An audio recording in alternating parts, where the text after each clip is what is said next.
Hey guys, this is Star What If. How are you all? Please support to subscribe this channel for watching new interesting stories. So in this video, we will see what if Harry returned to the past to stop the darkest future. Here is short summary. After a devastating defeat at Hogwarts, Harry Potter falls to Voldemort's final curse, only to awaken in the past. Armed with knowledge of a grim future, Harry must reshape history to prevent the rise of darkness and secure a better tomorrow. But before we start, if you want more stuff like this, then be sure to subscribe and like this video. And if possible, share this video with your friends. Now let's start the story. It was only when he appeared outside the gates to the school grounds that it truly hit him that he was back in time. As soon as he saw the undamaged fields and the unharmed castle in the background, he sank to the ground, other images flashing before his eyes. Hermione bleeding to death near the lake, dead students' lifeless eyes, the burning East Wing, Voldemort's grin as he cast the death blow that had somehow sent him back in time instead of killing him. It was only when he was shaken violently that he snapped back to the present and realized that Snape had crouched down before him and taken him by the shoulders. Before the scowling man could say anything, Harry grabbed him by the shoulders in turn, his eyes haunted. "Please tell me they're alive," he begged his former professor. "Please tell me that I'm really in the past and that they're all alive," Harry said, his voice breaking as Ron's lifeless face flashed before his eyes. He didn't know the man well enough to tell, but he could have sworn that Snape looked concerned. "The only recent death was that of Cedric Diggory," Snape replied, his dark eyes grounding Harry to the current reality. "The revels have not begun yet, so neither wizards nor muggles have died recently." "Thank God," Harry sobbed, tipping his head back to face the sky, tears spilling over and running down his cheeks. "I won't fail you again," he whispered brokenly, remembering all the people that had died because of him. "I'm so sorry," he choked out between sobs, lowering his head and covering his face with his hands. So sorry. He didn't know how long he spent huddled that way, sobbing into his hands, but the firm warmth of Snape's hands never left his shoulders, and for that he was more thankful than he could say.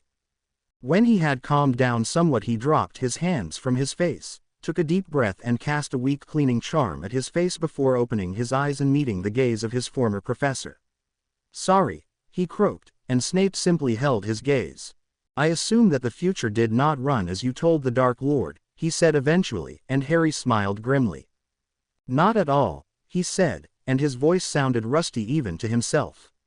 "In fact, he was actually trying to kill me when he somehow sent me back in time." He closed his eyes and forced out the next words. "It was a last stand. Here, at Hogwarts, we had sworn that we would protect the students. Impossibly." He felt tears welling up once more, and he opened his eyes and looked to the sky to stop the tears. "We failed." Silence enveloped them once more, and it was somehow a comforting silence. Eventually Harry found his voice and continued, his eyes still on the sky. "It was a great loss when we lost you, sir." He paused, recalling how they had discovered the potions master in the dungeons of Malfoy Manor, tortured until he was nearly unrecognizable. "I was unable to kill Lestrange then," Harry said, gritting his teeth. "Mrs. Weasley got her, but the entire Weasley family except for Ron perished in the resulting explosion." His eyes burning, he met the unsettled gaze of the man before him. "I got Malfoy now, though," he said with vicious triumph. "He deserved worse, but I didn't think I could live with myself if I beat him to death as he did to Susan." Snape flinched, and Harry smiled grimly. "Sorry. I'll try to leave the past where it belongs. It helps neither of us to go over events that won't happen now." Rising, he waited until Snape had risen again before extending a hand to him. "It is good to see you again, sir," he said honestly, his eyes wandering over the man's face and taking in the details. It had been a year since the spy's death, but even so Harry realized that this younger version of Snape had not yet acquired the gray hair and lines that the Second War had given him. Looking at him now and knowing how much both wars had taken out of the man had Harry vowing silently that he would do everything he could to change things this time around. It had only been after Dumbledore's death that he had found out what a formidable person Snape really was, and while it had been too late to forge a friendship, they had both gained a lot of respect for the other. They had been the leaders of the Order after Dumbledore's death, and they had learned to work together. Of course, this Snape hadn't experienced what Harry had, and all he knew was the golden boy whom he hated with a passion. "I realize that you have not experienced what I have," Harry said calmly, "and you do not know me as I truly am. All I ask is that you treat me as a separate person from Gryffindor." Harry, for the things I said to Snakeface were perfectly true. Dumbledore did keep me drugged and spellbound, and the Harry you know is what Dumbledore wants him to be. Harry is not James Potter. It is Dumbledore's influence that makes him appear that way. Meeting the dark gaze earnestly, Harry added, "He has a few compulsion spells on you, too, as well as a persuasion charm to keep you from questioning him." The dark eyes flashed. "And you know this how?" Snape bit out. Harry noted that the man had yet to remove his hand from his hold. "Madame Pomfrey checked us all," Harry replied. "After Dumbledore died, several of us noticed marked changes in our own behavior, and as Madame Pomfrey was the first to notice, she insisted on checking all the teachers, students and order members for spells. I had the most, closely followed by you, Madame Pomfrey, Professor McGonagall and Remus, then Ron and Hermione, and an assortment of spells and potions used on various teachers and order members. I don't care to think about how he managed to keep up so many spells for so many years. From Madame Pomfrey's scans, it appeared as though you and Remus were exposed to the spells for far longer, even going as far back as your own time as Hogwarts students." Harry watched his companion closely for a reaction, and he caught it when a flicker of strong emotion crossed the dark eyes. Holding that gaze, he said softly, "There were traces of a love potion in your system as well." A pause as Snape assimilated that information. Then a shuddered expression came over the man's face and he ripped his hand from Harry's grasp. Turning away, Snape strode up the path to Hogwarts, leaving Harry standing alone by the gates with a regretful expression on his face. When his time Snape had found out about the spells and love potion, he had shut himself away from the world for a week, and it had been over a year later that Harry had found out that the love potion had been keyed to Lily Evans, and that Snape's love for Lily had been the reason that he had turned to Dumbledore and ended up as the Order's spy. Dumbledore has a lot to answer for, Harry thought grimly, wondering who would be the one to kill him this time around. Slowly Harry made his way up the path to Hogwarts, each step a struggle now that exhaustion had kicked in. He hoped his luck wouldn't run out just yet and that he'd make it to the room of requirement without running into anyone, and hopefully he'd have enough energy to pen Snape a note before succumbing to exhaustion. He felt like he could sleep for a week, then spend a day in the shower before eating a whole cow. Life had not been easy in the future. Harry awoke slowly, feeling better than he had in longer than he cared to remember. Looking around blearily, he found himself in an unfamiliar room, which wasn't unusual, if he was honest, that had only the bed he lay in, a wooden chair, and a desk strewed with parchment and potion vials. Harry frowned slightly. The last of their potions had run out over 3 months before, so where had the potions come from? He vaguely remembered drinking them, actually. Then it all came back to him with a crash, and he lunged upright in bed. He was in the past. He was in the room of requirement. Everyone was still alive. And Harry broke down. Even when he had first seen Hogwarts, whole and unblemished, he had managed to keep a shred of control and not let his grief overcome him, holding on to his control by a fine thread. Now, alone in the depths of Hogwarts, he felt no need to hide his heartbreak, and he cried his heart out, huge sobs racking his body as he had never permitted before. There had never been time before, never been time to mourn the Weasleys, who had always treated him like a son. No time to mourn Snape when he had been so cruelly ripped from them. No time to mourn Susan or Daphne or Dean or Ginny or Teddy or... The list just went on, Harry finally crying for all the people he had lost. Then a hysterical laugh bubbled from his lips. "What would you think if you saw me now, Severus?" he asked of the ceiling, tears blurring his vision. "You, who were always so strong, who never let anyone see your feelings, what would you think of me breaking down and crying like a baby?" A sob racked his slight frame. "I never got to mourn you, you know. You were always there for me, and when I found you in Malfoy Manor there wasn't even time to bury the body," he choked out. "You were gone, and I had to assume control of the Order on my own. I had never realized how much I had relied on you before then, how crucial you were to our effort, how much you were respected by the members. A hiccup interrupted his sobs as he closed his eyes. I didn't mean to fail you all. I didn't mean for you to be tortured to death, or for you to be decapitated on the battlefield, for you to bleed to death next to the severed head of your lover, or for you, my love, to be the first victim of that terrible curse, he said, his heartbreak audible in his voice as he thought of the people closest to him, the ones he had failed the most. Tears ran down his cheeks, and it was a heartrending sight, that of a young man sitting between crumpled sheets, face tipped up to the ceiling, wearing an expression that no one of that age should have to bear. As he cried, he brokenly listed gruesome deaths, apologizing to each person in turn for being unable to prevent it but never mentioning their names. The recital was terrible enough without them, and Harry held each person in his mind as he listed their death, picturing them both as they were when they were vibrant with life and when they had been rendered to corpses, their eyes empty and without life. Harry laughed at the thought, an edge of hysteria clearly noticeable. Except for you, Colin, he sobbed, you had no lifeless eyes to stare at me with, they gouged them out and left them on the floor beside you. With that he fell silent, staring at the ceiling as he saw before his eyes events that had happened in his past, but that hadn't happened yet in this time. It won't happen this time, he spoke, and his voice was full of conviction even through the tears. I'll kill them all, and they can toss me into Azkaban afterwards for being a mass murderer. Harry laughed shakily, like I'm not one already anyway. He paused. I'll have to kill Greyback all over again, he said in a tone of mild irritation, only occasional light sobs puncturing his sentences now. A feral grin split his face, and combined with the tears he looked truly insane in that moment. I already got Malfoy for you, Susan, he said, and his voice was heavy with terrible justice. The grin lasted only a moment before Harry took a shaky breath in, getting himself under control once more. All right, Harry, he told himself, scrubbing at his face. That's quite enough. You'll be no help to anyone if you let yourself become unstable. With that he pushed aside the sheets and stood, a determined look on his face. Facing the middle of the room, he spoke clearly, Hogwarts, I would ask you for a bath and a change of clothes, not blinking when a full bathtub materialized in the center of the small room, soap and other essentials lined up on the rim and a set of folded clothes resting on the floor along with a large towel. I thank you, fair lady, Harry acknowledged, bowing once to the room.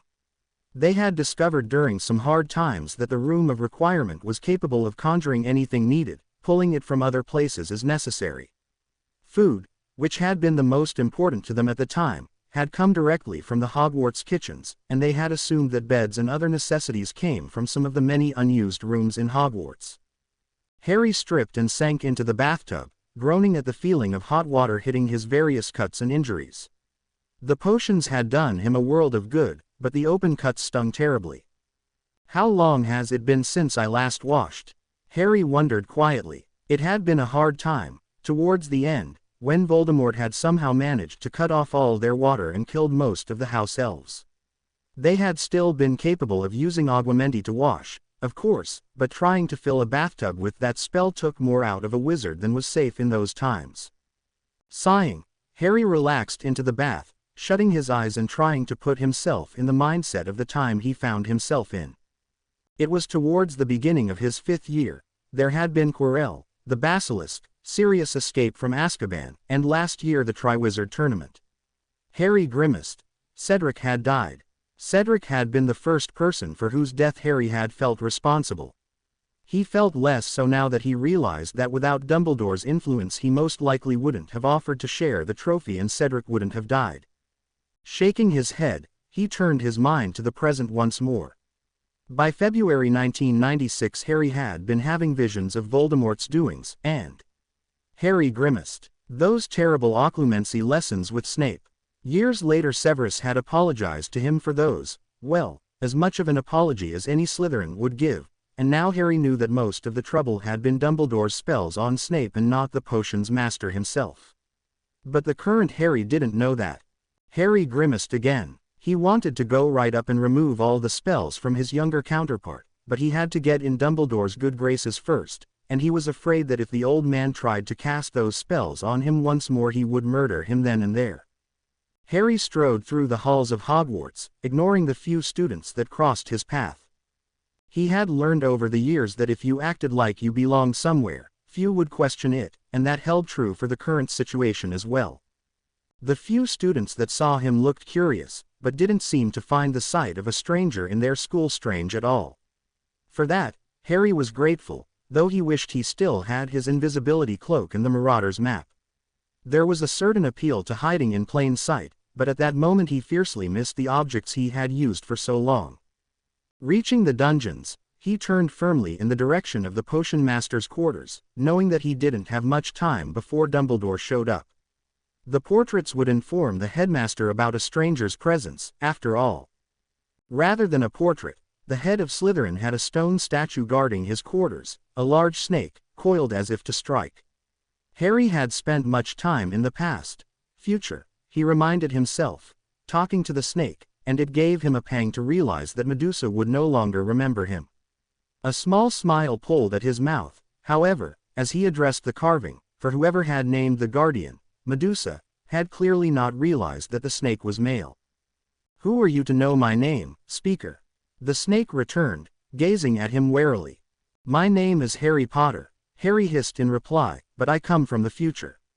Might you let the potion's master know that I have come to speak with him?" Medusa fixed him with a beady look, a moment elapsing before he informed him, "The master comes." "I thank you," Harry returned, longing for the easy conversations that the snake no longer remembered.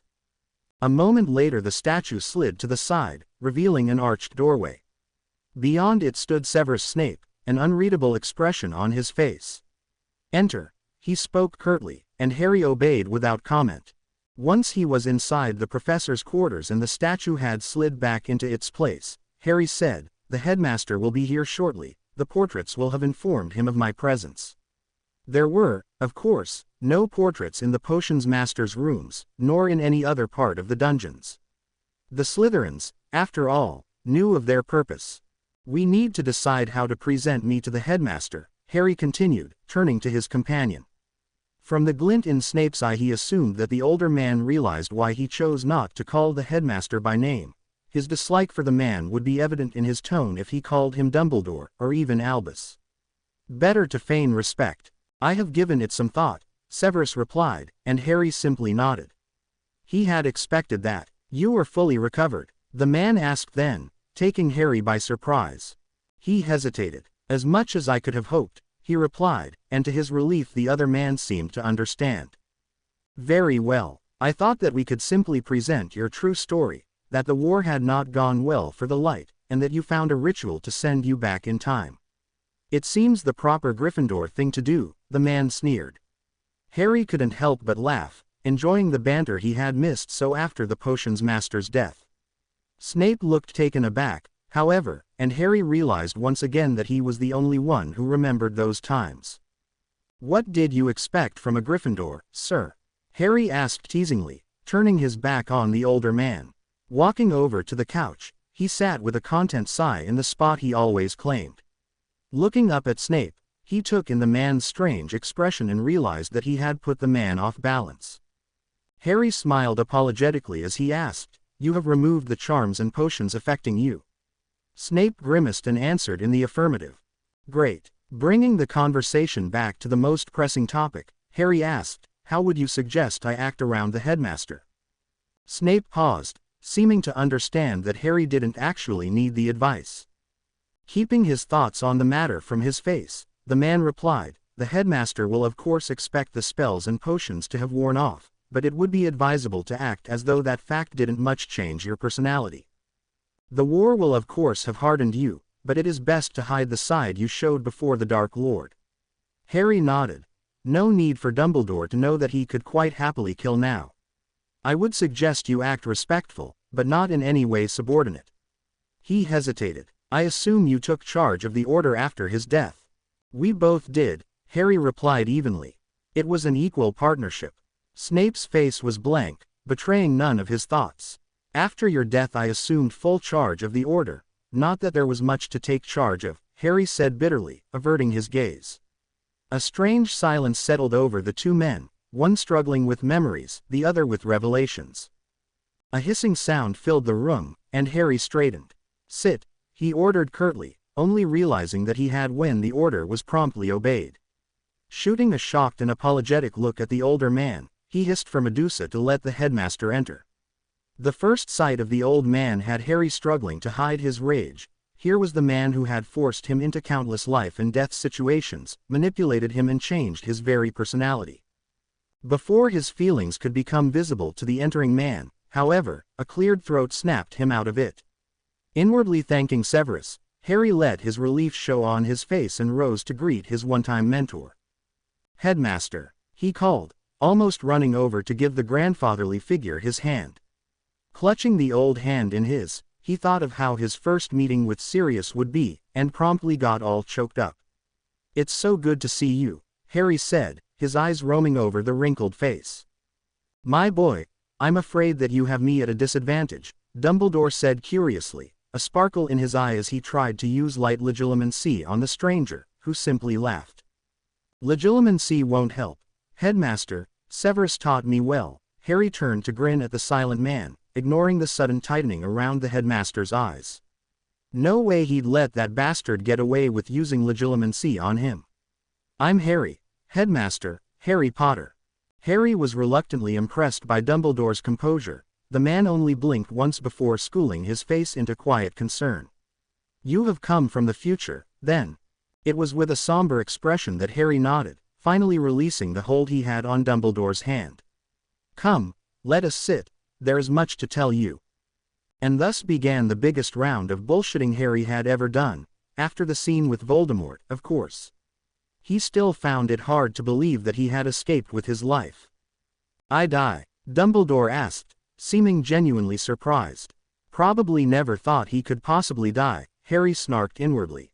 Outwardly he showed quite different feelings, of course, and he could feel Severus' gaze on him as he played his role of the golden boy to perfection.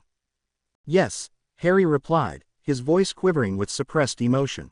"It was a cursed ring," he supplied, his gaze dropping to Dumbledore's unblemished hand. "I don't know what it was, or why you put it on, but although Severus did everything he could to keep the curse from spreading."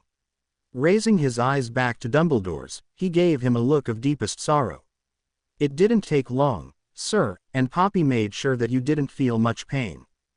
I am thankful to our competent Medowitch." "Then," Dumbledore replied smoothly, his expression gentle as he patted Harry's hand. Swallowing his revulsion, he assumed it looked like he was swallowing tears to the other man. Harry turned his hand to hold the wrinkled fingers between his. "You don't know how good it is to see you alive and well, sir," Harry whispered, dropping his head to look at their linked hands. "Only because I look forward to the day when I can be the one to put you back in that grave, bastard," he thought in the depths of his mind. After Dumbledore's death, Severus had managed to slow down and teach him occlumency properly, and Harry was certain that he could keep Dumbledore out of his mind unless he forced his entry. Due to the strange link between him and Voldemort, he had never been able to fully shield his mind from him, nor was he capable of fully blocking the man who had taught him the mind arts, but Dumbledore, yes, he would be unable to read Harry as he had before. Dumbledore simply squeezed his hand gently in reply, and silence fell over the potions master's living room. "Thank you, Albus," Harry said as the old man left him in the living room of his new quarters. They were situated in Gryffindor territory, just down the hall from Gryffindor Tower, in fact, and Harry knew from his brief time as Hogwarts headmaster that the portrait that guarded his new rooms was fiercely loyal to Dumbledore. Harry tried to block out the memories of those terrible few months, when they had all but lived in the room of requirements, when upon Minerva's death the care of the school had fallen to him. Shaking his head, Harry walked around the rooms one more time, casting spells on the portraits to make them think they only saw him do innocuous things. No need to have spies watching his every move, after all. That done, he sat on his new couch and called for a certain house elf. "Mr. Harry Potter, sir." The house elf gaped when he appeared before him. "Hi Dobby," Harry said, grinning as he leaned forward to be on the same height as the diminutive elf. "I've come from the future to make sure that this time Voldemort doesn't win." Dobby gaped for another full minute, then drew himself up to his full height. "How can Dobby be helping Mr. Harry Potter, sir? I was wondering if you would like to work for me, Dobby," Harry said, looking fondly at his small friend. Last time we agreed on payment of 1 galleon a week and a day off a month. Does that sound good to you? The great Mr. Harry Potter, sir, is wanting Dobby to work for him. Harry almost laughed at the wide-eyed look the house elf wore, but managed to keep it to a grin as he nodded. Dobby drew himself up again and squeaked, "Dobby would be honored to serve Mr. Harry Potter, sir." "Wonderful," Harry said, slipping from the couch onto one knee. Holding out his hand to Dobby, it took but a heartbeat before it was grabbed. "I, Harry James Potter Black, take Dobby the house elf into my care. May you serve me long and well." A flare of blue light enveloped the two figures, and Harry felt a soft awareness of his friend settle into his magic once more. It felt familiar, and comforting. Dobby, however, was in tears of happiness, reminding Harry of the other time they had bonded. Just as he had then, he reached out his free hand to tip up the house elf's chin, speaking to him gently. "Dobby of the House of Potter, I welcome your help and advice, and will care for you to the best of my abilities. What I have is yours, my friend. I invite you to call me Master Harry." He had learned that it was the house elf way to add a word before anyone's name. Among elves, Dobby would now be known as Potter Dobby, and to call me Master Potter only when in formal company. "Welcome to the Potter family," he finished with a soft smile. Dobby threw himself into his arms with a loud sob, and Harry hugged him with a big smile. It was good to know that this friend, at least, was still his friend in the new timeline. "I have several tasks for you, Dobby," he said once the elf had gotten himself under control again.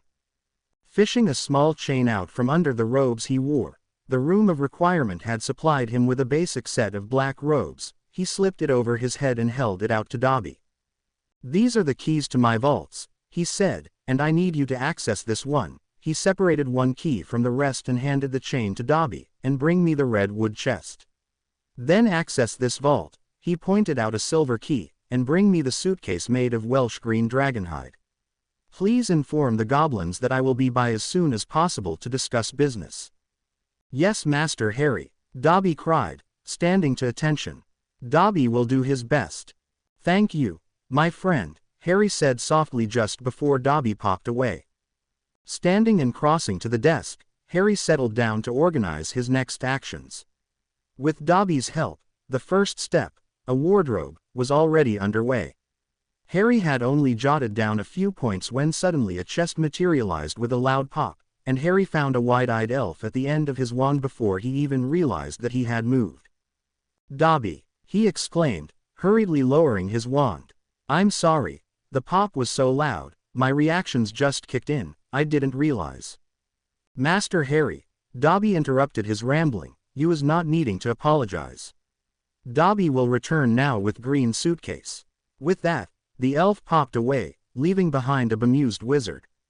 Dobby had never been that firm in the other timeline. Before he could dwell on it longer, Dobby reappeared, a large suitcase next to him. Can Dobby be doing anything else for Master Harry? Harry shook himself, crouching to be on his friend's eye level. "If you could go ask Professor Snape if he could join me in," he checked the time, "an hour, that would be great. Ask him to call for you when he's ready to come. I don't want anyone in the castle knowing that he is with me." "All right. Yes, Master Harry, sir," Dobby said, popping away. Harry shook his head with a smile before levitating the chest and suitcase into his bedroom and setting them down beside the wardrobe. He had already checked all items in his new quarters for spells, and removed the spells on the desk to duplicate anything he wrote, the spells on the bed to notify Dumbledore who slept in it, the spells on the wardrobe to catalog the contents. There had been a lot of spells around the suite. Opening the chest, he smiled crookedly at the items within. Carefully shaking out each piece as he removed it, he began filling the wardrobe with James Potter's clothing. By the time he had finished, the wardrobe had a wealth of clothing in wizarding style. Reds and golds abounded, interspersed with black, brown and white clothing, as well as the occasional blue. There wasn't a single green item. Knowing that there would be an order meeting that evening, Harry carefully went through the clothing to put together an outfit to convey the impression he wanted to. A deep red shirt with golden buttons, black slacks, socks and shoes, and a warm golden robe that hung to his knees. Shrinking charms were liberally used, for James Potter had been taller than his son. Once Harry had changed into the selected outfit, he opened the suitcase and soon pulled out a black chain with a pendant bearing the black crest. Slipping it over his head, he also picked up the long chain with his keys and put it on, letting it fall underneath his shirt so that only the golden chain was visible. Rummaging around in the suitcase a little longer, Harry found a watch that he slipped onto his left wrist, taking a moment to wind it. It was an old mechanic watch, but continued to look brand new. The gunmetal casing looked nearly black, and the golden gears were visible in the skeleton casing. That done, Harry turned back to the suitcase once more. It was filled with assorted items, ranging from jewelry to scrolls, and while he searched for a specific item he set aside other things that he felt would be useful, including an old scroll on a forgotten potion that Severus had been in awe over. This time the man would have the time and equipment to go over the potion properly. Harry would make sure of it.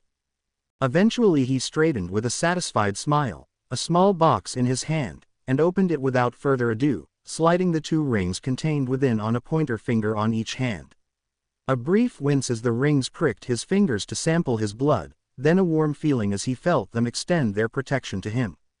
In the other timeline he had taken them off when he showered, a mistake he would not make this time around. Closing the suitcase, Harry slid it under the wardrobe and hid it with a little ward Bill had taught him. He was ready for the order. When Severus appeared in Potter's living room holding the hand of a house elf, the sight that met his eyes was not one he had expected. The young man sitting on Potter's couch was clearly Potter himself, but the man's appearance had changed, again.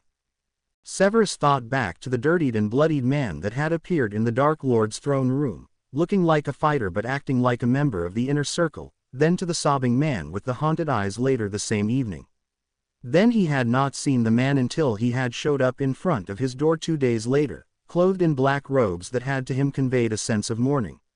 Now, not 3 hours later, the man looked like a pure-blood prince welcoming him to his manor. "You clean up surprisingly pretty, Potter," Severus drawled, hiding his surprise when the other man laughed in response.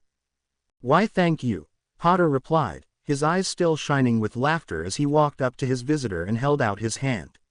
Severus took it and shook it firmly, considering the enigma that was Harry Potter.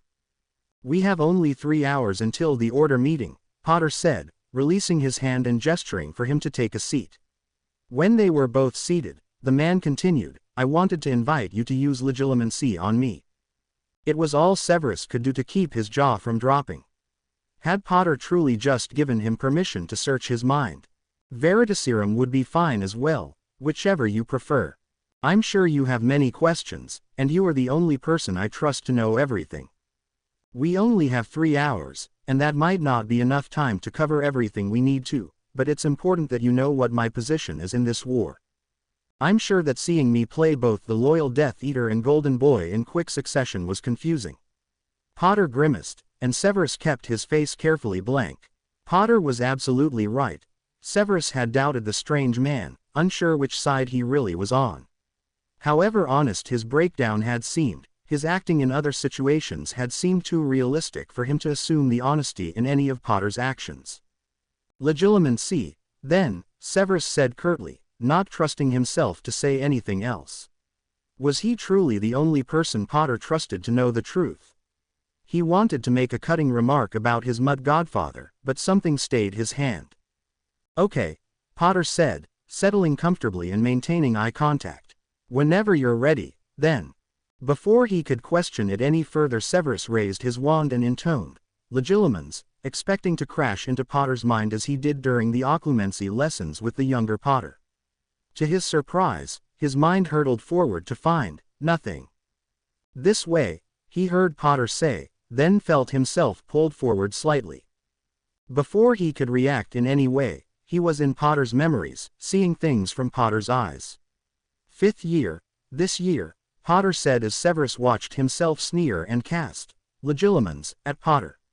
Switch of scene, he was looking down at Potter's handwriting lines, the words, "I must not tell lies," cutting into the back of the fair skin.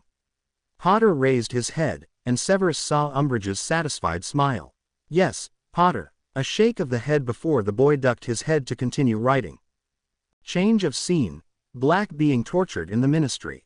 "A vision that Snakeface put in my head, A trap, Potter said softly, sadly. Umbridge's office, the Golden Trio trying to reach Black and the house elf saying that Black wasn't there. The inquisitorial squad holding them captive, Severus himself understanding Potter's, "They've got Padfoot."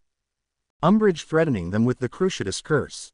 Leaving to the ministry on Thestrals, the battle, the prophecy shattering. Black dying, the ministry finally seeing that the Dark Lord was back. Then, the headmaster's office, hearing the full prophecy. It was the first time Severus heard the full prophecy, and he was filled with honest respect when he realized that Potter had managed to tell the Dark Lord a false prophecy even under all the stress he had faced that night. "Neither can live while the other survives," Potter echoed in his head while Potter in the memory wrecked the office. One last memory, of Potter at his relative's house, and Severus was shocked to see how the famous boy lived, locked in with bars on his window and no mail from his friends, his godfather dead. It got worse starting there, he heard the sad voice. After that Potter took him through the following years, until Severus had to admit that it got much worse indeed.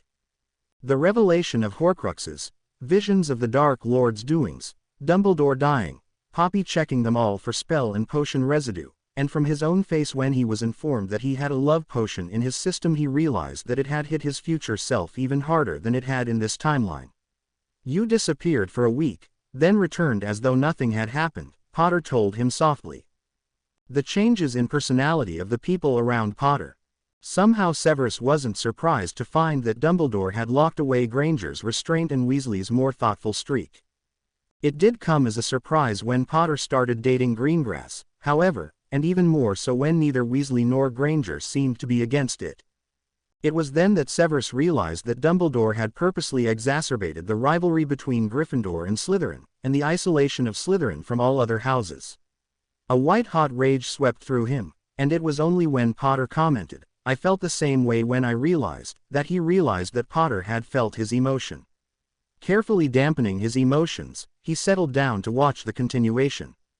When things got much worse, Potter seemed to be sparing him the view of the dead, only commenting emotionlessly on who had died. There were glimpses of the two of them planning together, a remembered occasion of Potter talking to Medusa. Severus was intrigued to understand Parseltongue for once, missions executed and several successful rescues. Then his own disappearance, Potter trying to keep things together in public and collapsing in the safety of his own quarters. Greengrass had already been killed by then, and Potter was alone when he hugged himself and whispered, "Please be alive, please, please be alive." Another change of scene, and Severus realized that Potter had just averted his eyes from the sight of the dead potion's master. "Show me," he commanded. He knew what Bellatrix's victims tended to look like, but he couldn't imagine himself in that way. "You don't want to see that," Potter returned quietly, and something about his voice convinced Severus that this one time, he would be better off not insisting. Another year sped past, more names recited in that hollow monotone, until finally, the last stand at Hogwarts.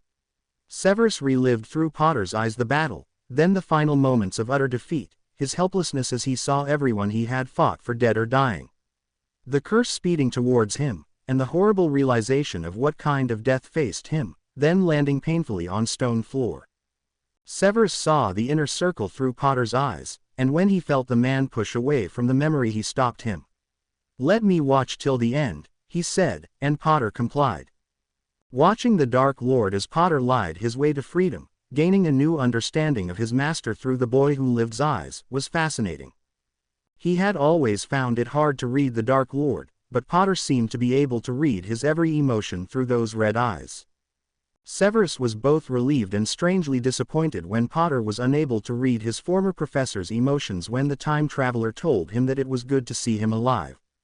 Watching as Potter killed Lucius was enlightening as well. He had wondered at the time how a Potter could kill somehow with that delighted smile on his face.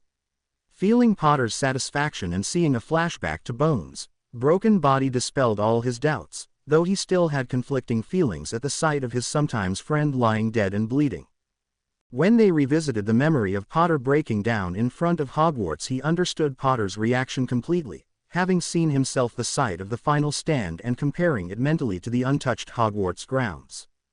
It shocked him to feel how much Potter appreciated his touch while the man sobbed into his own hands, and how much his dark gaze grounded the time traveler to the new present.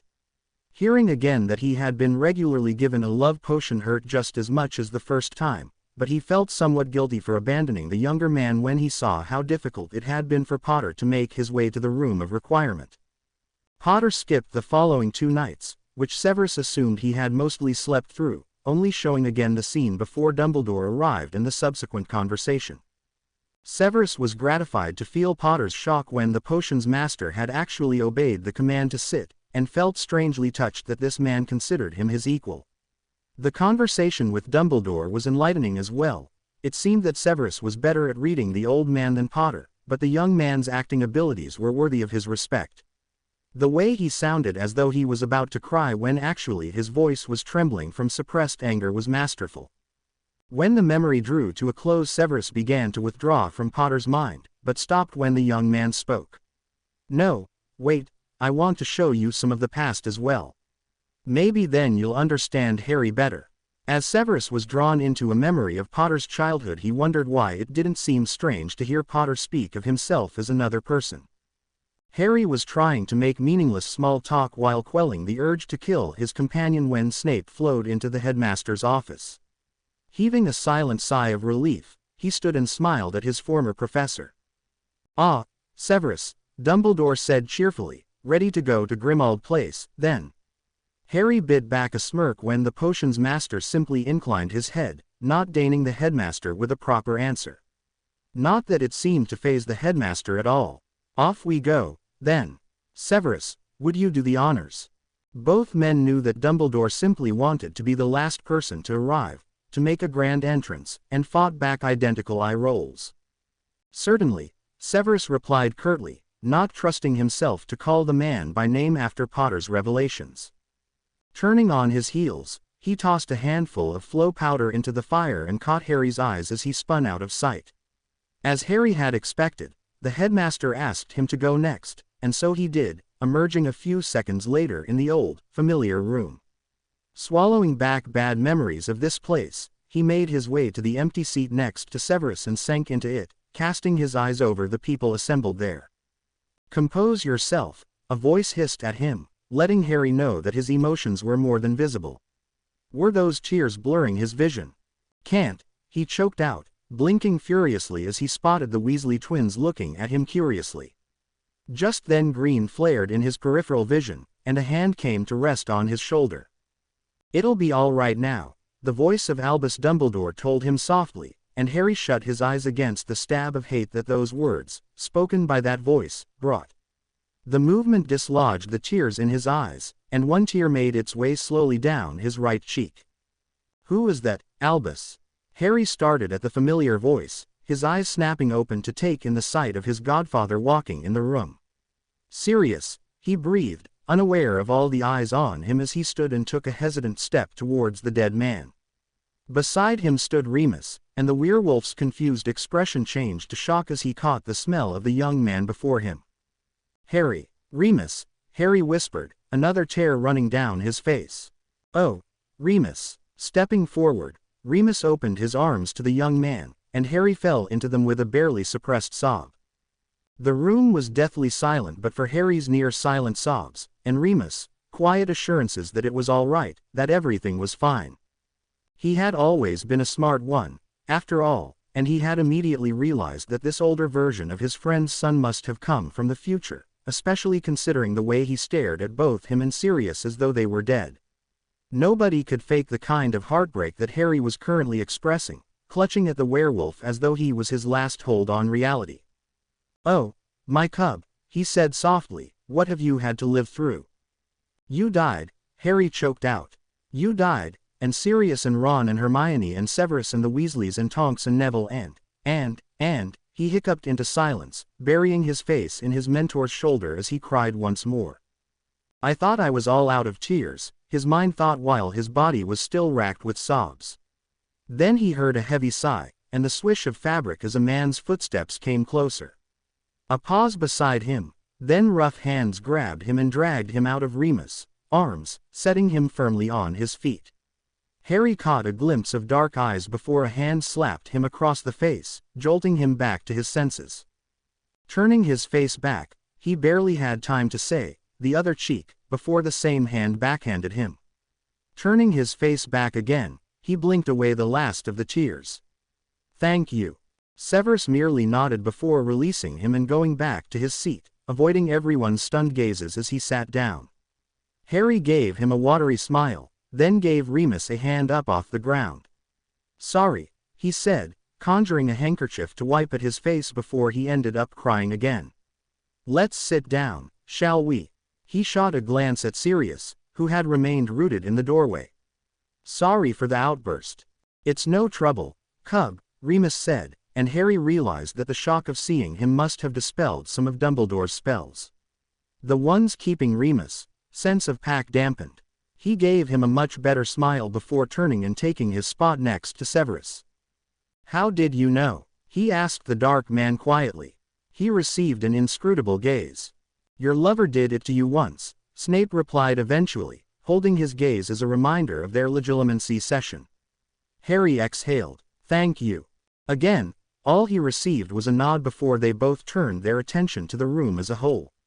Some Order members were staring at him, others at Dumbledore, and one or two at Snape, all with expressions of confusion, shock, disbelief, or, in Remus' case, sadness. "I see you have met our new Order member," Dumbledore said, and while Snape merely snorted, Harry choked in disbelief. The bastard, he thought fiercely, and decided not to play the meek subordinate. Standing, he said firmly, "I am Harry James Potter Black, and I have come from the future to ensure that this time, Voldemort doesn't win the war."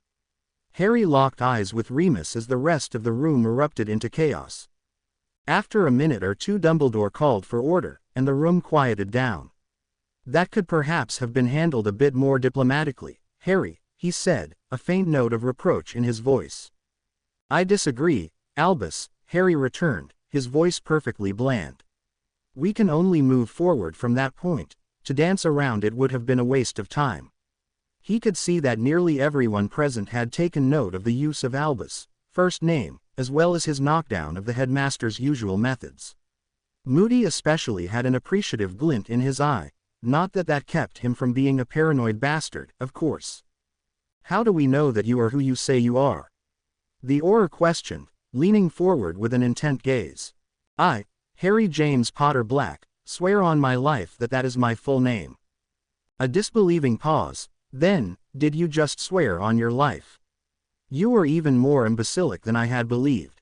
Severus sounded far more composed than Harry assumed he must be. "But you know that otherwise Alistair wouldn't have accepted it," Harry replied, adding a slight pout as he turned to the potions master. "And it's not like I died, right? I knew stupidity was genetic," Snape muttered darkly, and as Sirius was already jumping up to defend James he paused in disbelief, for Harry simply laughed in reply. "I assure you that I take after my mother," he retorted with a mischievous grin, garnering a scowl from the potions master. "Anyway," he continued, "I assume that is enough to confirm my identity." At Moody's appreciative nod he continued, "Excellent. Let me give you a brief rundown of the future as I experienced it, then we can discuss how to prevent it from happening." It felt completely natural to assume leadership of this group, so it actually took Harry by surprise when Dumbledore tried to reassert himself. "A fabulous idea, Harry. Molly, perhaps some tea?"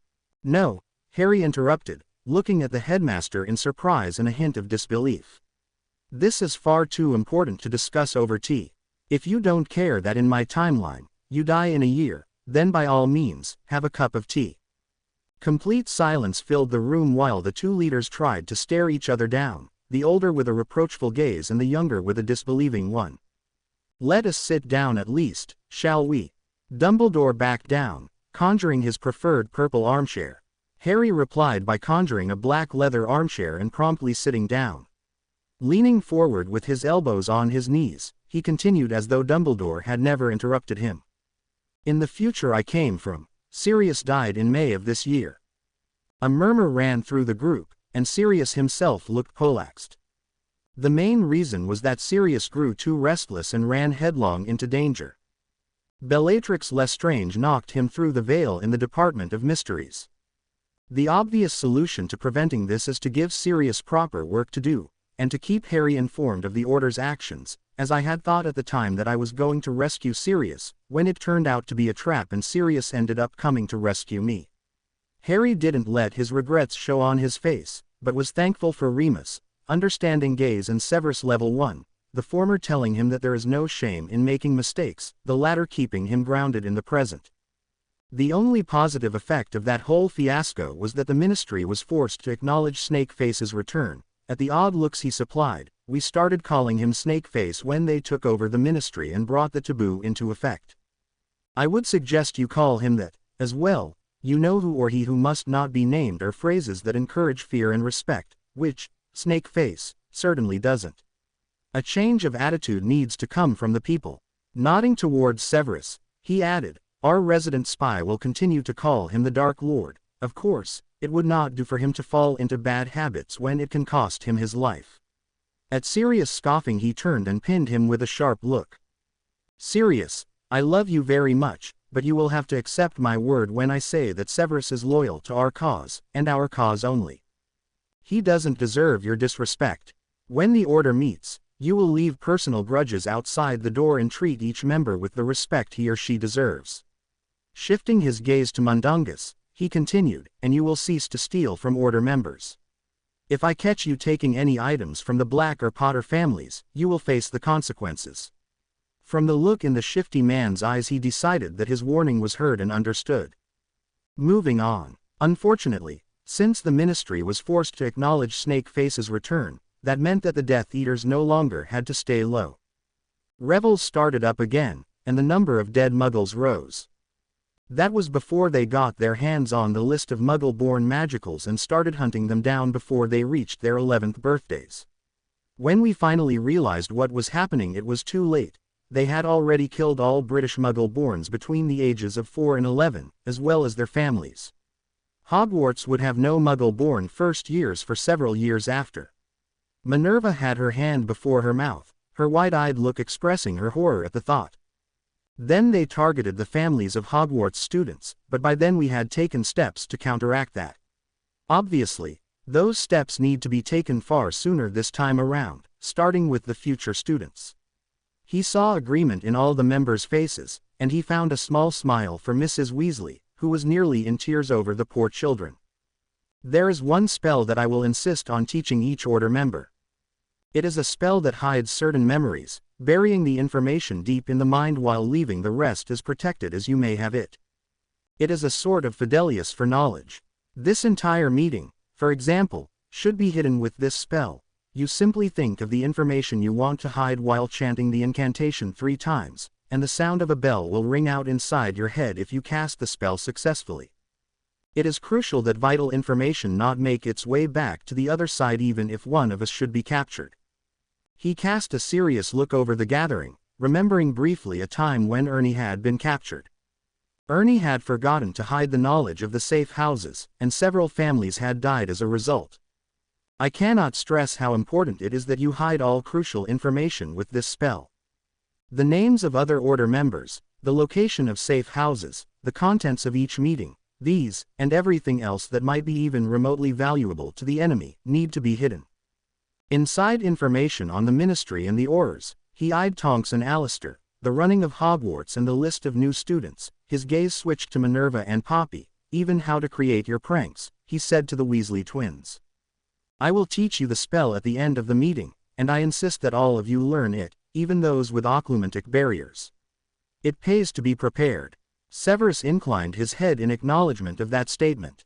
An additional guarantee that vital information could not make its way into the Dark Lord's hands was valuable. After Albus' death, another murmur ran through the group. Severus and I took charge of the Order. Harry pretended not to notice the looks the other members gave Snape at that revelation.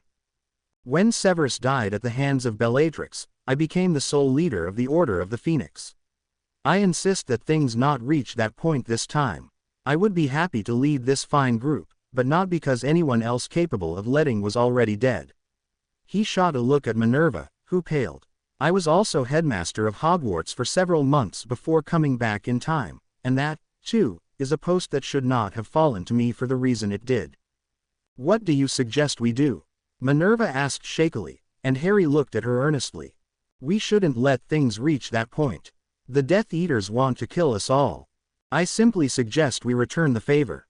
Shifting his gaze to Sirius, he said, you are the current head of House Black, unless I am. I will check with the goblins as soon as I can. Either way, one of us should cast the black blood on Bellatrix, ridding us of the person who incapacitated too many members of this order. Lucius Malfoy has already died in this time. He didn't elaborate despite the surprised looks, and Narcissa should be approached with an offer. Since her husband was declared a traitor by Snakeface, she and her son are not safe. Should we offer them protection, we will have the Malfoy name on our side, which carries great political weight.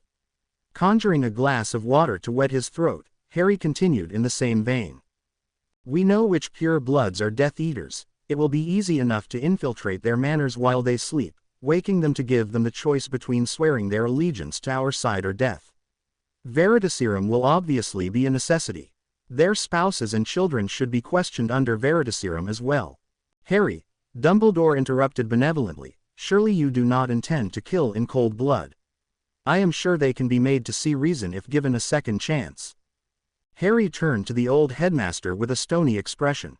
They made their choice, Albus, one chance is all I am prepared to give them. Giving them the choice between death and an oath is one they would not give us. Frankly, I'm tempted to simply kill them in their sleep, as that is much kinder than anything they would do to us. Even killing Bellatrix with the black blood is more humane than the way she killed Severus in the other timeline. Lucius Malfoy BPD Susan Bones to death. I felt the death he received was far better than he deserved. Do not speak to me of second chances. How did Malfoy die? Moody asked, his good eye fixed on Harry while his blue eye seemed to swing between Dumbledore and Snape. Harry contemplated the grizzled Auror, wondering whether or not to answer the question.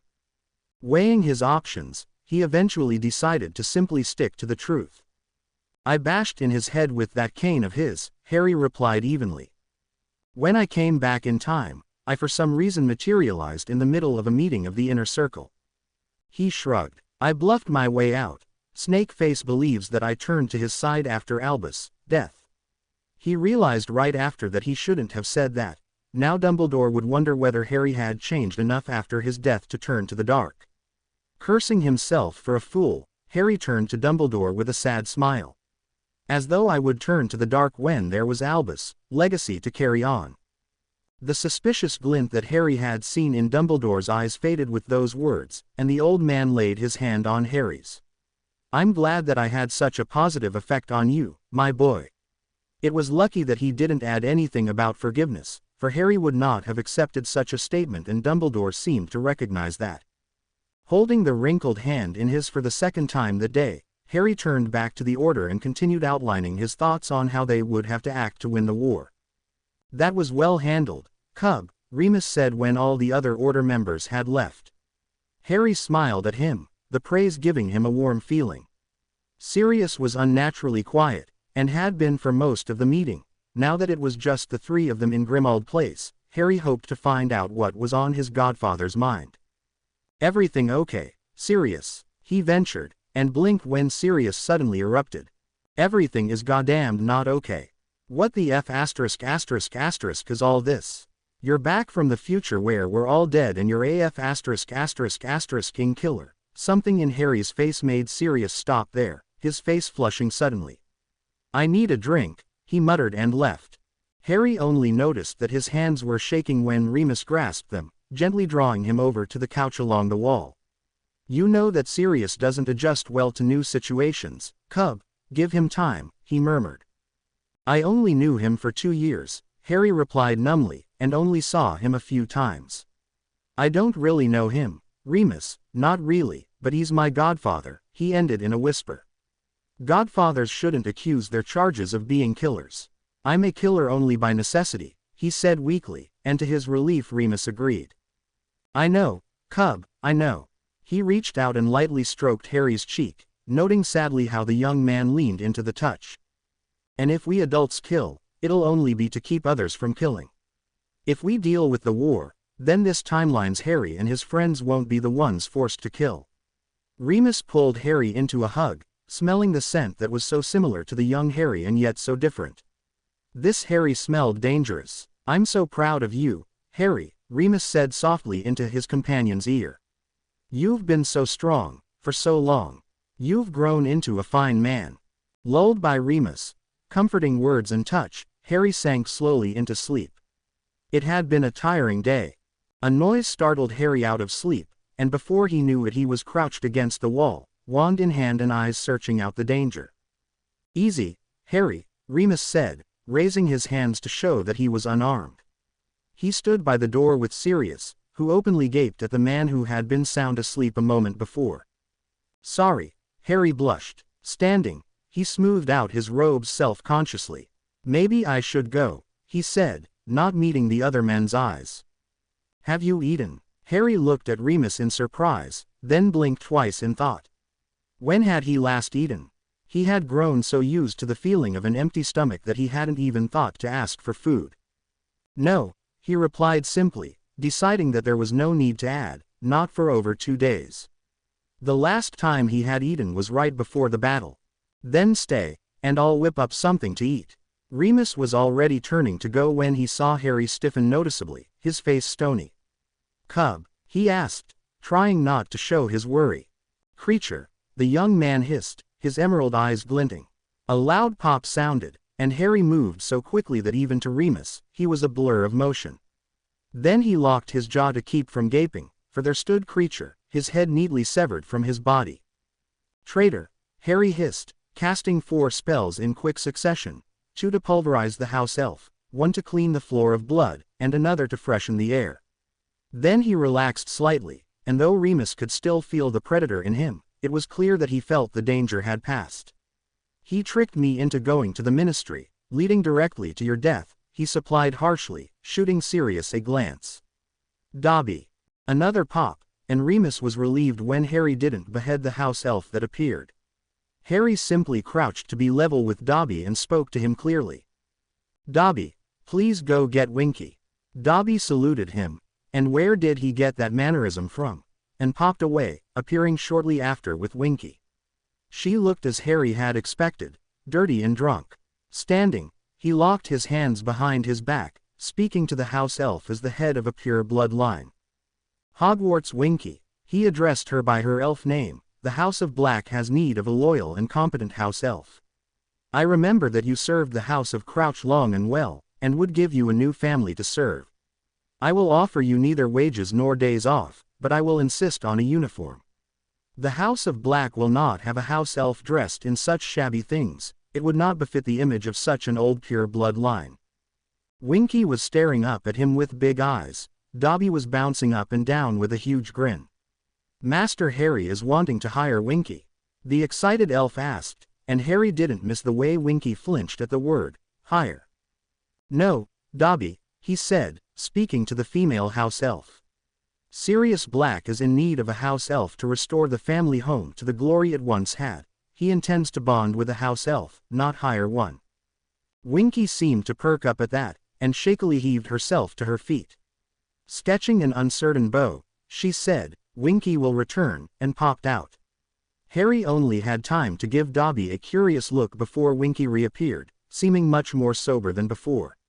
She bowed deeply, straightening to look up at Harry Potter. "Winky is wishing to bond with the House of Black," she stated formally, and Harry nodded. "Sirius, if you would." A glance at his godfather showed that the man was completely off balance, and Harry felt momentarily guilty. He hadn't even asked whether Sirius wanted a house elf. But then the man stepped forward, and before long the bonding was complete. Winky would answer to the members of the House of Black, and Sirius overall. "What is Winky to start with, Master Black?" she squeaked, and Sirius sent Harry a lost look. "I need you to go through Creature's hoard and find me a locket."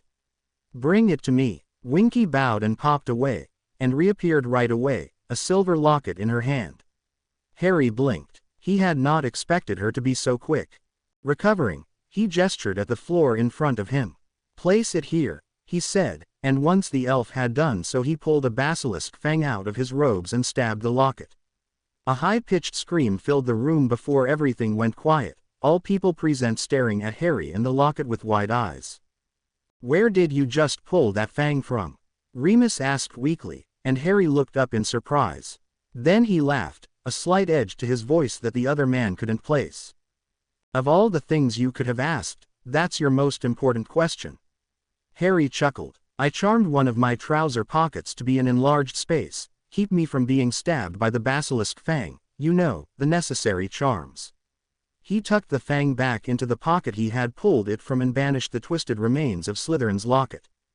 "That was one of Voldemort's Horcruxes," he said, and at their confused and wary looks elaborated, "a piece of his soul. He made several Horcruxes. I know the location of a few of them, and we will need to deal with them as soon as possible. Before he removes them and hides them better." He smirked at their horrified looks and turned to the house elves once more. "Black Winky and Potter Dobby, we would like to eat dinner. Once our meal is prepared, please survey the house and report back on its status, what work needs to be done, and whether there are any dangerous items or creatures around." They both bowed, and Harry added a firm, "Thank you," before they popped away. "Come, we can discuss it over dinner," Harry said as he passed the two frozen men on his way to the kitchen. He was suddenly feeling his very empty stomach. When Harry fell into bed that night, he barely had time to acknowledge that it had been a very busy day indeed before he succumbed to sleep. Although he had slept for more than a full day and taken a nap, he could still feel the fatigue in his bones, and he fell into a very deep sleep. Harry woke abruptly, visions of Voldemort fresh in his mind. He suddenly wondered whether his younger self had seen the meeting of the Inner Circle when he had crashed into the past. That would be bad, he thought, knowing that it could be a catastrophe if his counterpart had witnessed that meeting. So, younger Harry would need to be dealt with. He couldn't remove Dumbledore's spells. He remembered how rebellious he had been in 5th year, and that rebellious streak had only been squashed by Sirius' death. Since that wouldn't happen this time around, younger Harry might end up being rebellious for quite a while longer. Harry sighed. He remembered that at that time, most of his anger had come from being left out of the loop, and he thought that bringing Harry into the Order might be all they needed to do. Umbridge, though, would need to be dealt with. Harry grinned, and it wasn't pretty. Back to Harry, he called himself to order. Dispelling Dumbledore's spells and potions would lead him away from the headmaster, and most likely make him angry enough to kill the old man, which would not be good. But if I could remove only the spells squashing his Slytherin side. Yes, that might work. And take the spells off of Ron and Hermione. They need to have balance in their personalities to stand by Harry. So, release Harry's Slytherin side, so that he can start thinking properly, bring the Golden Trio into the Order, ensure that Harry never has to go back to the Dursleys. Harry nodded as he mentally went through appropriate steps to take. He had already discreetly dispelled some of the spells on Remus and Sirius. Remus had already shrugged off the ones limiting his sense of pack, and Harry had felt it safe to remove all other spells affecting him, but from Sirius he only removed the spell exacerbating his dislike for Slytherins and Snape specifically. Sirius couldn't be trusted to remain level-headed if he realized that Dumbledore was drugging him, but Remus would be able to hide the fact that he was no longer under the control of the aging leader. In fact, Sirius hadn't even noticed him lifting the spell. Remus had shot him a sharp look when he had felt ties lifting from him, and a whispered comment had both reassured and enraged the werewolf. Thankfully he had only lost control for a split second, for a low growl was all he let pass his lips. "Severus would be impressed by your control," Harry had muttered to himself with a grin, shaking his head when Remus shot him a curious look. Right, Harry thought, swinging his legs out of bed and standing up. Time to organize a meeting with the Golden Trio. Calling for Dobby, he instructed him to tell Harry to sneak to the room of requirements after curfew, and to take his friends with him. "Once you've done that, go to Harry's dorm and fetch me the invisibility cloak and the Marauder's map, okay?" A few minutes later both errands were completed, and Harry put on the cloak, holding his hand out to Dobby. "Drop me off in front of the kitchens, please." Finding the Golden Trio was easy. Seeing them, however, was strange. They were so carefree, so young. Harry smiled sadly as he quietly removed several spells from the three kids, ducking away once he was done. Dobby took him back to his rooms, put the cloak and map back where they belonged, and brought him some food. Harry thanked him enthusiastically as he tucked into the meal, and Dobby popped away with a blush. House elves are the best, Harry sighed when he had polished off all the food Dobby had brought him. Sending the dishes back to the kitchens, no need to make more work for his awesome house elf, he turned to his notes on steps to take. Checking his watch, he realized that Severus was in class, and pursed his lips. He wanted to talk to the man about how to deal with Snake Face, but that wasn't a conversation one could have in the middle of potions class. Sighing, he stood and headed for the room of requirement. Let the portraits tell Dumbledore what they will. It was quick work to find and destroy Ravenclaw's diadem. It took longer to find the Grey Lady and explain the situation to her, offering her the remains of the famous headpiece. I thank you, the ghost said after a long silence, but it is best if it is believed to be lost. My mother's legacy will live on, and I am gratified to find my mistake rectified. Please dispose of it as you will, she said in her sad, soft voice before drifting away through a wall. Bowing in the direction the ghost had disappeared in, Harry banished the diadem as he had the locket. 2 Horcruxes down, 3, counting the diary, Harry thought in satisfaction as he headed back to his quarters. Turning a corner, Harry came face to face with Minerva, both of them stopping abruptly to avoid a collision. Hi Minerva, Harry grinned, and her stern expression eased somewhat. Harry, she greeted quietly to keep the students from hearing. Should you be roaming the castle? She asked disapprovingly, and looked at him sternly when he just grinned at her. But Minnie, it's so boring in my rooms, he whined, nearly bursting into laughter when her eyebrows shot up. I'm sure, she replied dryly, pressing her lips together. Harry however had learned over the years that her thin lips were a sign of suppressed laughter, not a sign of disapproval, and simply winked at her. I had some things to deal with, he told her lowly, aware of the passing students eyeing them curiously. Casting a small notice me not spell, he added, I am wondering whether I should change my appearance a bit when around the school, though, I'm not sure it would be a good thing for a student to recognize me. Minerva gave him a quick one-over. It might be a wise precaution, she agreed, but you look sufficiently different from Mr. Potter that I doubt anyone will suspect your identity. How old are you now? 21, Harry supplied, cocking his head. Did he really look that different now? His hair was still the same rat's nest, Daphne had called it, windswept, and shag-me hair, but he tried not to remember that his build was still wiry and lean, his eyes were still the same shade. Did the lack of glasses make such a difference? The change of clothes. He noticed that Minerva had a sad smile on her face, and he looked at her questioningly. She merely shook her head and wished him a good day before walking past him, leaving him confused. He wondered why she had looked at him that way, not knowing that she had been seeing the man he had become, an edge of danger and alertness always surrounding him even when relaxed.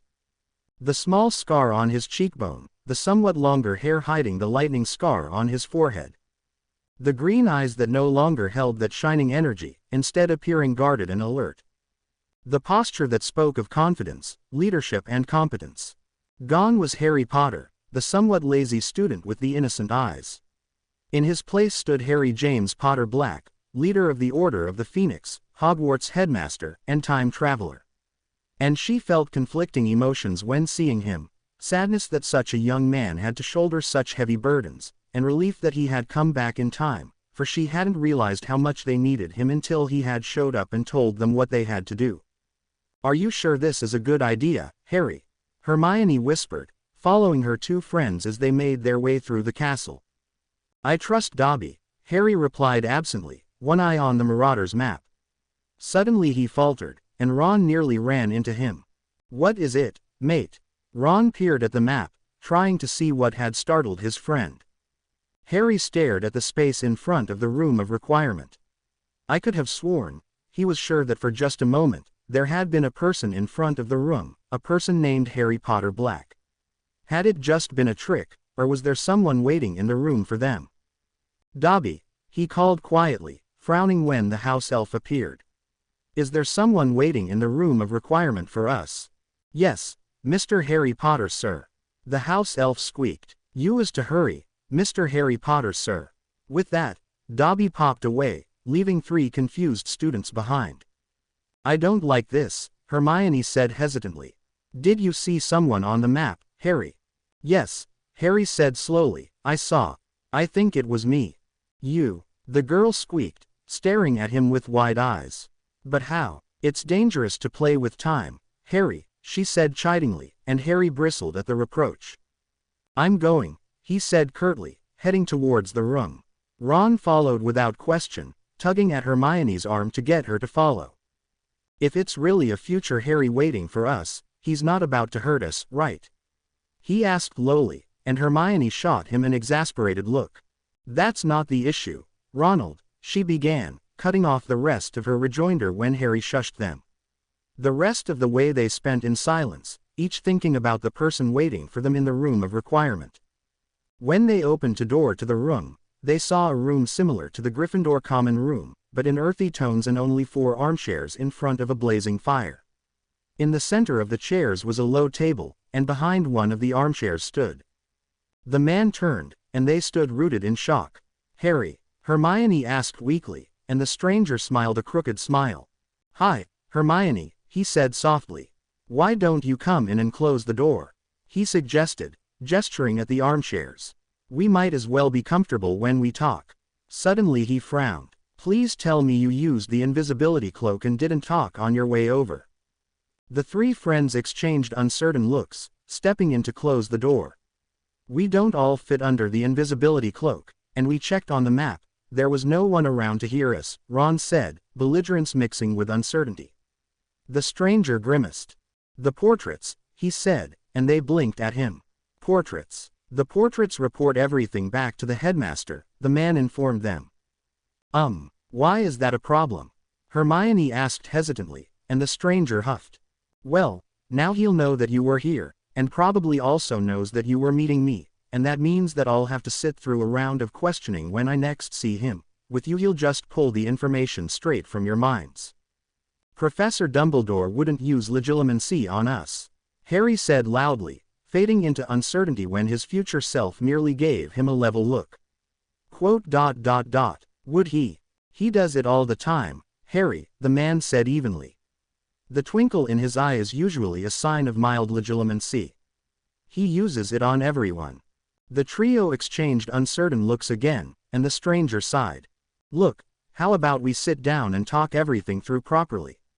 If I have my way, all 3 of you will become members of the Order. It's idiotic to keep you out of the loop when you're such important figures to the light.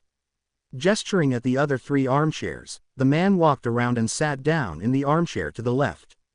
Ron was the first to move, and he sat down in the middle armchair. Harry took the armchair across from the stranger, and Hermione took the one next to him.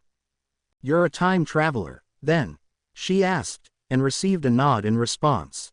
How? The man shrugged with a wry laugh. You know how trouble finds me, Hermione, he said with a crooked smile, and she couldn't help but return it. It was true, after all, trouble always found Harry. You said that you wanted us to become members of the Order, Ron said suddenly, and Harry nodded. Yeah, not like there's any way Dumbledore will let us, he muttered darkly. Let me deal with Albus, the older version of Harry said, steel in his voice. I'm not suggesting you go on missions, he said then, just that you sit in on meetings, find out what's going on, and who's doing what. Frankly, I intend to finish this war before it can get properly started, and I'm not going to send you 3 on dangerous missions when there are things you can do in the castle that are just as important. Such as? Harry asked warily. He had been ready to go on a rant about being treated like a little kid when the man said no missions, but it didn't sound like he planned on coddling them, either. The DA is a great idea, he gave Hermione a warm smile, but it could be taken further. You may not believe me when I say this, but it would be a good idea to include the Slytherins. The expected uproar came, most vocally from the 2 boys, but even Hermione was sitting with a frown marring her face. Now, let me explain that. I learned nearly 2 years from now that quite a few of the Slytherins are under compulsion spells.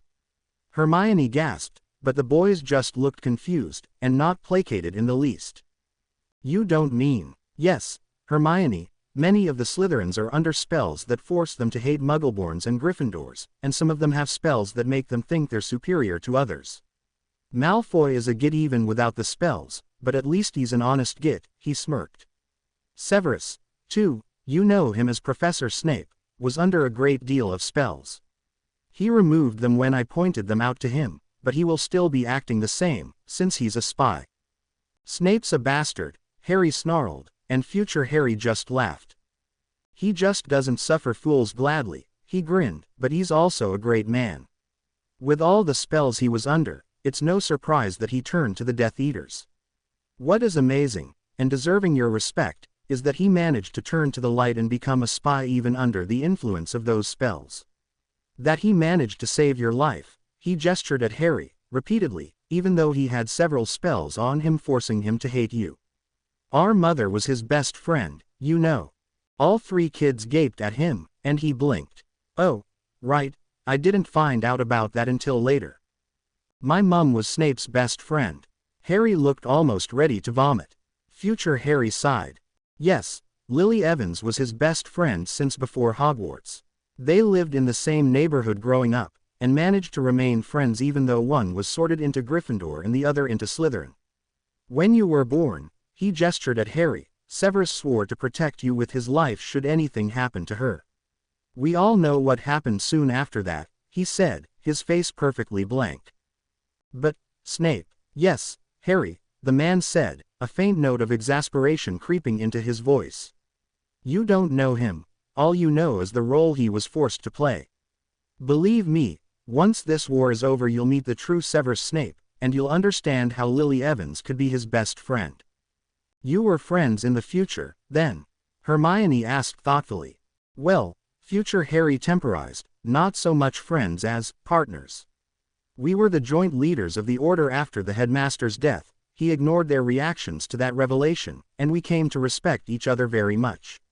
He has a great sense of humor when you get to know him, he grinned. Wait, Professor Dumbledore dies. Ron exclaimed. Future Harry pinned him with a level gaze. Do you know how old the man is, Ron? Ron hesitated, and Hermione got there first. Professor Dumbledore is 120 years old, she answered promptly, and the man inclined his head. Is it then so surprising that the man should die? Especially in the middle of a war? I suppose not, Ron muttered, though he still looked taken aback at the knowledge that their headmaster was mortal. How did he die? Harry asked quietly, looking more vulnerable than the other two had seen him in a long time. Future Harry just brushed the question aside, however. It doesn't matter. I don't intend to let him die the same way this time. I don't think he's very long for this world anyway, though, he said, his face not betraying how he felt about that. You're not very fond of Professor Dumbledore, are you? Hermione asked, her gaze intent on him. To her surprise, the man laughed. You always were far too clever, Hermione, he said with a grin. No, I'm not particularly fond of the headmaster. Too many people died last time because of his inaction. I'm going to ensure that it doesn't happen this time around. The fierce look in his eyes unsettled Hermione, but she tried not to let it show on her face. This Harry was hard. Where her Harry was friendly and open, this man was somewhat scary in his intensity. Did we die? She asked softly, wondering whether that was why he was so hard. His face gave her all the answer she needed, and she dropped her gaze. I'm sorry, the man said, and they couldn't place the emotion he tried to keep out of his voice. Hermione looked up to find his eyes on her, and the way he was looking at her without seeming to see her had her reacting before she knew what she was doing. We're safe now, she told him, sitting on his lap and folding him into her arms. His arms came up around her, and she felt a tremor run through his body, but if he was crying then he was doing it silently. Hesitantly she stroked his head, and he tightened his hold on her, as though assuring himself that she really was there. Meanwhile, the two boys were communicating silently about the strange man. It was obvious that Hermione accepted him as an older version of Harry, but Harry didn't know how to feel about the man. They seemed so different. Ron shrugged. If there really was a war, then Harry would be in the middle of it, and he figured that that would change anyone. Harry glared back. It seemed like this future version wanted to keep them out of it entirely, and he wanted to do something, damn it. Ron gave him an intent look, asking him whether he really wanted to be the leader of the Order, whether he wanted to kill people. Harry paled slightly and looked away sullenly. Seeing how his future self was clinging to Hermione, he realized that it wasn't all fun and games, and that his friends could die if he didn't man up. Straightening, he looked back at Ron and nodded slightly. His friend was right, of course. Ron touched his head, and Harry nodded. They would have to learn to protect their minds. Frowning, Harry mimed a beard, asking his friend how he felt about Dumbledore. Ron looked unsure and shrugged with one shoulder. He tipped his head in future Harry's direction, and Harry nodded. They would have to ask his future self about Dumbledore. They had the feeling that he was not very fond of the headmaster, and felt like the professor must have done something that future Harry objected to. Suddenly Harry's eyes widened. It couldn't be. The spells future Harry had said were on the Slytherins, who had cast those. He couldn't help but feel that there was a link between the headmaster and the Slytherins. Then he paled, Ron shooting him a worried look. He cast spells on us, didn't he? Harry said, and it was more statement than question. He couldn't see future Harry very well behind Hermione, but her words confirmed it for him. You stiffened, she said with false calm. Harry's right, isn't he? Silence. What spells did he cast on us? Harry demanded. Spells first to hate Slytherins. He exchanged a look with Ron. What else? My restraint, Hermione said suddenly. He hid that away, didn't he? I never threw myself into schoolwork so much before Hogwarts. My Slytherin side, Harry said, full of certainty. The Sorting Hat wanted to sort me into Slytherin, and only didn't because I begged it to put me anywhere but there. That was Dumbledore's doing, wasn't it? He quivered with suppressed anger. And now I'm the perfect Gryffindor. Where did my Slytherin tendencies go? My loyalty, Ron said quietly. It comes and goes. Remember the Triwizard Tournament? Oh yes. Harry remembered that all too well, and he shot his friend a forgiving look. It would explain a lot, if someone was meddling with their personalities. But why? Hermione sounded lost. Why would the headmaster try to change us? Let's get together with Snape and give him Veritaserum, Ron snorted. You don't know why he did it, do you? He shook his head. Hermione said. Veritaserum sounds good to me. Harry, what else has he done to us? Fealty potions, they heard his muffled voice. Heed to Dumbledore, Harry growled. You didn't want us to know, did you? He shook his head again. Why not? Low words that the boys couldn't make out. Then, he feared that we'd want to kill him. The boys exchanged a wide-eyed look. That's why you don't think Dumbledore will live for long, you'll kill him. Dursleys, they heard, and, love potion keyed to Ginny. Sirius dead, Minbeep by Severus, Triwizard Tournament, Basilisk, Quirrell, Umbridge. Prophecy, dead parents, Sirius in Azkaban. Everything Dumbledore's fault. Oh Merlin, it all makes sense, Ron breathed. But let's get the truth out of him before you kill him, yeah. I can't believe we're talking so calmly about murdering our headmaster, Hermione said weakly. Shouldn't we have him arrested instead? Let everyone know the truth. Let's not decide yet, future Harry said, finally loosening his hold on Hermione and giving her an apologetic smile. Snakeface is the bigger threat at the moment, Dumbledore can wait. He pulled out his wand and waved it over Hermione, who gasped. Those were the spells, I've lifted them. The potion will have to wear off on its own, and that won't happen while Dumbledore continues to add it to all the food, but that may be for the best. He waved his wand at Ron as he continued, you will have to act the same around the headmaster. Harry, I trust you to put your Slytherin side to use. One last wave, and the man put away his wand again. He's dangerous, he said, meeting each of their eyes in turn. I don't know his motivation, and that unsettles me. He's unpredictable. Don't take any chances. Don't discuss anything where there are portraits. If you're going somewhere and don't want Dumbledore to know, use the invisibility cloak. If it's missing, call for Dobby. I'll have to borrow it a few times, and he can fetch it for you if I'm not using it. Harry, He met his counterpart's eyes. "We will need to go to Gringotts together and get you emancipated. You'll be able to access all of the Potter vaults, and you'll never have to go back to the Dursleys." The Blood Wards were a lie anyway, he grimaced. "If you need help, talk to Remus, Severus or me. We don't have the spells anymore, and have strong enough shields that Dumbledore can't see into our minds. Sirius, I'm afraid, is too unpredictable to take the spells off of. I think he'd go ahead and try to kill Dumbledore, and he wouldn't stand a chance." Gently pushing Hermione off his lap, he stood. "Let me teach you a spell to hide this conversation, and then you three will have to come up with something to take its place so that when Dumbledore looks he thinks you were doing that. Plan the next DA meeting, or duel or something. When you go back to Gryffindor Tower you should use the cloak, or have Dobby pop you over. He's bound to me now, he's trustworthy." At Hermione's look he laughed. "Don't worry, I'm paying him and he has 1 day off a month. He's not a SLA*, though we will have to have a more in-depth conversation later, preferably with a regular house elf present. Dobby is rather an oddity," he said fondly. "Now then, the spell." The next day Harry had remedial potions, and as he made his way down to the dungeons he considered the previous evening's happenings. He had barely been able to think of anything else all day, and he felt the only reason why Hermione didn't scold him for his inattention was that she was preoccupied with it, too. Knocking on the heavy wood door, he waited until the harsh voice called, "Enter," before opening it. To his surprise, Professor Dumbledore was there, apparently having a conversation with the potions master. "Ah, Harry," he said benevolently, and Harry gave a wan smile. "How are you, Professor?" he asked civilly, noting that the headmaster's eyes were twinkling and looking away to meet dark eyes instead. "Professor Snape," he greeted, jerkily inclining his head to the professor. "Am I early?" He knew full well that he wasn't, and hoped that Snape would take the opening, and he did.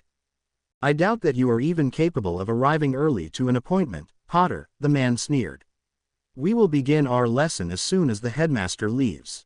I suggest you sit and read chapter 10 of this book," Snape said curtly, levitating a book onto a chair along the wall. "You were saying, headmaster." Harry set his bag down beside the chair and picked up the book, reading the title as he sat down. It was a book on meditation and mental health. Opening it to chapter 10, Harry pretended to focus on the description of mind palaces while trying to listen in on the professor's conversation. They seemed to be discussing potions for the infirmary, and Harry was surprised to discover that Snape brewed almost the entire stock. His respect for the man went up when he realized that all the potions Madame Pomfrey had given him over the years had been brewed by this surly man. Eventually he decided that the conversation wasn't important and focused fully on the text, fully expecting Snape to quiz him on it afterwards. To his surprise, it turned out to be rather interesting, and Harry was soon immersed in the book, only occasionally listening into the conversation to make sure that they weren't discussing anything important. It didn't take much longer for Dumbledore to leave, though not before asking Harry a question or two while holding twinkling eye contact, and then Harry was alone with Snape. An awkward silence fell while the two sized each other up, each finding that the other seemed different now. "Can I speak freely, sir?" Harry asked, willfully suppressing the that had wanted to escape in front of his question. Snape flicked his wrist once, then said, "You may."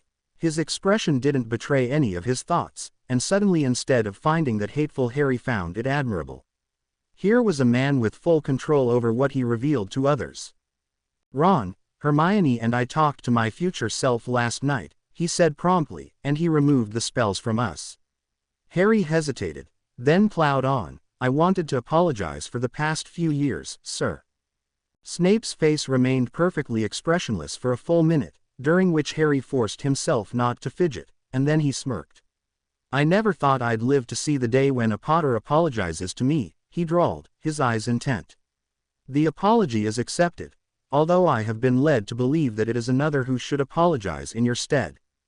Harry's face darkened. "He has a lot to answer for," he said as levelly as he could.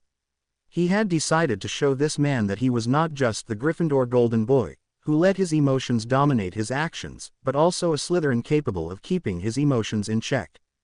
Indeed, although the word was spoken mildly, Harry thought he saw a glint of something dangerous in the potions master's eyes before the man turned away.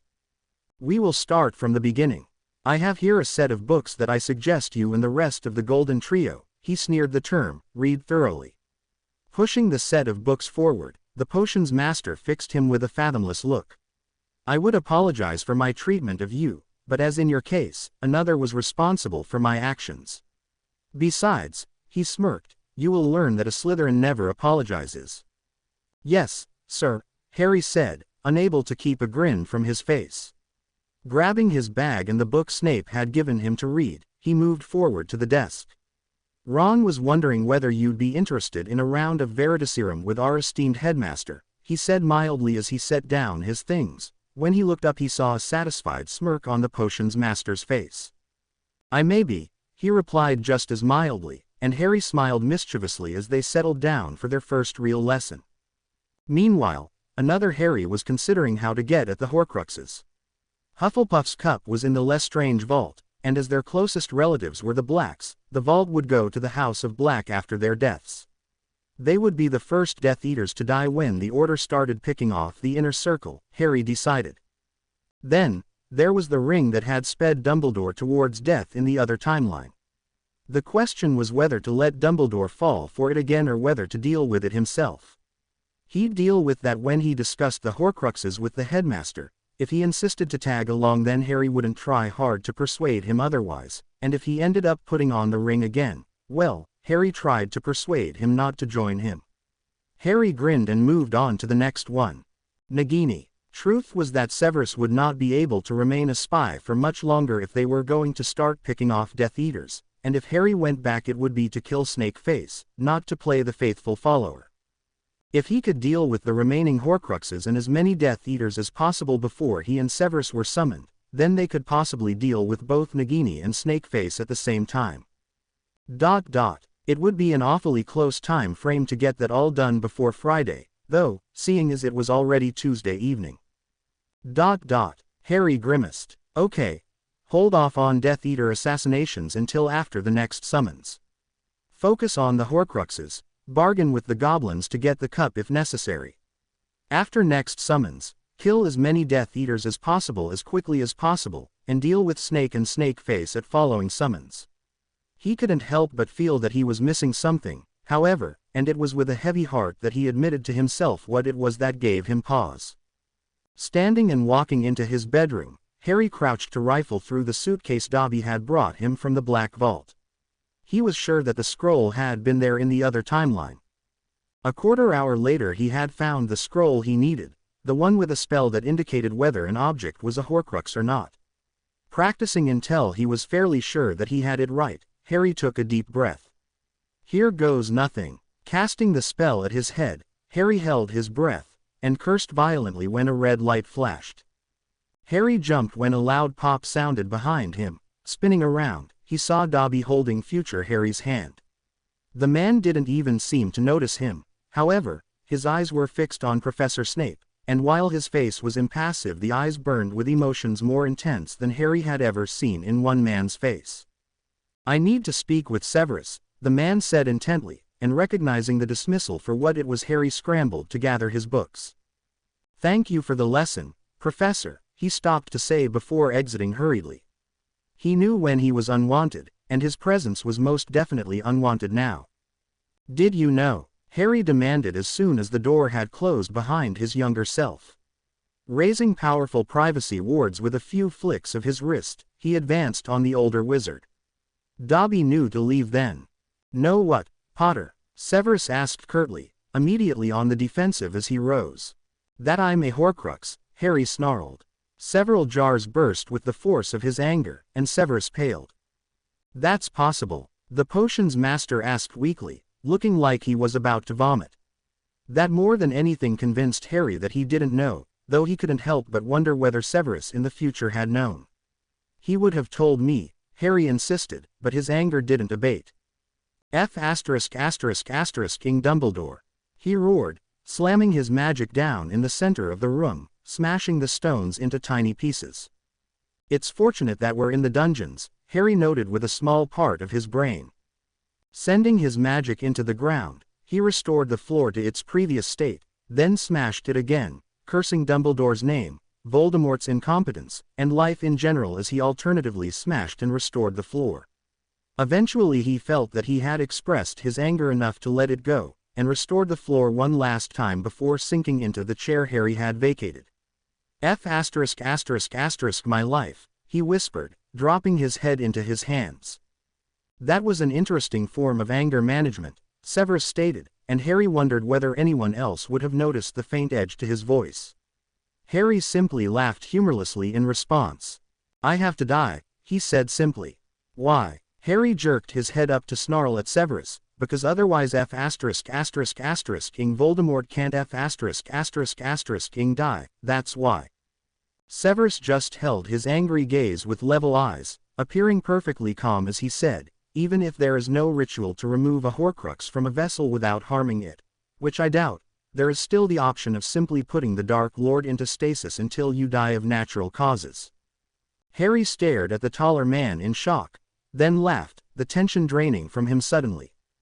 God, I love you, he said earnestly, ignoring the other man's reaction. Standing, he leaned over and clasped the potion's master's hand, noting absently that it was quite cold. Sorry about the jars, I'm going to go speak to the goblins. Hermione looked through the entire Hogwarts library in the other timeline and most of the Black Library as well, but we never asked any other races. I know how busy you are, but if you could find a spare minute to look into possibilities, I would be most grateful. With a smile Harry called Dobby and popped away, leaving a stunned potions master behind. Ooh, Dobby popped them directly into the entrance hall of Gringotts, and Harry saw that most of the tellers were empty. Walking up to one teller and ignoring the few other customers he greeted the goblin there. Good evening, warrior. It was amazing, what all one could learn from books, or, well, from Hermione. I have come to discuss a dark item residing in the Lestrange vault. The goblin gave him a piercing look. Name, Harry James Potter Black, Harry said, pitching his voice low but speaking with the authority the name gave him. The goblin gave him another piercing look before waving to another goblin, never taking his eyes off the human. Take the customer to Scholar Krillick, he ordered curtly, and Harry laid his fist over his heart once in the goblin salute before following the second goblin. They went down several long marble hallways before the goblin stopped before a large door and pushed it open without knocking. At the goblin's sign Harry stepped inside, letting the door close behind him. Scholar Krillick, he asked, placing his fist over his heart when the goblin looked up from his notes. My name is Harry James Potter Black. Welcome, Mr. Potter Black, the goblin replied, saluting him in turn. How can I be of assistance? Harry wondered whether all goblins learned that piercing look in school, or whether it was simply a trait of their race. There is a Horcrux in the Lestrange vault, he said without further ado, another thing Hermione had told him about goblins. Never dance around the topic, for they don't appreciate small talk. The goblin's eyebrows rose. A Horcrux, indeed, Harry nodded. The cup of Hufflepuff, he supplied. And this is a care of yours how? The Horcrux is Voldemort's. Ah, turning, the goblin barked out a phrase in the directing of the side door. It will be checked momentarily. Is there anything else? Yes, I was wondering whether you know of a way to remove a soul piece from a vessel without harming the vessel itself. The goblin gave him that piercing look again, weighing his words before saying, there is.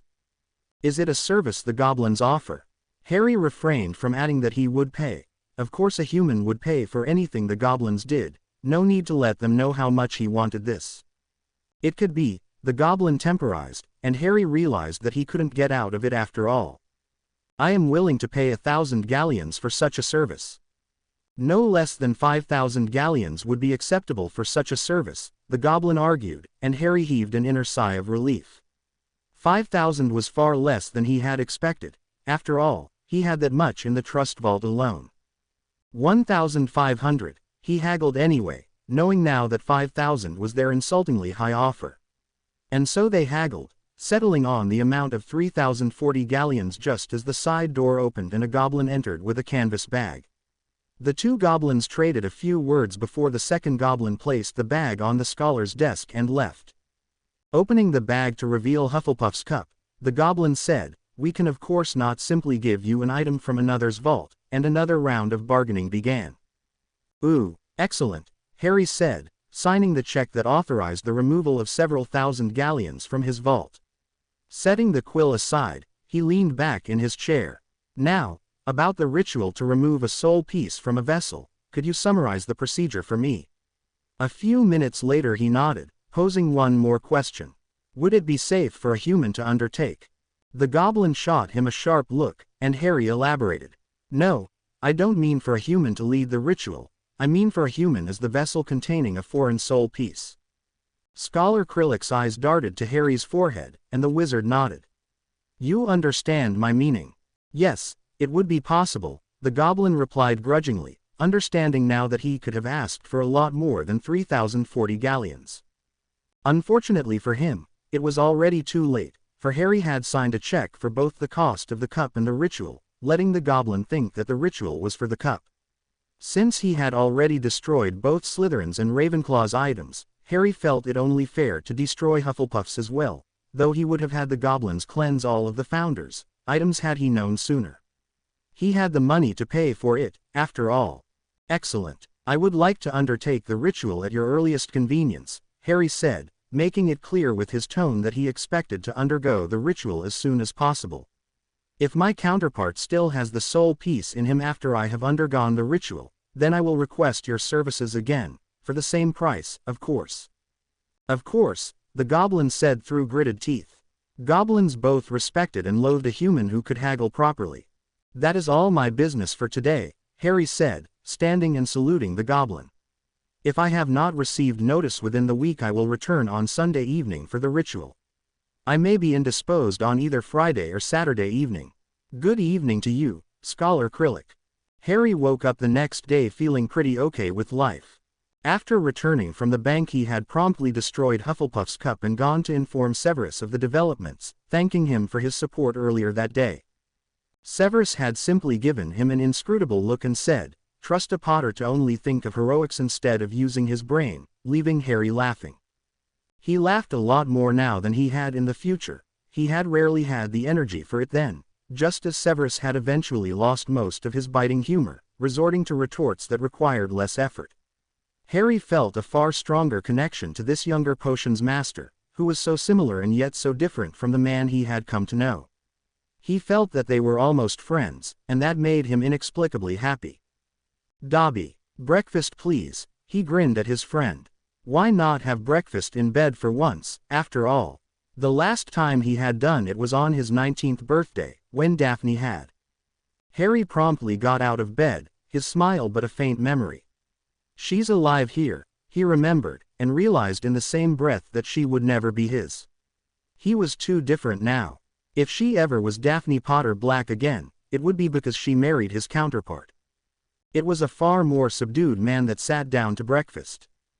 Ooh, a knock on his front door had Harry looking up from the rest of his breakfast. He had only eaten half before starting to push the rest around his plate, sinking into memories of another time. "Who is it?" he called, standing and walking to the door. "It is I," came the smooth voice of the potions master, and Harry opened the door before he could fall into the old routine of asking a question to check Snape's identity. "I have brought the potions you asked for," he said, and Harry blinked once in surprise. "What potions?" Showing the man into the living room, he sat down at the newly vacated seat, eyeing the potion vials curiously. "I did not intend to interrupt your breakfast," Severus said then, remaining standing. "I can return later." No, Harry waved his hand, "I was done eating anyway, please sit." "What potions are these?" Sinking down onto the free seat across the table, Severus placed the vials on the table. "Nutrient potion, strengthening potion, blood replenishing potion and dreamless sleep," he said, pointing to the vials in order. Harry immediately understood their purpose. Strengthening and blood replenishing potion for before and after the goblin ritual, nutrient potion because he was far too thin, and dreamless sleep because even though he hadn't given it a single thought yet, Severus had realized that eventually his horrific nightmares would return. He was still sleeping off the fatigue from the future, but once he began sleeping normally nightmares would be omnipresent. "Why Severus, One could almost think you care, Harry teased gently, knowing that Slytherins tended to prefer thanks and apologies wrapped up in unrelated remarks. Looking up to meet the dark eyes, he hid his surprise at the warmth in them as Severus smirked and simply replied, "Indeed." Reaching over the table, Harry snagged the vial of nutrient potion and downed it in one go, knowing that it should be drunk after each meal. "The vials are charmed to refill when stoppered," Severus supplied, and Harry shot him a thankful smile. "Brilliant. You're a genius," he said, letting his Gryffindor nature shine through. Severus smirked once more, another thing I had never expected to hear from a Potter. "Oh, what was the first thing?" Severus hummed. "Yesterday Potter apologized for the past few years. It was unexpected." "Ah yes," Harry laughed, "our Gryffindor side typically rears its head when it comes to apologies and thanks. We're not conditioned to the Slytherin apology wrapped in an insult." He grinned, and to his surprise Severus chuckled. "And yet I think you could manage it if you put your mind to it," he drawled. "I do my best," Harry smirked. "Can I offer you anything?" "A cup of tea." Severus hesitated. "A cup of coffee perhaps," he conceded. "I only have a few minutes to spare before I am required to go teach the bumbling idiots." Harry chuckled as he asked Dobby for a cup of coffee for Professor Snape. "If you could do anything at all, without having to worry about money or responsibilities or what others would think, what would it be?" Harry asked curiously, fixing himself another cup of tea. Looking up, he found Severus earnestly considering the question. "I believe I would begin by traveling the world, visiting libraries, potions conferences and vineyards, eventually settling down to work on potions development. Indeed, I do not know if I would ever settle down in one place. It would appeal to me to spend varying amounts of time in different places, taking my research with me wherever I go." Severus accepted the cup of coffee from Dobby with a nod, blowing on it to help it cool. "Alone, or with company?" The truth was that Harry found Severus' wish quite appealing. He had long wanted to see more of the world. "I would not be averse to company," Severus replied carefully, raising his cup to his lips. A few days ago he would have told anyone who asked that he preferred solitude over anyone's company, but something about this man intrigued him, and his presence was somehow gratifying. He was also the only person who laughed at his remarks, which was pleasant. "Once this war is over I would love to go see a bit more of the world," Harry smiled. "Is there any particular research you'd like to do?" "I would be interested in developing a potion that enables the drinker to speak Parseltongue," Severus replied, gratified when his companion oohed. "That would be awesome," Harry enthused. "Bill once told me that a lot of Egyptian tombs have Parseltongue inscriptions or words that make life very difficult for curse breakers. I'm sure they would pay large amounts of money for such a potion. Bill was forever trying to get me to promise to go into curse breaking after the war." Harry laughed, though a hint of sadness colored the sound. "Weasley may have had a point," Severus said, contemplating the young man before him. "I think you may be well suited for curse breaking. It can also involve a lot of traveling," he said, not quite teasing, but almost. "No way," Harry laughed, Severus Snape, agreeing with a Weasley. "Unheard of. Perhaps I shall have Poppy check my mental health," Severus agreed with a smirk, draining the last of his coffee to the sound of Potter's laughter. Standing, he tried to keep the regret out of his voice as he said dryly, "Unfortunately, the bumbling idiots beckon, and I must be off. Perhaps the next time you will join me and I will introduce you to real coffee. In other words, thank you for the coffee, and I invite you to join me in my quarters soon," Harry translated with a mental smirk. "Slytherins. It would be my pleasure," Harry replied, standing and giving Severus his hand. "Don't treat the bumbling idiots too harshly," he grinned. "I will endeavor not to make any of them cry this lesson," Severus deadpanned, releasing Potter's hand and making his way to the door. For some reason the sound of Potter's laughter behind him raised his spirits, and he could still feel the man's warm hand in his when he finally reached the potions classroom. Harry finished the rest of his tea with a smile.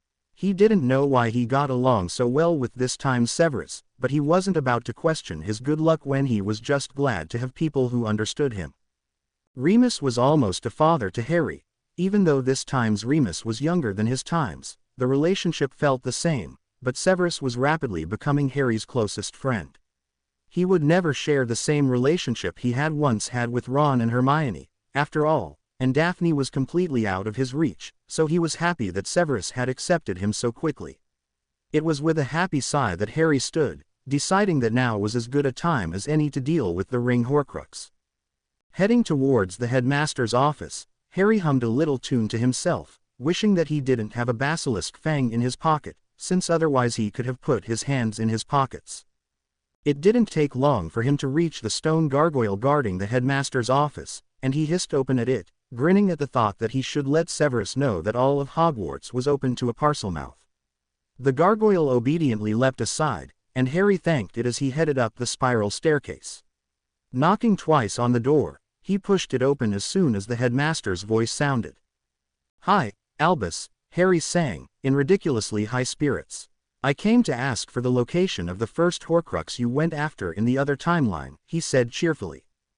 "Ah, I assume you mean the Gaunt House," Dumbledore said, rising. "We can go right away, my boy. Is that where the graveyard is that I was taken to in third year?" Harry asked, tipping his head in thought. There had definitely been the name, Riddle, on several graves, but he seemed to remember a Gaunt as well. "I believe so," Dumbledore confirmed, and Harry smiled at him. "Then I can go by myself, thanks. I will accompany you," the old man said as Harry was already turning to go, and Harry turned back with a reluctant expression. "But Albus, when you came back from there you had that cursed hand. I do think it would be better if I went alone." The mention of the curse seemed to give the headmaster pause, but then he said benevolently, "Even so, I would feel better knowing that I had your back, Harry." His eyes twinkled slightly, but Harry knew that he wouldn't be able to see behind his concerned act. "Well, if you're sure," he said hesitantly, and at the headmaster's smiling nod he shrugged. "Okay then. I suppose you know best. Shall we walk to the apparition point?" "After you, my boy." Dumbledore gestured for Harry to precede him, and Harry gave him a smile before turning and heading out first. His back itched, but he knew that the rings he wore would protect him from most minor spells, including compulsions. Fortunately, Dumbledore didn't try anything, and they made meaningless small talk on their way through the castle. Harry made a comment about a certain Halloween when they passed by the bathroom where he had killed a troll in his first year, and they continued reminiscing about Harry's school years until they reached the school gates.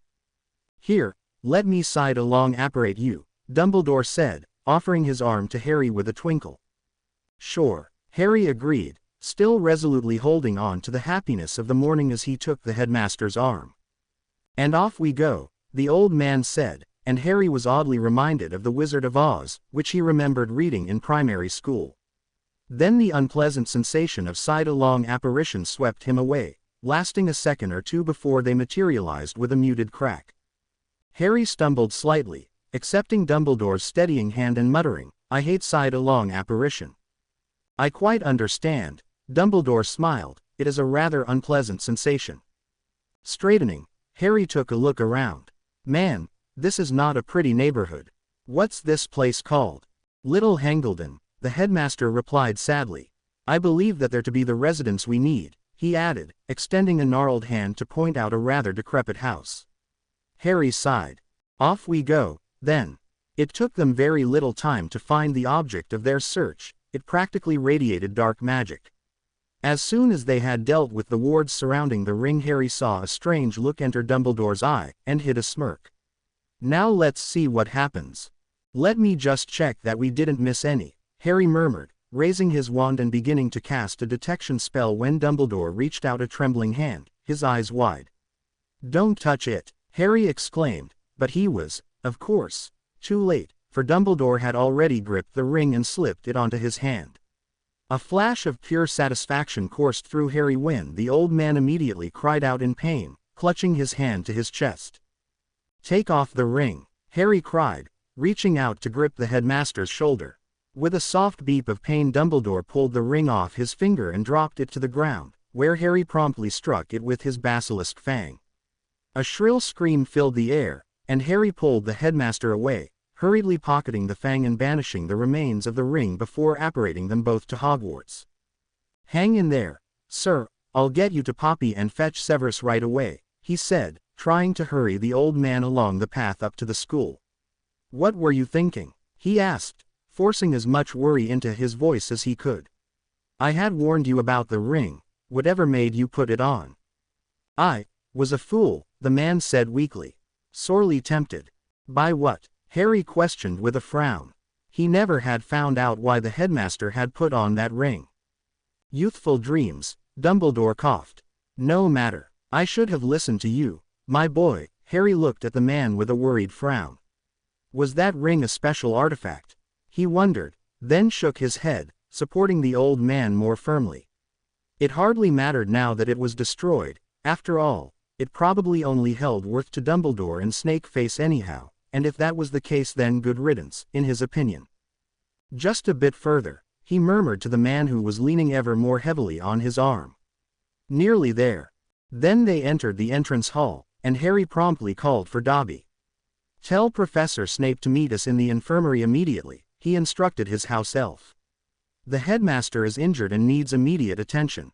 Dobby cast the headmaster a wide-eyed look before popping away, leaving Harry to practically drag the old man to the infirmary. They had barely made it there when Severus burst into the room, a vial of green liquid in one hand and his wand in the other. Harry shot him a meaningful look when their eyes met, and called loudly for Poppy, who hurried over immediately and gasped at the sight of her employer. "Albus!" she cried, rushing over and helping Harry to lay him on a bed. "What happened?" she asked him. "Cursed ring," Harry replied worriedly, stepping aside to make room for Severus. "Don't know what he was thinking, putting it on." "Drink this for me, Albus," Severus said urgently, holding the uncorked vial to the headmaster's lips and helping him drink it. He then took a closer look at Dumbledore's hand and hissed. "There isn't much I can do," he said lowly, waving his wand over the already black digits in complex patterns. "I can perhaps keep it contained for a time, but not for more than a month, and then it will spread rapidly." His brow was creased in concentration. "Do what you can, Severus. Any time you can give me I will take gladly," the old man said weakly, closing his eyes as the potion he had drunk took effect, knocking him out cold. Severus cast Harry an unreadable glance before turning back to the blackening hand, casting spells in an attempt to contain the curse to the hand of the wizard. "What happened?" Poppy asked Harry, clearly feeling helpless in the face of the dark curse. Harry cast several privacy wards before replying, giving her a look that told her that he expected her to hide the events of the day with the spell he had taught her so recently. "We went to destroy one of Snakeface's Horcruxes, and it turned out to be a heavily protected ring. We had just taken down all the wards and I was about to cast a last detection spell when Albus reached out and before I could stop him he slipped the ring onto his finger. The curse took effect immediately." Harry shivered, but Poppy didn't recognize it for a shiver of pleasure. "As soon as he got the ring off his finger I destroyed it and brought him back to Hogwarts. I'm just sorry that I didn't stop him in time." Harry lowered his head to hide his face, for he couldn't let her see the flash of satisfaction that spread across his face for a split second. Let her think he was ashamed. "You did what you could," Poppy reassured him, placing a comforting hand on his shoulder. "It's a terrible end for such a great wizard, though." Harry just nodded, keeping his face turned to the ground. "Great wizard indeed. I can do no more." Severus broke the silence, standing and pocketing his wand in one smooth movement. Harry cast a look at the sleeping wizard, and felt a thrill of satisfaction when he saw that the curse had reached halfway up Dumbledore's arm. Severus clearly hadn't tried as hard this time around as he had last time. He had also said that he could only contain the curse for a month, when in the other timeline he had guaranteed Dumbledore another year of life. Not trusting himself to say anything in Poppy's presence, Harry silently followed Severus out of the hospital wing and down to the potions master's quarters. Only when they were safely in the older man's living room did he let a huge grin spread across his face. Turning to his companion, he found a feral grin curving the thin lips. "A drink for celebration," the man suggested smoothly, and Harry whooped indecorously. "Ding, dong, the bastard will die," he sang in terrible parody of the Wizard of Oz as he skipped over to the couch and sank down in his favorite spot. Finally, "I cannot help but agree. We have suffered too much under that man to regret his slow and agonizing death even one bit," Severus replied, drawing out the words, slow and agonizing, with relish as he poured 2 liberal glasses of brandy. "It's at times like this that I wonder if I'm going dark," Harry said, turning to look at his companion with the huge grin firmly in place. "Oh, please," Severus scoffed, setting down the bottle and handing Harry 1 glass. "As if any Potter is capable of going dark." "Oh, you'd be surprised at the things this Potter can do," Harry said, his eyes darkening. The grin suddenly seemed far more dangerous than celebratory, and Severus felt a shiver run down his spine. It wasn't a shiver of fear, but Severus couldn't place the feeling. "To an opponent skillfully brought to his knees," Severus said, raising his glass and holding Harry's gaze. "To an opponent skillfully brought to his knees," Harry echoed, his eyes never leaving the potion's master's as he clinked his glass against the other man's. Tipping back the glass, Harry drank the contents in one go. Severus raised his eyebrows and followed suit, although the amount had been a good 2 fingers in a rather wide glass, exhaling heavily at the end of it. "Well done back there, by the way," Harry said, smirking at Severus. "I have no idea what you're talking about, Potter," Severus said blandly, accepting the glass from his guest and going to pour them another finger of brandy. Behind his back he heard Potter snort. "What was the green potion? I do hope it's something painful," Harry said, and Severus turned back with a smirk.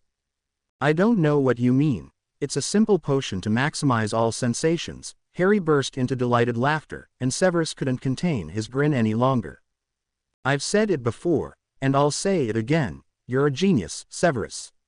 An evil one, to be sure, but a genius nonetheless." Harry raised his glass in a toast and said with a glint in his eye, "To a long and successful partnership." Severus echoed the toast, and they held eye contact once more as they knocked back their drinks.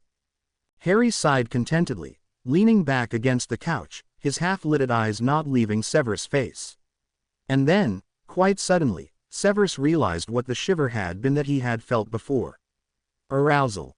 One blink was all that outwardly betrayed his surprise, and he was thankful for all the years of strict control over his expression, for Potter noticed nothing untoward in his face. Trying to cover his realization, Severus sighed. "Unfortunately, I still have classes to teach," he drawled, and Harry laughed. "Poor dog," he snorted. "Though I don't know who is more unfortunate, you or the students that have to brave your class now."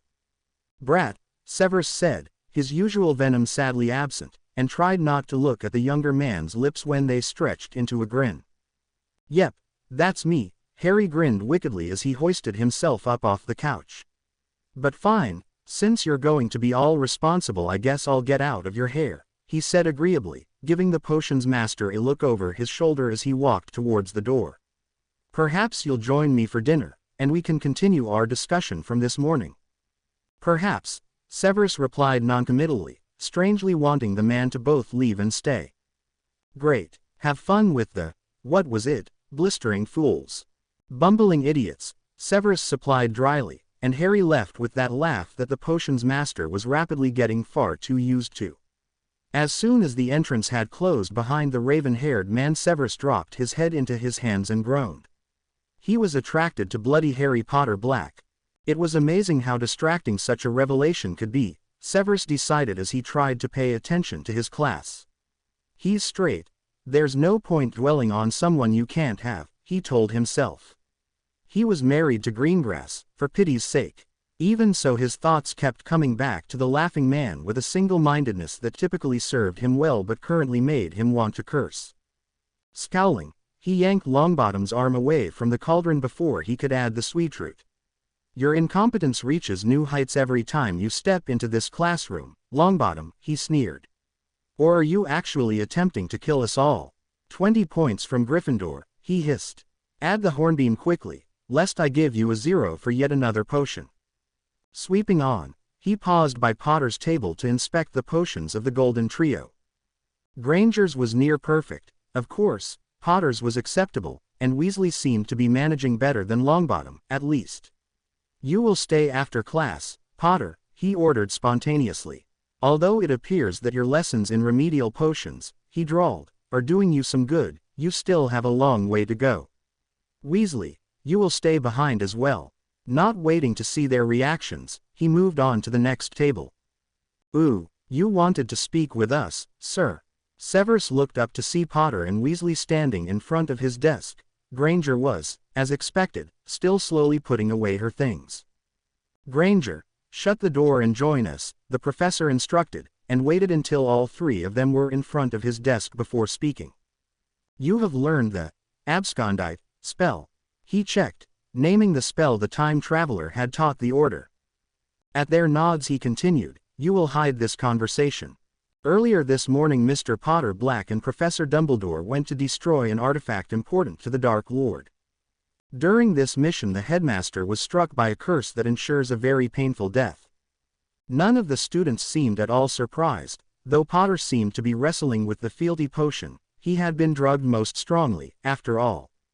I managed to slow the exposure to the curse, and the headmaster should enjoy another month of life before the curse kills him. I will arrange for a meeting within the month so that we may hear the headmaster's instructions and plans.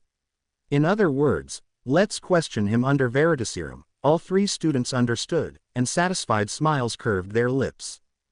That is all. Thank you, Professor, Granger said, pulling out her wand. The two boys mimicked her movement, and soon all three had apparently successfully cast the abscondite spell. You wanted to speak with us, sir? Potter asked, acting as though the conversation had never happened, and Severus nodded approvingly. I believe I will include Weasley in your remedial potions lessons, Potter, he sneered, since his incompetence is even greater than yours. Granger, I do not remember asking you to stay behind, he shot her a sharp look. Ah, sorry, Professor, the girl stuttered, backing away and stuffing the last of her things into her bag. Watching her with sharp eyes, Severus informed the boys, you will come to my office at the regular times. Dismissed. Sir, Potter had the temerity to begin, and Severus's eyes snapped to him. The foolish Gryffindor plowed on, however. Shouldn't Neville join us too? I mean, he's even worse than Ron. Longbottom is a hopeless case, Potter. Severus narrowed his eyes, as I am sure you know. Do not question me again. Yes, sir, Potter replied stiffly. Leave. All three students scrambled to exit his classroom, and Severus waited until they had left before dropping his head into his hands. He had a headache. Ooh. By silent agreement the three friends spent the next lesson, History of Magic, reading the books Professor Snape had lent Harry. Ron was perfectly aware of the fact that Professor Snape would have absolutely no patience with him, and as the next lesson was the following evening he would do his very best to be prepared. The other students would be shocked to see Ron Weasley studiously reading a book that evening in the common room, but they'd probably assume that Hermione bullied him into it, so it was all good. Harry, meanwhile, was struggling with conflicting emotions. One part of him was happy to hear of the headmaster's injury, but another part of him screamed out that Professor Dumbledore didn't deserve to die, that he was a great man and that they needed him. Harry was sure that that voice came from the fealty potion he was apparently drugged with, but that made it no easier to combat. Eventually he gave up and concentrated fully on his book, resolving to ask Professor Snape for a potion or spell to get rid of the fealty potion. Hermione was for once completely disregarding the ghost's lecture, focusing instead on the text on how to center yourself and calm your mind. She understood why Professor Snape couldn't teach her as well, and she knew that the boys would be of little help, so the books would have to do. Already she had a foot of notes. She had decided that the best way to learn this would be to treat it as a special assignment for a very strict teacher. Which it is, really, she smiled, jotting down another note. Ooh, Harry, meanwhile, was startled out of his thoughts by an owl tapping at the window. Letting the animal in, he relieved it of its burden, and noted with a grin that it was a letter from Gringotts. Would you like some water? He offered the animal, but it simply flew away. Guess not, then. Cracking the seal, Harry opened the scroll and read it quickly. Tucking it into his trouser pants, he downed the vial of strengthening potion and slipped the vial of blood replenishing potion in beside the scroll. It was time to go to Gringotts. Ooh. 3 hours later Harry reappeared in his living room and promptly collapsed to the ground, not even registering Dobby's words until a man's voice asked, Potter, what the devil happened to you? Prompting a spike of pain to pierce Harry's skull. Mother F******** ing headache of all headaches, Harry slurred, feeling like his skull was shrinking. his brain expanding, and 1,000 nails being rammed into his head. He was vaguely aware of strong hands rolling him over and wiping the blood from his forehead, hissing at the torn open scar. "You took the blood replenishing potion." Harry wasn't sure whether he managed to reply or not, but then the voice said, "Drink this," and a vial was pressed to his lips. Doing his best to follow the order even as his head was splitting in two, Harry swallowed the potion, and slowly his headache seemed to dissipate, until it only felt like one nail was being nailed into his head, right where his lightning bolt scar was. "Better?" the man asked, and Harry finally recognized Severus's voice. "Only one nail now," he answered weakly, then everything went dark. "What is that supposed to mean?" Severus stared at the unconscious man in his arms. "Only one nail." Then he remembered that sometimes his headaches felt like two nails were being inserted into his temples, and sighed in understanding. Most likely the nail was right where the wound was, he decided, and carefully lifted the smaller man to carry him into the bedroom. The man was still far too light. Setting Potter down, he brushed the dark hair aside, telling himself it was not a caring gesture, and contemplated the cut on the man's forehead. Heading into the living room once more, he cast a cleaning spell at the floor, then called for Potter's house elf and returned several minutes later with an assortment of vials and jars. "Why are you so good to me?" he asked the man silently as he cleaned and disinfected the wound. "You showed me your memories, but you and my future self were never friends," he thought uncertainly. Were they friends now? Severus hadn't called anyone his friend since he had lost Lily. Uncapping a jar of ointment, he carefully applied a small amount of it to the cut and watched as it healed before his eyes, leaving only a faint red line. "Would you prefer to keep a small reminder of your scar, or would unblemished skin be preferable to you?" Severus hesitated, his hand poised over another jar as he considered the enigma that was Harry James Potter Black. No one would want a reminder of a piece of someone else's soul, he decided eventually, picking up the jar and adding a small amount of clear gel to the previous ointment. Within the hour the cut would be healed, leaving no trace of the famous lightning bolt scar. Will the younger Potter have to go through this as well? Severus wondered, eyeing the elder Potter's pale complexion. It was the same soul piece in both Potters, theoretically, so would the destruction of one deal with the other? Alarmed at the thought, Severus ordered Dobby to bring Harry Potter to him, thankful that classes had already finished for the day when Dobby reappeared with a bleeding and unconscious boy. Laying him on the same bed as his older counterpart, Severus began treating him the same way, taking all the steps he had taken with the man. After all, if Potter's memories were to be believed, then neither Potter appreciated their fans or fame, and would prefer to be without the identifying scar. He did not look forward to telling the younger Potter about Horcruxes and the fact that he had been harboring a piece of the Dark Lord's soul since that fateful Halloween night. No, he didn't look forward to that conversation at all. Conjuring a wooden chair, Severus sat and considered the two Potters. Both were completely confusing to him, for all that the last occlumency lesson with the younger Potter had gone astoundingly well. Potter had been far more Slytherin than he had expected, respectful and focused, and Severus was filled with a steadily burning anger for the headmaster's machinations that had hidden such a spirit. It was no wonder that the older Potter hated Dumbledore with such a passion. And yet the two Potters were very different. Where Potter was still all soft youth, Potter Black was the harsh lines of a man older than his years, a man who had seen things Severus wouldn't wish on his worst enemy. As he considered the features of the time traveler, Severus wondered who would be able to truly understand this man. Lupin had seemed to instinctively accept the boy, and Severus had noticed how Potter had looked at him as he would a father, a position that Lupin had appeared to return in full. Who else? Black had seemed unable to accept the new situation, and Severus feared that that way lay only heartache for the older Potter. He may still hate the mud despite the missing spells, but he wished for the lonely man's sake that Black would learn to accept him. For he had no doubt that Potter was lonely. In his memories Severus had seen that there had been few survivors at the end, and the ones closest to Potter had been Weasley, Granger, Lupin, and his wife Tonks, and Hagrid.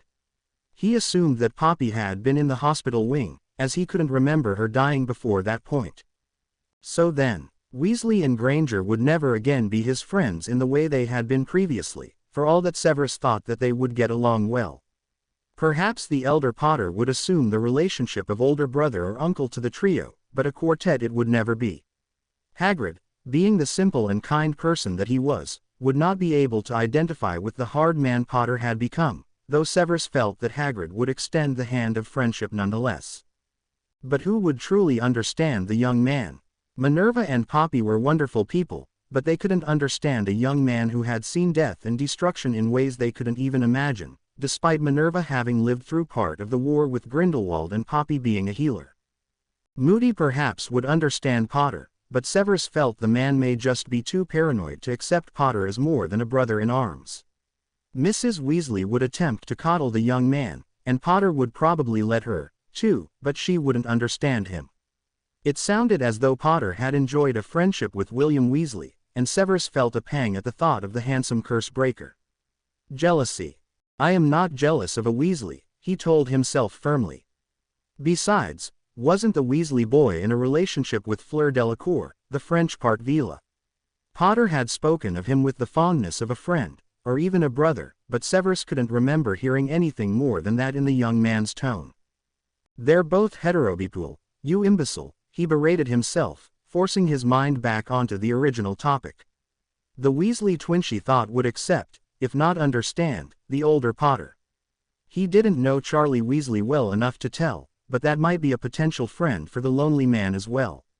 Percival was completely out of the question, of course. Then, reluctantly, Severus admitted to himself what had started the mental list in the first place. I am the only one, he thought with a strange sense of awe mixed with sadness. He had never thought he would be the only one to understand a Potter. I am the only one who knows the Dark Lord's cruelty, he thought, who has watched Death Eaters killing and torturing. I am the only one who has faced that particular darkness. And in the same breath he realized that Potter was the only one who understood him. The thought took his breath away. I am the only one he has shared his memories with, he thought with stunned clarity. And suddenly he regretted not offering the same to the man in front of him. Potter had showed him his entire life, revealing without shame his childhood in an abusive home, the struggles he faced at Hogwarts, the trials of the war, even a few more personal moments with his friends and family, and Severus hadn't offered anything in return.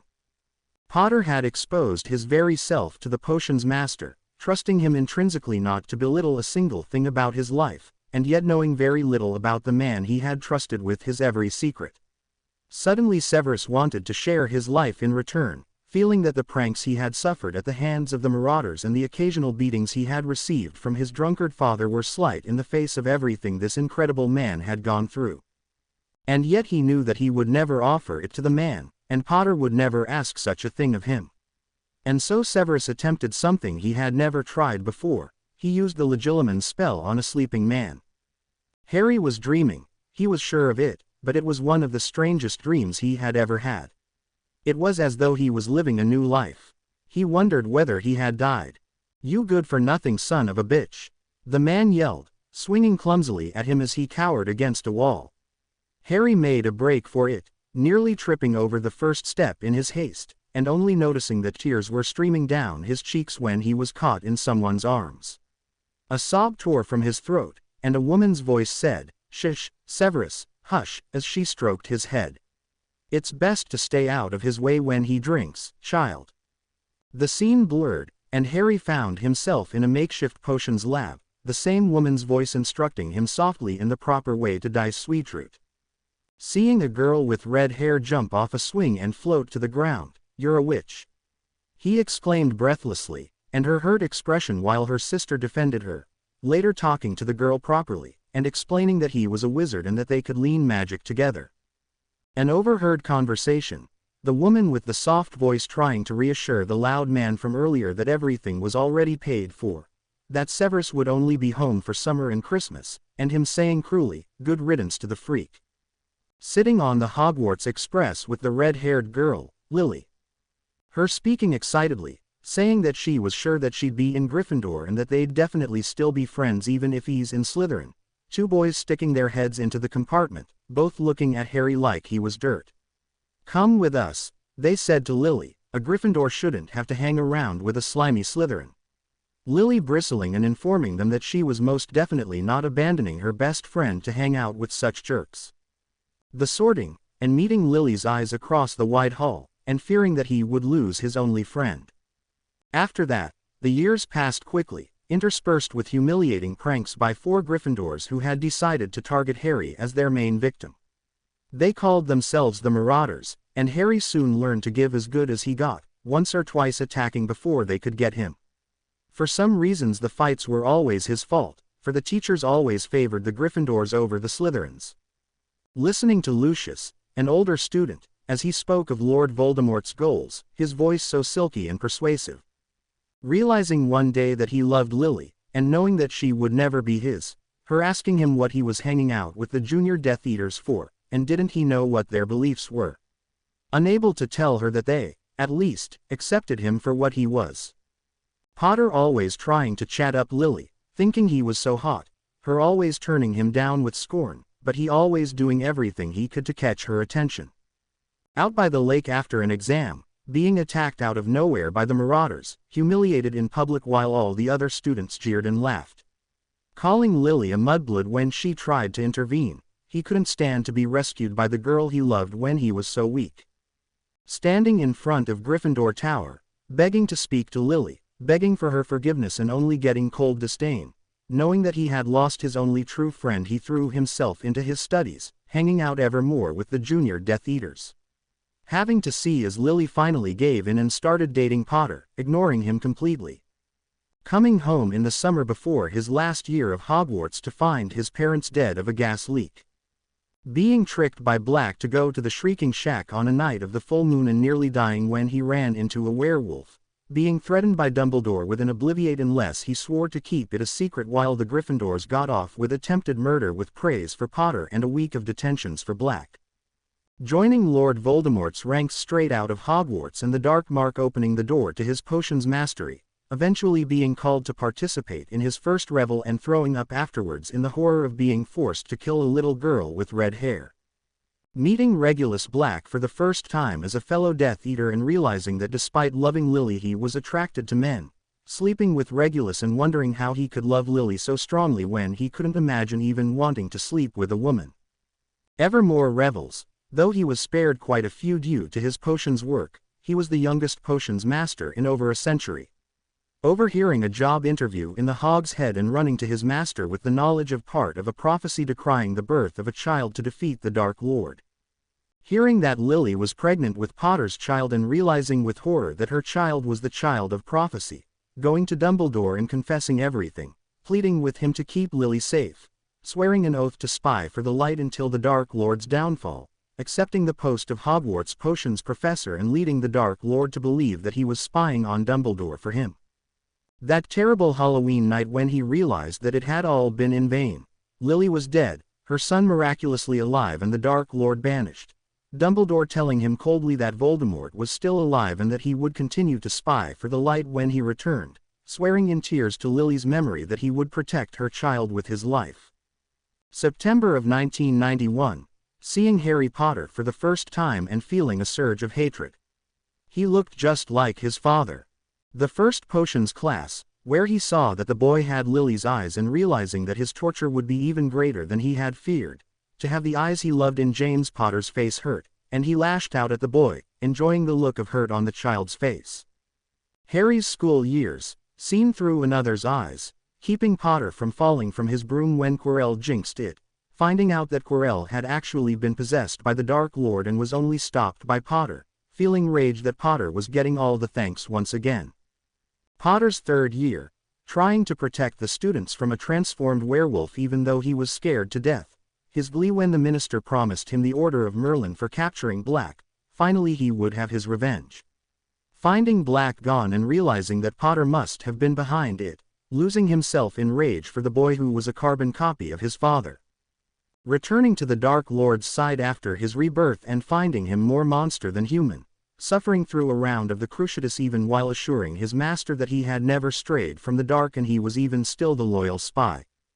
Being forced by Dumbledore to give Potter occlumency lessons even though it was everything he could do to keep himself from killing the boy whenever they were alone together. Yet another meeting of the inner circle, the promise of more rounds of the Cruciatus hanging in the air. And then the sudden appearance of a stranger, bursting out of nowhere to land on the stone floor of the throne room, everyone staring, the man acting like he was a member of the inner circle, then declaring himself to be Harry Potter. The man revealing that Bellatrix had killed him in the future, then killing Lucius. Apparating to Hogwarts and not knowing how to act when the man suddenly broke down, putting his hands on the stranger's two thin shoulders and feeling them shudder under the force of the man's sorrow, being told that Dumbledore had spells and potions on him and finally understanding how he could be Homobipool and still love Lily. Locking himself in his rooms, immediately ending all spells affecting him and brewing a potion to neutralize any other potions currently in his system, then going to Spinner's End and utterly destroying the entire house in his rage, burning it down before returning to Hogwarts. Seeing the strange Potter again the next morning and feeling slightly guilty for having forgotten about him when the man was clearly mourning all the people he had seen die, his surprise when the man laughed at his disparagement of Gryffindor values, watching the man as he deceived Dumbledore as skillfully as he had the Dark Lord. Being called to Potter's rooms and finding a changed man wearing authority like a cloak, that same man offering to allow him to search his mind, then showing him his entire life, including future events. Going to the Order meeting, seeing Potter break down in Lupin's arms and realizing that he was the only one who knew how to snap the man out of it, slapping the man across the face and being thanked for it, returning to Hogwarts alone to mull over all the things he had learned of Harry Potter Black. Seeing the younger Potter for his occlumency on Tuesday evening. Hearing that the Golden Trio had met with future Potter. The boy apologizing for the previous few years and Severus realizing that he not only knew in his head, but in his heart that it wasn't Potter's fault. Feeling tempted to apologize in turn but still too much of a Slytherin to say so outright, enjoying a constructive lesson with the younger Potter. Then the sudden appearance of the elder Potter, and finding out that the man was a Horcrux, feeling a strange ache at the thought of this extraordinary man sacrificing his life to bring down the Dark Lord, Potter telling him with glowing eyes that he loved him, and the warm press of his hand as he said he'd go see what the goblins might have. Mentally berating himself for a fool even as he gathered together potions to give Potter, telling himself that he was being an idiot even as he added a vial of nutrient potion and dreamless sleep, and relief when Potter accepted them with a thank you that would have been Slytherin if not for the soft tone it was delivered in. Discussing wishful dreams, and feeling surprise when Potter seemed to share them, surprising himself even more when he realized that he would actually enjoy Potter's presence.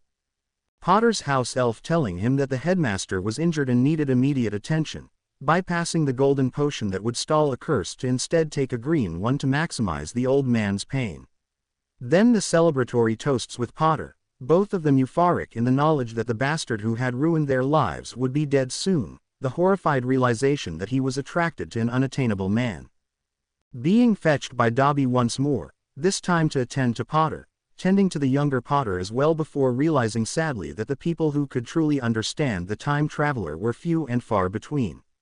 And then, the wish to share with this man as he had shared with him, a whispered, Legilimens, establishing the bridge between his waking mind and Potter's sleeping one.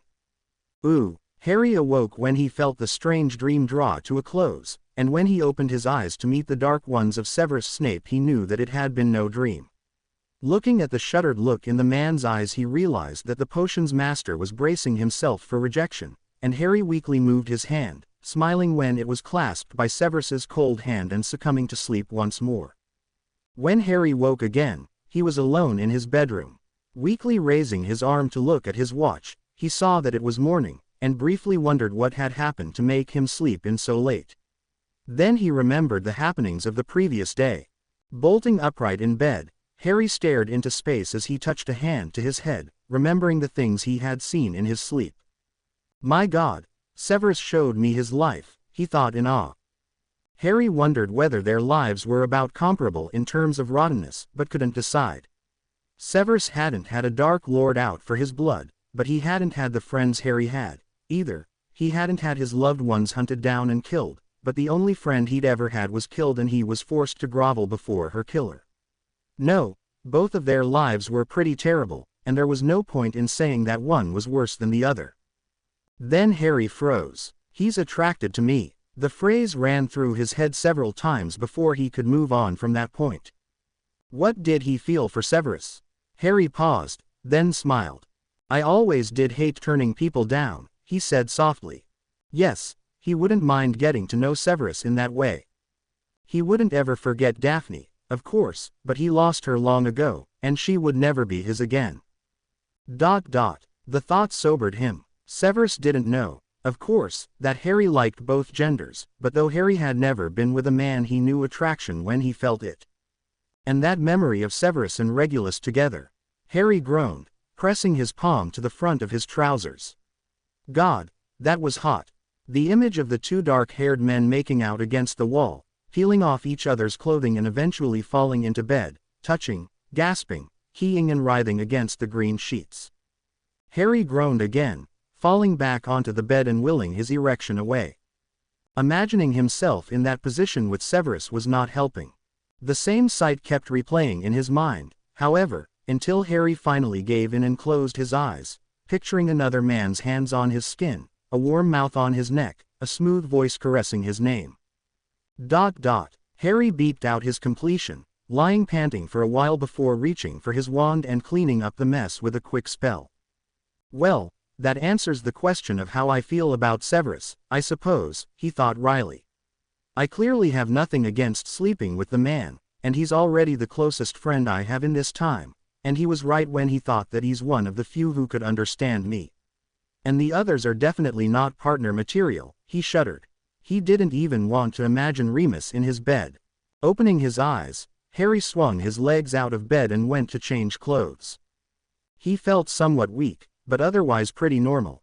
Checking the time again, Harry realized that Severus's last morning class had just ended and grinned. Perhaps he could catch the man before he went to have lunch. Dressing briskly, Harry called for Dobby and had him pop him to the potions classroom.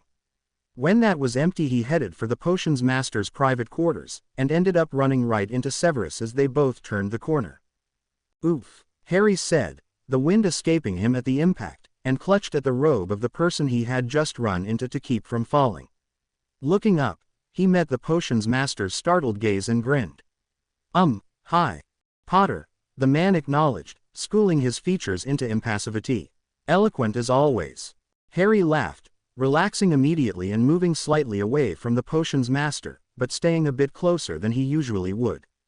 I was wondering if you had a few minutes to talk, he said, pausing as he realized that he wanted to do things that definitely weren't classified as talking. There's something I have to tell you. Though he could almost feel Severus's confusion, the potions master managed to keep his face completely blank as he nodded and turned, leading the way to his quarters. Harry followed, trying to figure out whether to get a hold on his arousal or not. He had never noticed the other man's scent so acutely, and suddenly he wanted to smell it from far closer than a step away.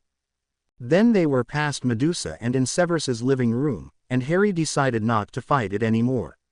As soon as Severus turned to him, asking him what it was that he needed to tell him, Harry stepped up to the potions master, eyes locked on the dark gaze as he said lowly, then he reached up and pulled the stunned man's head down, molding his mouth to the thinner lips of the older man. Severus completely froze at Harry's first touch, but Harry didn't move, waiting for the moment when, there. Severus relaxed into the key with a little sigh, bringing his right hand up to cup Harry's cheek, and Harry moved just that bit closer to let their chests touch, rough teaching robes pressed against soft wool. The key was gentle, their lips moving together softly, and damn if it wasn't perfect. Severus's lips were nothing like Daphne's, and for that Harry was thankful. Not to mention that he had to tip his head back quite a bit to key the taller man. Pulling away, Harry leaned his head against Severus's shoulder, loving it when Severus's arms came up to hold him. I'm so short, he laughed quietly, tangling his hands in the front of Severus's black robes as he raised his head to key the man again, going up on his toes so that he wouldn't have to tip his head back quite so far. He felt very safe in Severus's arms, he realized as he deepened the key asterisk, leaning in to get as close to the other man as possible. He felt a thrill of arousal when Severus opened his mouth, flicking out his tongue against Harry's upper lip, and Harry couldn't contain the sound that escaped him as he bit down on Severus's lower lip. It was a cross between a beep and a growl, and their key rapidly turned more heated. God, it had been so long since either of them had been with a partner. I want you, Harry growled as Severus's hand slipped under his shirt, stroking along the skin of his back. You've never. Severus began to object, but Harry cut him off with a forceful key. Doesn't matter, he said, moving his head to place his mouth against the taller man's neck and giving it a beeping key. I want to feel you, he muttered against the soft skin, sliding one hand down to Severus's trousers and squeezing, loving the beep that spilled from Severus's lips. He realized that Severus had automatically assumed that Harry would bottom, since, I want you, could have also meant that he wanted to top. Perhaps the next time he'd top, but he had been wondering for too long what it felt like to object to bottoming. He trusted Severus not to hurt him overly much. Come, he said, pulling away and hardening further at the hungry look in Severus's eyes. Bed. He pressed a bruising key to the taller man's lips before pulling him in the direction of the bedroom. They fell into bed, Harry already pulling at the other man's clothing, growling in exasperation at the many buttons that hindered him. The buttons look great, but they're in my way, he said breathlessly as Severus beepled at his neck. Severus chuckled, the deep sound going right to Harry's cock. There's a very useful little spell, Severus whispered against Harry's neck, and a moment later all the buttons on Harry's shirt popped open, exposing Harry's chest to the nibbling key as Severus immediately proceeded to trail down his front. Severus, please, Harry panted, arching into the touch. Severus didn't heed him, however, and kept moving further down, undoing Harry's trousers as he went. At the first touch of the older man's hand Harry gasped out, Don't, I won't be able to come 3 times, leading Severus to still and raise his head.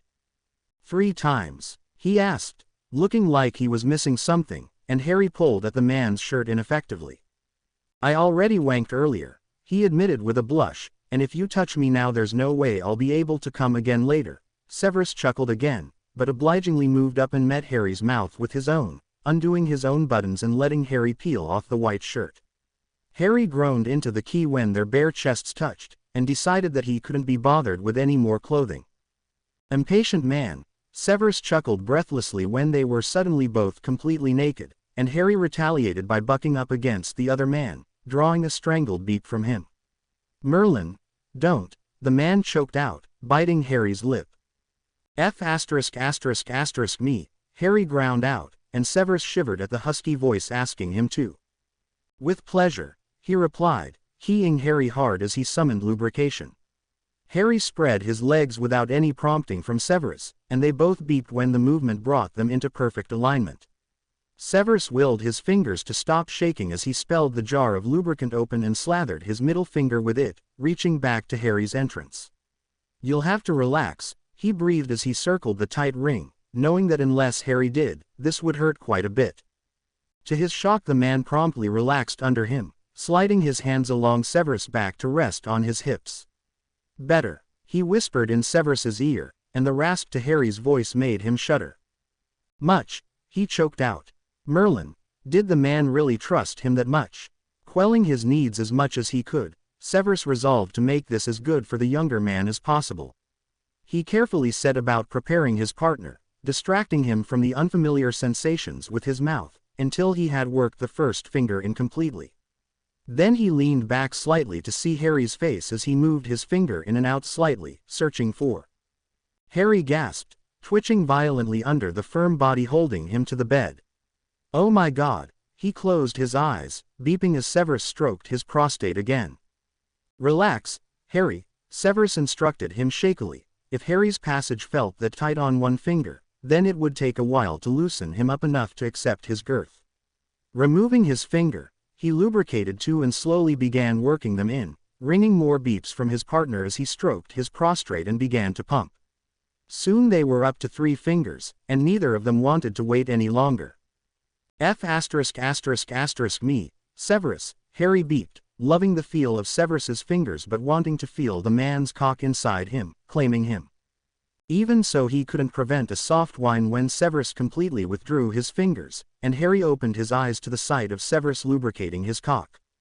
The man was somewhat bigger than him, in all directions, but he had expected that. Then Severus was positioning himself at Harry's entrance, and their eyes met, Severus's gaze asking him whether this was really what he wanted. Harry simply pushed himself down slightly, feeling the head of Severus's cock nudging his hole and loving the way Severus exhaled sharply at the sensation.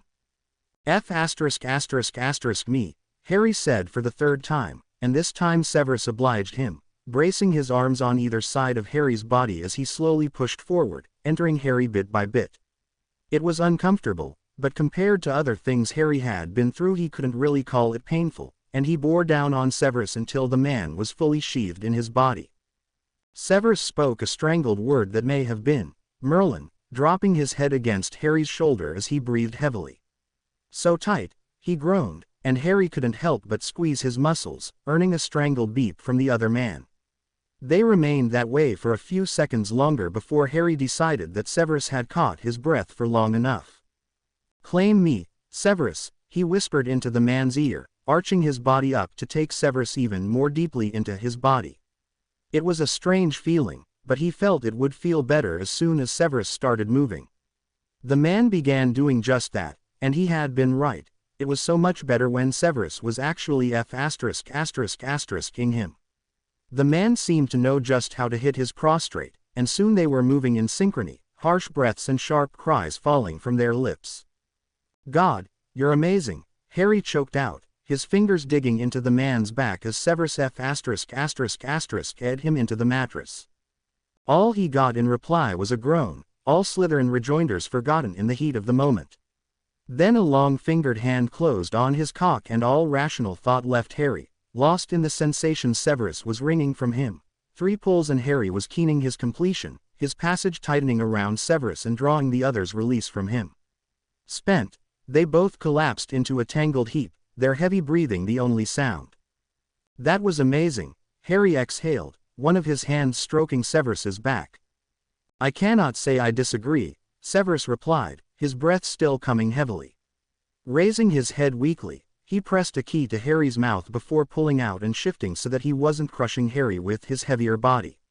One cleaning spell later and they both fell asleep with their bodies pressed close together. Talking would come later, but as they succumbed to exhaustion they both thought the same thing, that they looked forward to a repeat performance. Severus woke feeling warmer than he had in many years, and with a content sigh he burrowed deeper into the warmth. Then he realized that he wasn't alone in his bed, and that the warmth was the heat of another man's body. Severus froze, trying to remember. "It's just me," came a soft voice, and Severus relaxed slightly when he identified the voice as Harry's. Opening his eyes, he met the green gaze of his bed partner, and was left breathless by the warmth in the other man's gaze. "You're so cute when you sleep," Harry reached out to gently smooth some of his hair out of his face, and while Severus felt a strange warmth at the words he scowled and informed the man that he was most certainly not cute. Harry just laughed. "Of course not. Slytherins don't do cute." Something in Harry's smile let him know that he was remembering another Slytherin, and Severus searched the younger man's eyes as he asked softly, "Greengrass?" Harry simply smiled in confirmation, and Severus felt a pang at the sadness in that smile. "Don't worry," Harry said, reaching out again to touch Severus's cheek. "She'll never be mine again. Hopefully Harry will end up with her, but only time will tell." At Severus's questioning look he smiled wryly. "Yes, I miss her, but I lost her a long time ago.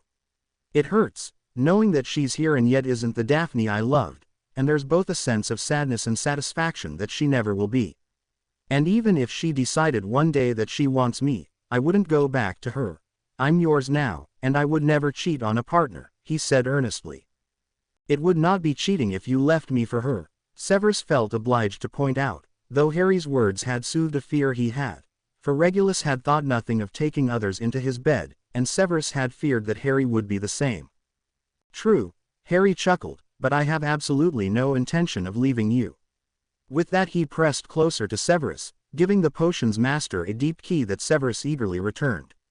He could already feel himself responding to the hard planes of Harry's body pressed up against his when he suddenly realized something, tearing his mouth away from Harry's to ask, "What time is it?" Harry blinked, then checked his watch. "It's about 3:30, he replied, and Severus buried his face into the pillow with a groan. "Ing hell," he cursed. "I missed my class." Harry burst out laughing. "Just tell them," he gasped through his laughter, that you missed the class because you were buggering Harry Potter." Severus gave him a distinctly unimpressed look, though laughter lurked behind it. Even though the class one missed was that of Harry Potter. Harry just laughed harder, and Severus reluctantly untangled himself from the other man and rose. "There is a half-hour of class left. I will go make my excuses. My following class doesn't begin until 4 p.m. He trailed off, and to his gratification Harry replied, "I'll be here waiting, then," with a smile. Severus nodded, refusing to blush as he pulled on his robes, and left. He could hear Harry's chuckles behind him, and did have to admit that it was funny that the first time he missed a class without notice was to the Golden Boy. Striding down the hall, he entered his potions classroom and was somewhat surprised to find his entire class there. "I apologize for the delay. I was detained," he said curtly when they all looked up at his entrance.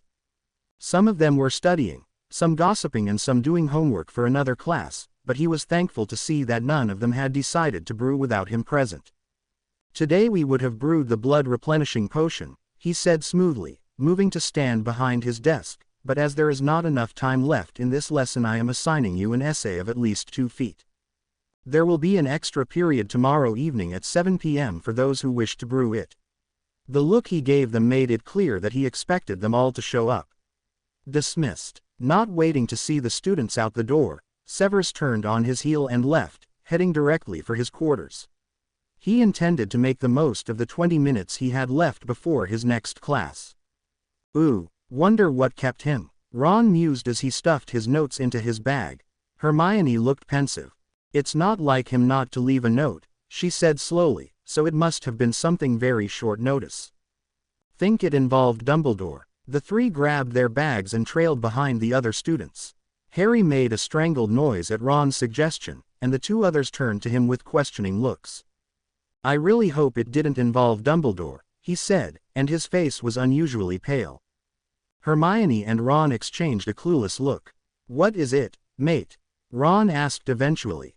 When Snape walked in, Harry flushed suddenly. "Well, he smelled like..." "Yes," Hermione asked impatiently. "What did he smell like? And why did you notice the way Professor Snape smells?" she wondered. Harry shot Ron a pleading look, and suddenly the other boy paled. "Oh," he said. Oh what?" Hermione demanded, frustrated, scowling when the 2 boys traded helpless looks. "Well," Ron temporized, and Harry finally just blurted it out, recognizing that Hermione was nearing the end of her patience. Hermione gaped at him, and both boys studiously averted their eyes, suddenly finding the walls and floor very interesting. "And how do you know what Beep smells like?" she asked in a somewhat strangled voice, and both Ron and Harry blushed bright red. "Well, not Beep, really," Ron mumbled so lowly that she almost didn't catch it, and she looked to Harry for clarification. He blushed even harder, if that was even possible. Well," he looked everywhere but at her as he said, "all guys, well, we masturbate," he managed to say, and then it was Hermione's turn to blush. "Oh," she said faintly. "And Professor Snape." Ron cleared his throat awkwardly. "Let's talk about something else," he said, and Harry nodded enthusiastically. So, how are those Chudley Cannons doing?" he asked, and even Hermione accepted the new topic with relief. "I'll join you for your occlumency lesson later, if you don't mind." Harry smiled at Severus as they sat down to dinner together in Severus's quarters. "I know how Ron had his shields in the other time frame, so it might be better if I taught him while you focus on Harry." "Your assistance would be appreciated," Severus replied, and Harry saw the gratitude hidden in his eyes and smiled. Severus wouldn't have looked forward to teaching Ron. In the other timeline the 2 of them never had learned to get along, really. "Do you think we'll be summoned on Friday?" Harry asked, picking up his cutlery and attacking his meal. He had missed several meals again and was rather hungry. "There is a high probability for that to be the case," Severus replied, and Harry shook his head with a smirk. The man could never say anything in a simple way. "I was thinking of telling him that I had managed to slip Dumbledore a cursed object and pass it off as an anonymous assassination attempt," he said, taking a sip of water. "Of course, I would make sure to mention your help," Harry smirked at his companion. "As for the order, I thought we could let him know that I sidelined Dumbledore in the last meeting, all but assuming leadership. I would mention that Dumbledore suggested to extend the hand of forgiveness to Narcissa Malfoy to get their hands on the Malfoy fortune, and that I managed to persuade the Order that it would be wise to sway the Ministry onto our side, using bribes if necessary. By this point both men were openly smirking, and Harry cut himself another bite of steak as he said innocently, Sirius Black gave me full control over the Black Vaults. Of course, he is my godfather, after all, his eyes glinting as he met Severus's gaze. The Dark Lord will be pleased, Severus drawled, eyeing Harry appreciatively as he raised his glass to his lips. That is my sole purpose in life, Harry said mockingly, and Severus's lips twitched. I suggest you tell him that, he said blandly, turning his attention to the meal and smirking at Harry's low laugh. Ooh. Harry was sitting quietly in a corner when Ron and his younger counterpart arrived for their occlumency lesson, and he was rather curious when both boys paled upon seeing him there with the potions master. What's the matter? He asked, tipping his head as he looked at the boys. Younger Harry looked faintly sick, actually. It's nothing, Ron said faintly, closing the door behind them. Harry raised his eyebrows. There was definitely something going on. And then he noticed how the two boys studiously tried to avoid looking at either him or Severus, and a thought occurred to him.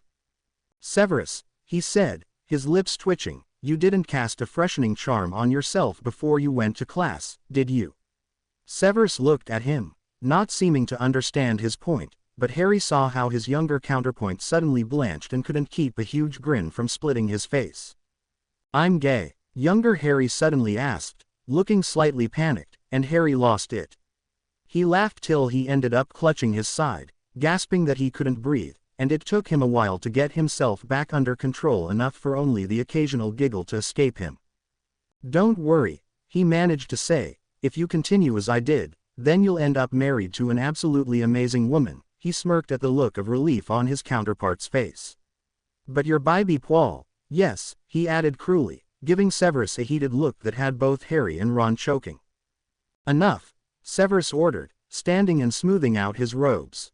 He looked remarkably composed, but Harry could see the faint blush that stained his cheeks at being found out in such a way, and the former golden boy snickered, getting a glare in return. You are here to learn the fine art of occlumency, not to discover your Bepool orientation, he snarked, and Harry huffed a laugh, raising his hands innocently when Severus turned to glare at him again. Come here, Ron, I'll be working with you today, Harry said before Severus could order him out of the room, still snickering quietly as he dragged the boy to the side. What have you read or heard about occlumency? He asked the redhead, gleefully ignoring the awkward words being exchanged between Severus and Harry the younger.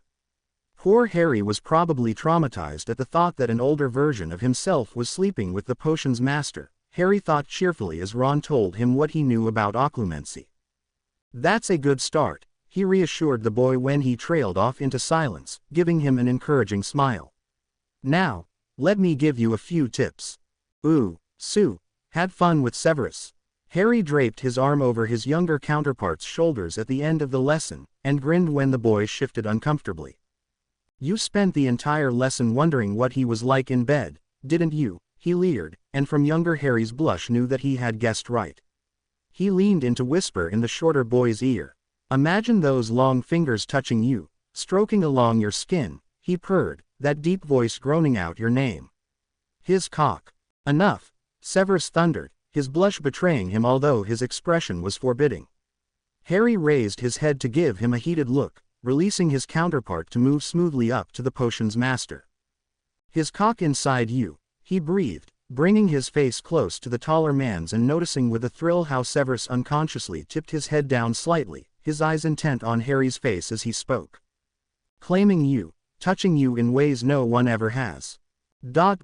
Those lips taking your breath away with a fierce key while his hand reaches down to touch you. He leaned up against Severus, placing one hand on the man's chest and feeling his racing heartbeat.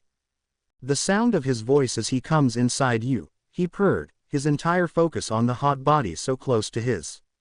Knowing that you're his and no one else's. With that he bridged the last centimeter separating them, pressing his mouth to Severus's and clutching at the taller man as strong arms came up to crush Harry's body against his. They devoured each other's lips, the key all heat and fire, completely forgetting about the two students until one of them make a choked sound. Harry broke the key to look over at them, seeing a completely red-faced Ron staring uncomfortably at the furthest wall and Harry watching them with a matching blush, but with glazed eyes that spoke of arousal. Harry wondered what it was like, seeing your older self key another man with such enthusiasm. "Leave us," Severus said lowly, and his normally smooth voice had a husky tone to it that got a visible reaction from the younger Harry. Harry laughed, and Severus snarled, "I am not F******** ing a minor." The two boys fled with completely red faces, and once the door was closed behind them Severus turned to Harry with a burning gaze. "Are you purposely provoking me?" the man asked, his voice rough velvet as he backed Harry up towards the dungeon wall. "What if I am?" Harry purred, licking his lips and seeing Severus's eyes flick down. "Then I would say that you deserve whatever reaction you get," Severus replied lowly, catching Harry's lower lip between his teeth as Harry's back hit the stone wall. "Then give me what I deserve," Harry murmured against Severus's lips, loving the way Severus kept him pinned against the wall and hoping for more. He had always loved the way he and Daphne traded dominance in bed, and hoped to have the same with the potion's master. Any further thoughts were chased from his mind when Severus ground against him and pressed a bruising key to his lips. Harry woke on Friday morning feeling the activities of the previous day, but as he snuggled closer to Severus he knew he wouldn't have it any other way. It was a very long time since he had last slept with anyone, and waking up entangled with another person was a feeling he had long thought he would never have again. Then Severus stirred, burrowing deeper into the blankets with a groan, and Harry stifled a laugh. He had learned in the other timeline that Severus Snape was not a morning person. "Good morning," he said softly, pressing a key to the soft skin behind Severus's ear. A muffled groan was all he got in response, and Harry grinned. "Well, if you refuse to wake up," Harry pushed the other man until he was on top, smirking down at the man who had slung one arm over his eyes and was most obstinately ignoring the call of day. Smoothing his hands down Severus's sides Harry began trailing feather-light keys along the side of his neck, slowly moving down Severus's body. When he gave one nipple a flick with his tongue he immediately noticed Severus's unfavorable reaction and moved on, making a mental note that Severus didn't like his nipples touched. By the time he reached his destination Severus was definitely interested, and by now the arm over the man's eyes had dipped to instead muffle the sounds he was making, which Harry found strangely endearing. Then he lowered his head and ran his pointed tongue up Severus's member from base to tip, smiling at the muffled beep that got from Severus. He proceeded to tease Severus with nibbling keys, light licks and by softly blowing on the man's cock, letting the man writhe in a silent plea for more contact but waiting until Severus gave in and beeped out, "Harry." Only then did he set to his task in earnest, loving each sound that fell from Severus's lips. He had heard once that you could disable your gag reflex by squeezing your left thumb, so he fisted his hand and attempted to deep-throat Severus. It worked better than he had expected, but he knew that to do it properly he would need to practice and Severus was too close to finishing to get that practice in now.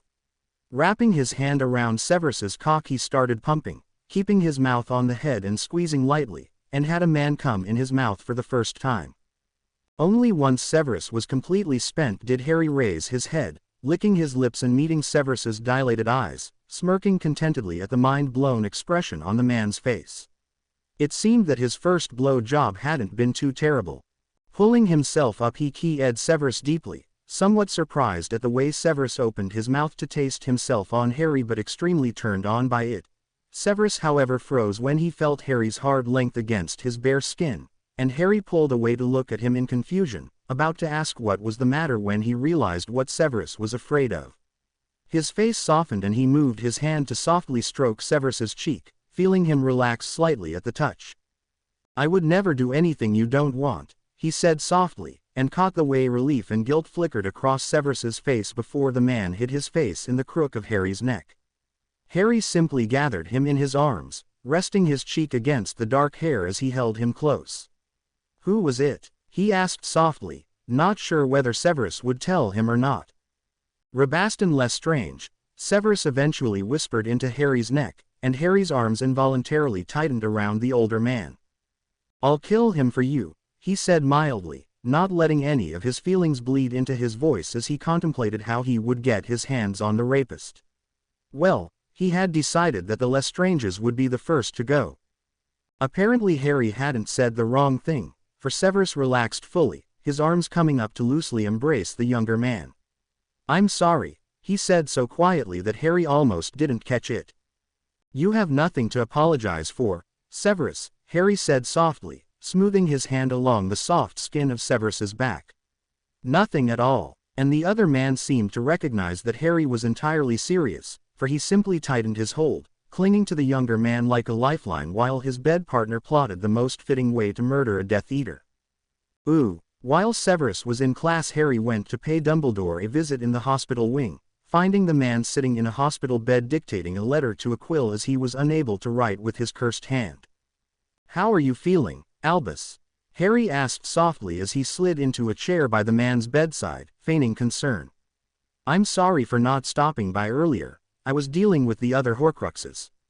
I hope to defeat Snake Face while you're still around to see it," he smiled shakily. "You have dealt with all the Horcruxes already?"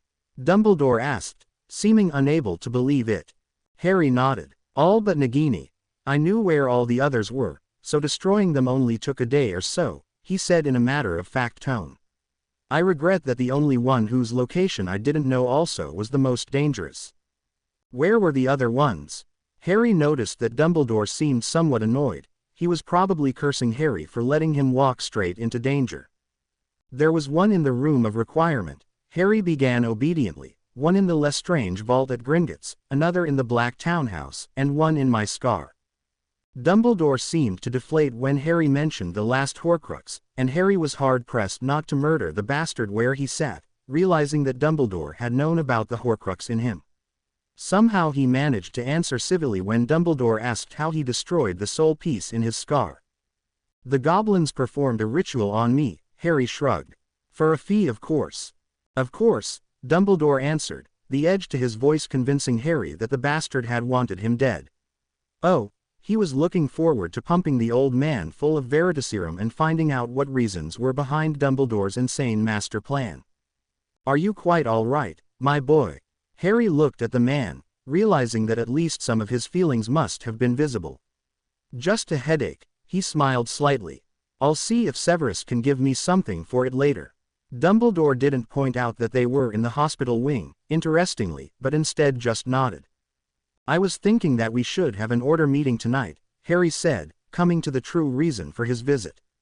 "We need to plan how to continue, and the members deserve to know that you are injured," he said tactfully. "You are quite right," Dumbledore sighed heavily. "I will call a meeting for 9 p.m., that should ensure that everyone can make it. Perhaps you could help me through the flow when the time comes?" he asked, and Harry agreed, "Of course. I will come by again later." Then, Harry stood and reached out to lightly squeeze the headmaster's shoulder. With that he left, glad to leave behind the bastard who had wanted him dead. Harry clutched Dumbledore's frail body tightly as he spun through the flow network, and as soon as they reached their destination he conjured an armchair to arrange the old man in, ignoring the gasps of the Order members already present. When he looked up he realized that all the Order members were already present, and announced, somewhat superfluously, that the headmaster was injured. "What happened?" Moody asked, his good eye intent on Harry. "Albus ran afoul of a very dark curse when we were dealing with one of Snakeface's Horcruxes," he replied, and Moody's gaze switched to Dumbledore's withered hand. "There is no way to reverse or stop the curse, but Severus," here he nodded at the seated potions master, "did what he could to slow it, extending Albus' life expectancy from several hours to a month. If we all work together, we can deal with Snakeface and his Death Eaters within that month. I would like Albus to be able to see the peace he has worked towards for so many years." Harry was glad that both Remus and Severus had such control over their expressions, for neither of them betrayed anything at his smooth words. Most of the other Order members looked either panicked or lost, and Harry knew that he needed to take charge before any of them succumbed to panic. Conjuring himself an armchair, Harry sat down and cast a glance at Dumbledore. Seeing that he was pale with pain and wouldn't be speaking for a while, Harry said, "I do have a piece of good news to give you." Seeing that everyone's attention was on him, he continued, most of Snakeface's Horcruxes have been dealt with, the only one left is Nagini, Voldemort's pet snake. Once she is dead, Snakeface will be mortal. The looks of relief on the other members' faces made Harry smile. I intend for Snakeface to be dead by Sunday next week, he announced, and almost laughed at the gobsmacked expressions. Please, have a seat, and I'll explain. Once everyone was seated, he began to lay out his plan. Severus believes that he will be called for a meeting of the Inner Circle tomorrow evening. I will accompany him to keep Snakeface believing that I am his follower. He ignored the worried looks of Mrs. Weasley and several others, and will report on the incompetence of the order. Here he winked at the Weasley twins, who grinned in return. As soon as we have returned from the meeting I will call an order meeting. Starting the following evening I want to begin taking out Death Eaters, interrogating them with Veritaserum and deciding which will go to trial and which need to be taken out of society entirely. His face was serious as he continued, we all know that in the current ministry, all of the Death Eaters will go free if taken to trial. In my opinion, the only Death Eaters that go to trial should be the ones that agree to swear an oath and we place under house arrest until we have cleaned out the ministry enough to give them a fair trial. I do not doubt that all of them will end up going to Azkaban after such a trial, and I do not doubt that many of them will choose death over such a fate. If they choose such an end, each of us will have a vial of poison on hand to give them a humane death. No matter what their actions in the past, we will not stoop to their level. None of them needed to know that he was lying. He had absolutely no intention of giving either Bellatrix or Rodolphus Lestrange such an easy end. They would suffer for what they did to Severus. We will put together teams to infiltrate the Death Eaters' homes, and I insist that nobody volunteer if they believe themselves unable to either administer a poison or watch a poison being administered. He let that sink in for a moment, then said, volunteers please raise your hands. Another pause, then, all right. When the Aurors among us took their oaths, did it include anything about unlawful action, interrogation, or killing? We swore that whenever possible we would capture instead of killing. Shacklebolt replied in a rumbling bass. Harry nodded. He had expected something along those lines. A look at Moody had the man shaking his head. When I retired I was released from my oath. All right then, Alistair, if you could head a team to the Knot residence with Fred and George under your command. You know how the Knots are, work out a plan with the twins. The three men nodded, and Harry shot Mrs. Weasley a level look that silenced her unvoiced protests. Remus, you will go to the Carrow residence with Tonks and Bill. Incapacitate your targets immediately, and don't risk your necks in a duel. They're fast, they're tricky, don't give them any chances to try anything. If they so much as scratch you I will be most displeased. He meant it, too. The Carrows had a tendency to use a special cutting curse that was combined with a blood poisoning spell. If you got scratched by that spell, you would most likely die. On second thought, Severus, you will head that group instead of Remus. Take a lot of anti-venom potions with you, you know which spell the Carrows prefer. He gave Severus a meaningful look, and the man nodded grimly. As with the other team, you will work out a plan with Bill and Nymph. It was a sign of how unsure Tonks was about working together with Snape that she didn't even protest the use of the nickname. Remus, that leaves you free to deal with Jugson. He's a tricky one as well. Take no chances. Sirius is under your command. Harry shot his godfather a look that made it clear that he was to listen to Remus's orders. If anyone thought it strange that Harry was putting Remus in charge and not Sirius, they didn't show it. Minerva, he turned to his former teacher, please deal with Roll, Mr. Doge will support you. Kingsley, Yaxley is yours. I am fairly sure that he will swear an oath rather than face death, believing that he will be able to bribe his way out of a trial. Looking around the room, he thought briefly. That leaves Travers, McNair, Goyle, Crabbe, Gibbon, Avery, Dolohov, and Lestrange. Alistair, you and Bill will take down Dolohov, the twins will join Nymph to take down Crabbe. Minerva and Mr. Doge will deal with Goyle. Remus and Sirius, your second objective is Avery, and Kingsley will deal with Travers. Gibbon and McNair work in the ministry and aren't fighters, they will attempt to keep their heads down, giving us enough time to deal with them at a later point in time. Severus and I will deal with the Lestranges. The hard look on his face made several members shift uncertainly. It was clear that he had personal reasons for going after that group.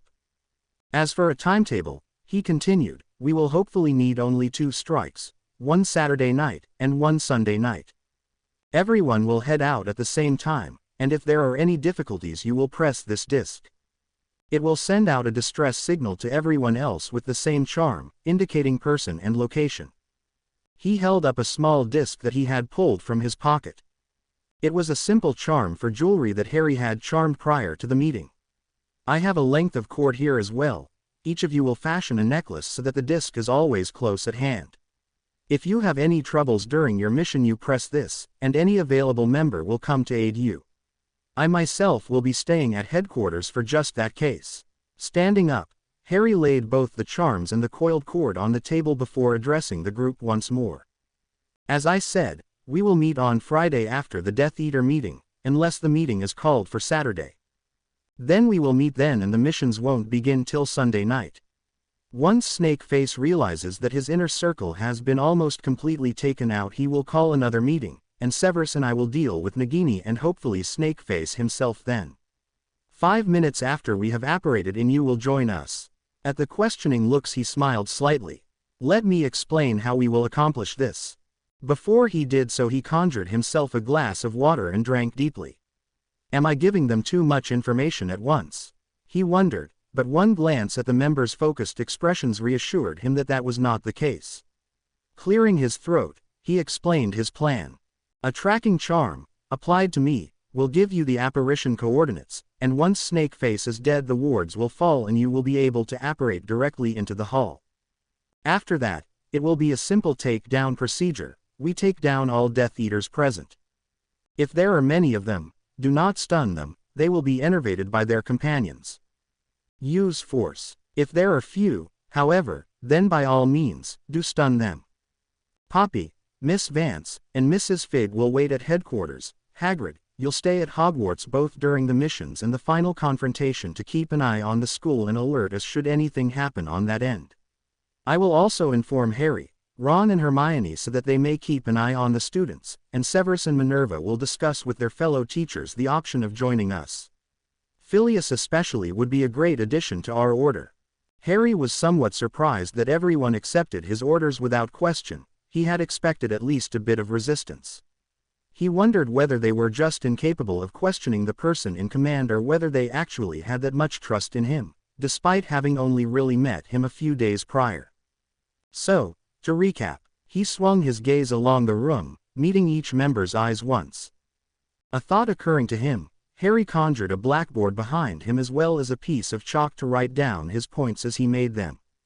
Tomorrow or Saturday evening there will be a Death Eater meeting that Severus and I will attend.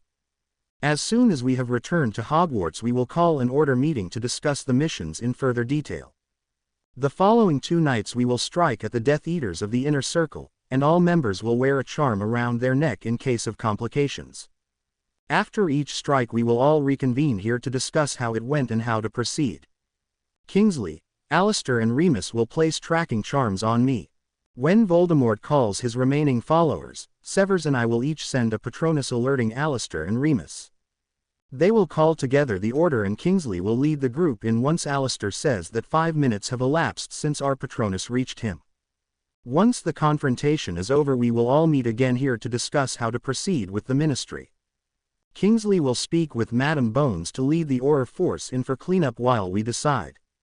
I am inclined to use the political power of the Potter, Black, Malfoy, Bones and Longbottom families to bring about change within the ministry, but I will want to hear your opinions. He smiled at the overwhelmed group, and his tone softened slightly. For now, let's just focus on one thing at a time. I encourage you to sit in your appointed groups and discuss how you will go about infiltrating the homes of the Death Eaters. Can all remaining members please join me? Turning, Harry moved back to his chair and crouched next to Dumbledore, who had his eyes closed, obviously in great pain. How are you holding up, Albus? Harry asked softly, searching the lined face.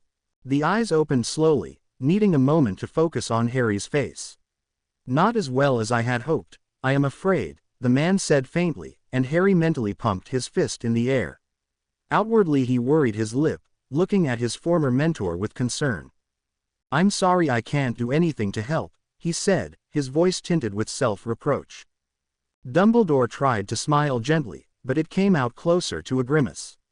"It is not your fault, my boy," he said, but Harry was sure that the man felt otherwise. "Still," he said helplessly.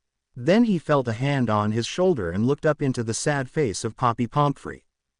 "Don't hold yourself responsible, Harry," she said softly, and he felt his eyes tear as he remembered her saying the same to him after so many other deaths. "You did all you could." Harry bit his lip hard to keep the tears from falling and nodded shakily at the Medowitch. "Everyone here?" he asked, wiping his eyes as he stood and assumed the mantle of leadership once more. "Excellent, Poppy. I was thinking that you could teach these members a few basic healing spells. They may come in handy later." The woman nodded with a smile, and Harry turned the group over to her, retiring to a corner to survey the room. The next few days would be busy. Severus ignored the uncertain looks Weasley and Tonks were giving him as they gathered, immediately taking charge of the small group. "The Carrows are potentially the most difficult targets out of the group," he began smoothly, "and I expect you to live up to the high opinion our leader clearly has of you." He nearly snorted at their dumbfounded expressions, but managed to rein in the urge, only giving them a level look. "Our targets are dangerous, and the Carrow siblings work well together. I am leading this team because of their preference for spells that poison. Let their cutting spell touch you and you will die an excruciatingly painful death. Unless you have the appropriate anti-venom," he said, inclining his head as though to say, "and that's why I'm in charge." "William." The man seemed surprised to be called by his first name, and Severus snorted. "You may both address me by my first name. I expect you not to abuse the privilege." Ignoring their looks of shock, Severus resumed his original sentence. "William, you are on this team because the Carrows have one of the most heavily warded residences. The only other Inner Circle members with mansions are the Knots, the Lestranges, the Goyles, the Crobs, and Avery, but in order of ward strength the Lestranges are first, the Carrows second, and Dolohov third. As you will have noted, Harry and I will deal with the Lestranges on our own, and you are on the teams for both the Carrows and Dolohov. Do not disappoint us." Looking at Tonks, he gave her an appraising look that made her blush. "Describe your fighting style in one word." Tonks blinked stupidly at him for a moment, then gathered herself and replied, "Point, sir." Severus nodded, understanding that Tonks tended to take point in a group, leading the attack. "Why?" he asked for clarification. "I have very quick reflexes and a wide variety of creative curses, so I weaken the enemy for my more powerful companions to take down." Severus nodded again. "William." "Rear," the man promptly replied, "because in our curse-breaking teams I tend to do the work with wards and grounded curses while others deal with more short-notice problems." "Excellent," Severus said, feeling respect for Harry well up in him. He had known of these two members' strengths and assembled the team accordingly. "Then this is how we will do it." "Ooh." Similar conversations were taking place throughout the room, with Harry drifting from group to group to ensure that they had the information they needed. Stopping by Remus and Sirius, he let them know of the hidden entrance to the Avery mansion, then moved on to Kingsley to hear how he planned on dealing with Yaxley and Travers. Once he had reassured himself that Kingsley knew the pure blood's fighting styles, he stepped away, surveying the room. Eyeing Minerva and Doge discussing, he admitted to himself that that was the group that worried him most. He would prefer to pair someone younger with Minerva, but he knew that despite his old age, Doge was a very competent fighter.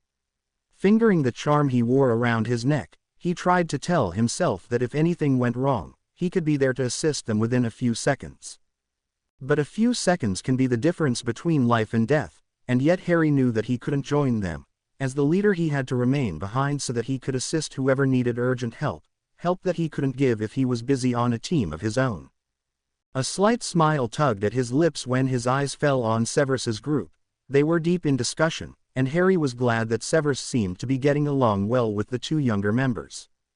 Severus and Bill had been on rather good terms in the other timeline, their relationship based on mutual respect, and while Nymph was never close with the potions master, Harry hoped that they would get along better in this timeline, for if things went as before, then she would be Remus's wife, and things would be much easier if Severus was on good terms with Harry's family.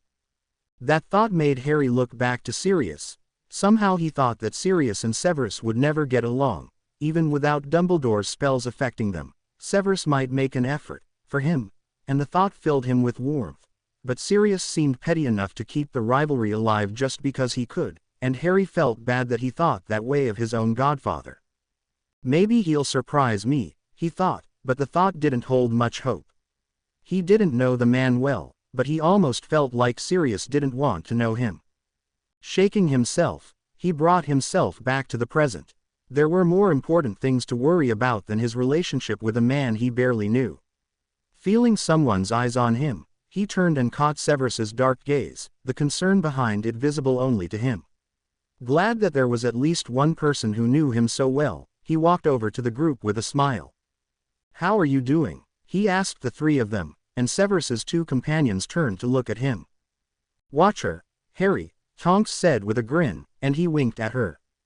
"We have a plan just about figured out," Bill said with a friendly smile. He had never gotten to know Ron's friend very well, but this older version of Harry still seemed friendly despite being clearly hardened by the war he had experienced. "Great," Harry smiled back, then suddenly the man froze. "Dobby," he called. "Why didn't I think of this before?" he muttered to himself, then crouched when a house elf appeared. "Master Harry is needing Dobby. Just a question for now, my friend, can you enter any wizarding home? Wards don't affect you, right?" Severus inhaled sharply as he realized what Harry was thinking, and Bill shot him a questioning look. Before Severus could do more than shake his head at the curse breaker, however, Dobby had already confirmed that he could, and Harry was asking, "If I asked you to, would you be able to enter, say, the Carrows mansion and cast a sleeping spell on them?" "Dobby can do that, Master Harry," the house elf said excitedly, seeming to understand what his master planned on doing. "And would other elves do the same if asked to?" Harry asked, fighting to keep the excitement out of his voice and bearing. "Yes, Master Harry, house elves would be happy to help the great Harry Potter, sir." Finally Harry let a grin split his face. "Dobby, would you please find 4 house elves that would like to help and bring them here?" Dobby squeaked excitedly that he would be right back and popped away, leaving Harry grinning like a fool.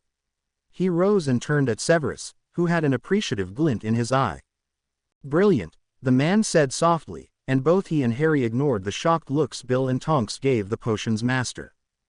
"Thank you, Severus, I just can't believe that I didn't think of it earlier." That Severus could understand. The man was probably mentally reproaching himself for not thinking of it in the other timeline, as that way even with few people they could have overpowered the Death Eaters. "You thought of it in time, and that is all that matters," Severus said softly, and Harry gave him a thankful look, both of them completely ignoring the presence of the others. Well, almost completely, otherwise Harry would have added a key to his thanks. Then Dobby was back, 4 house elves with him, and Harry went down on one knee to speak with them. Explaining what he needed the elves to do, they all agreed in short order to do what Harry Potter asked of them. Thanking them, Harry told them that he would call them when he needed them to take action, saying that it would most likely be Saturday and Sunday night. They popped away, and Harry rose, magically adding the house elves' names to the blackboard so that he would know which names to call. Moving to the front of the room, Harry called the gathering to attention. "I have spoken with our house elf friends, and they have agreed to put the Death Eater targets to sleep when we run our missions. You will not have to subdue your targets, they will be asleep, even if they aren't in their beds.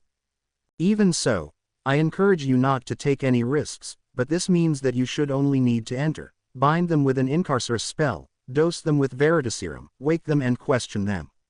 Once the Veritaserum wears off you give them the choice between an oath and death, ensure that they can't leave the mansion if they swear the oath, and return to headquarters.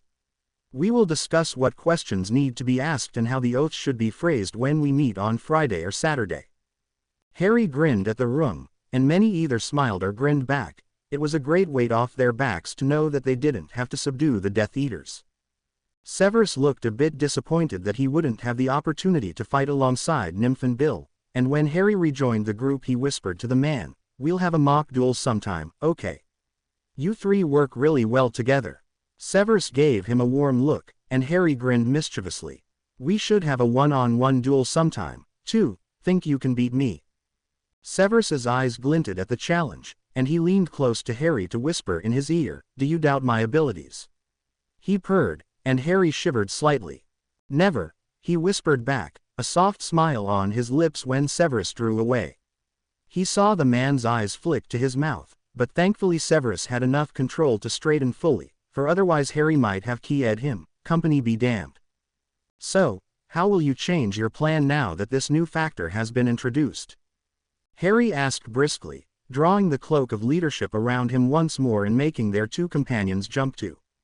Severus gave him a smirk as Bill hesitantly made some suggestions, then took control of his group once more, telling Harry how they would be going about it.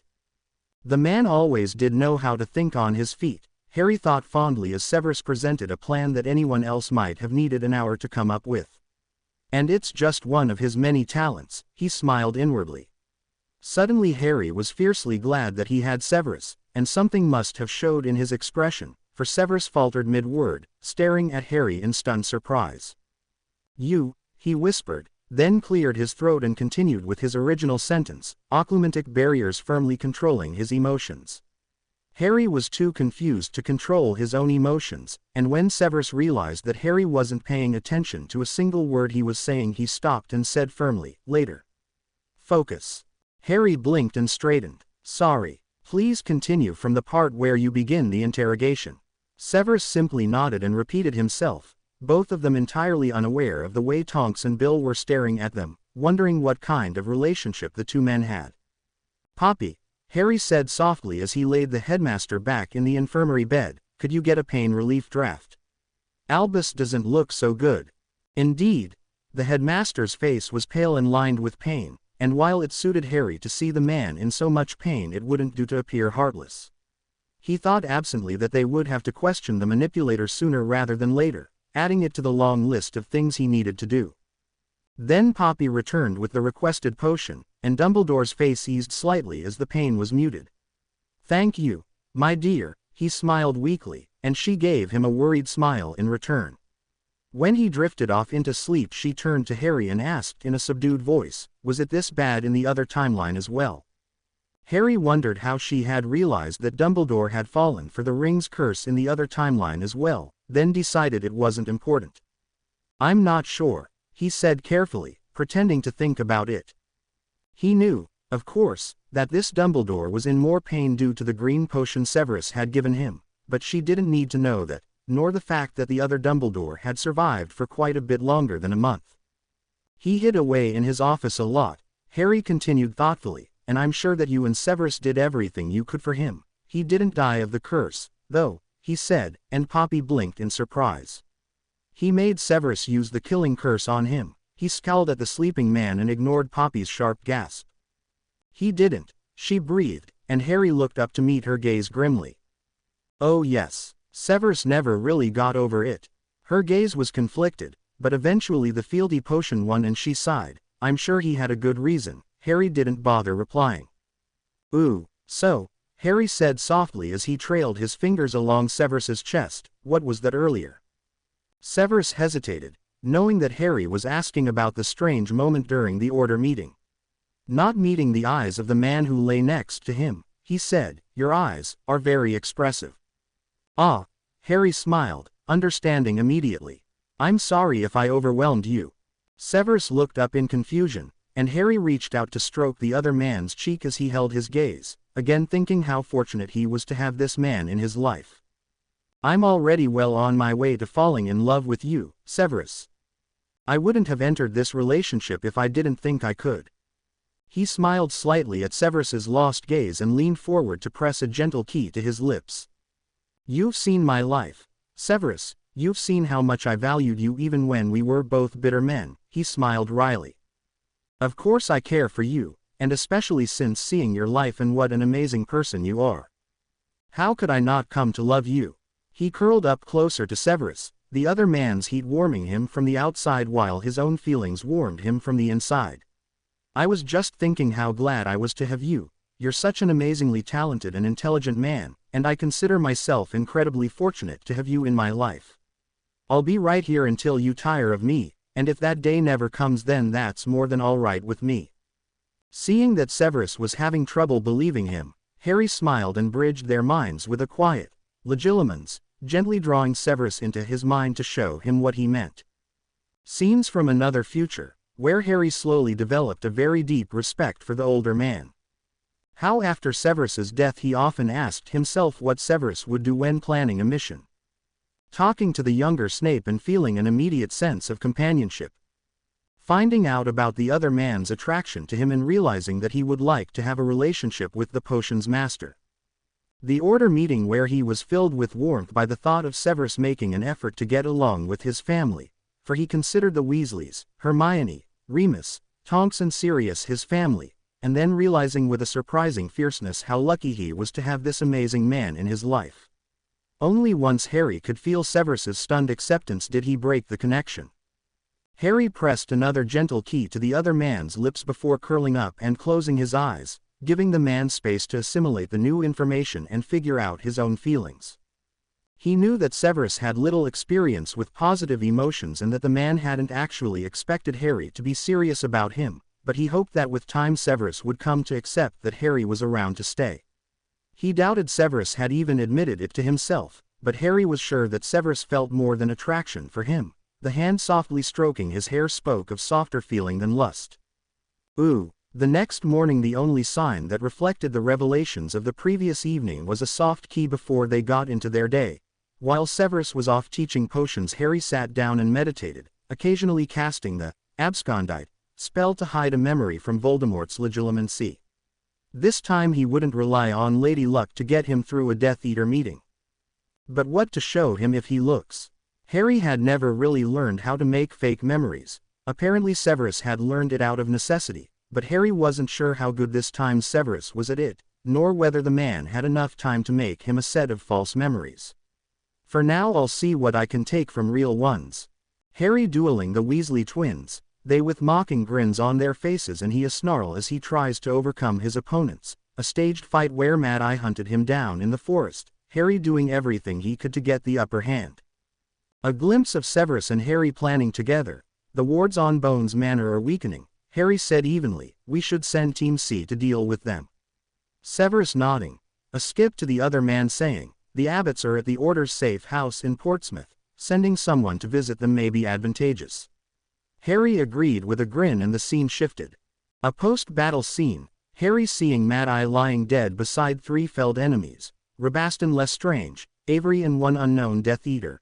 Impotent rage welling up in him, Severus's mangled body and Harry's snarl of hatred the next time he saw Bellatrix, going to Gringotts and nearly attacking Malfoy where he stood talking with a goblin.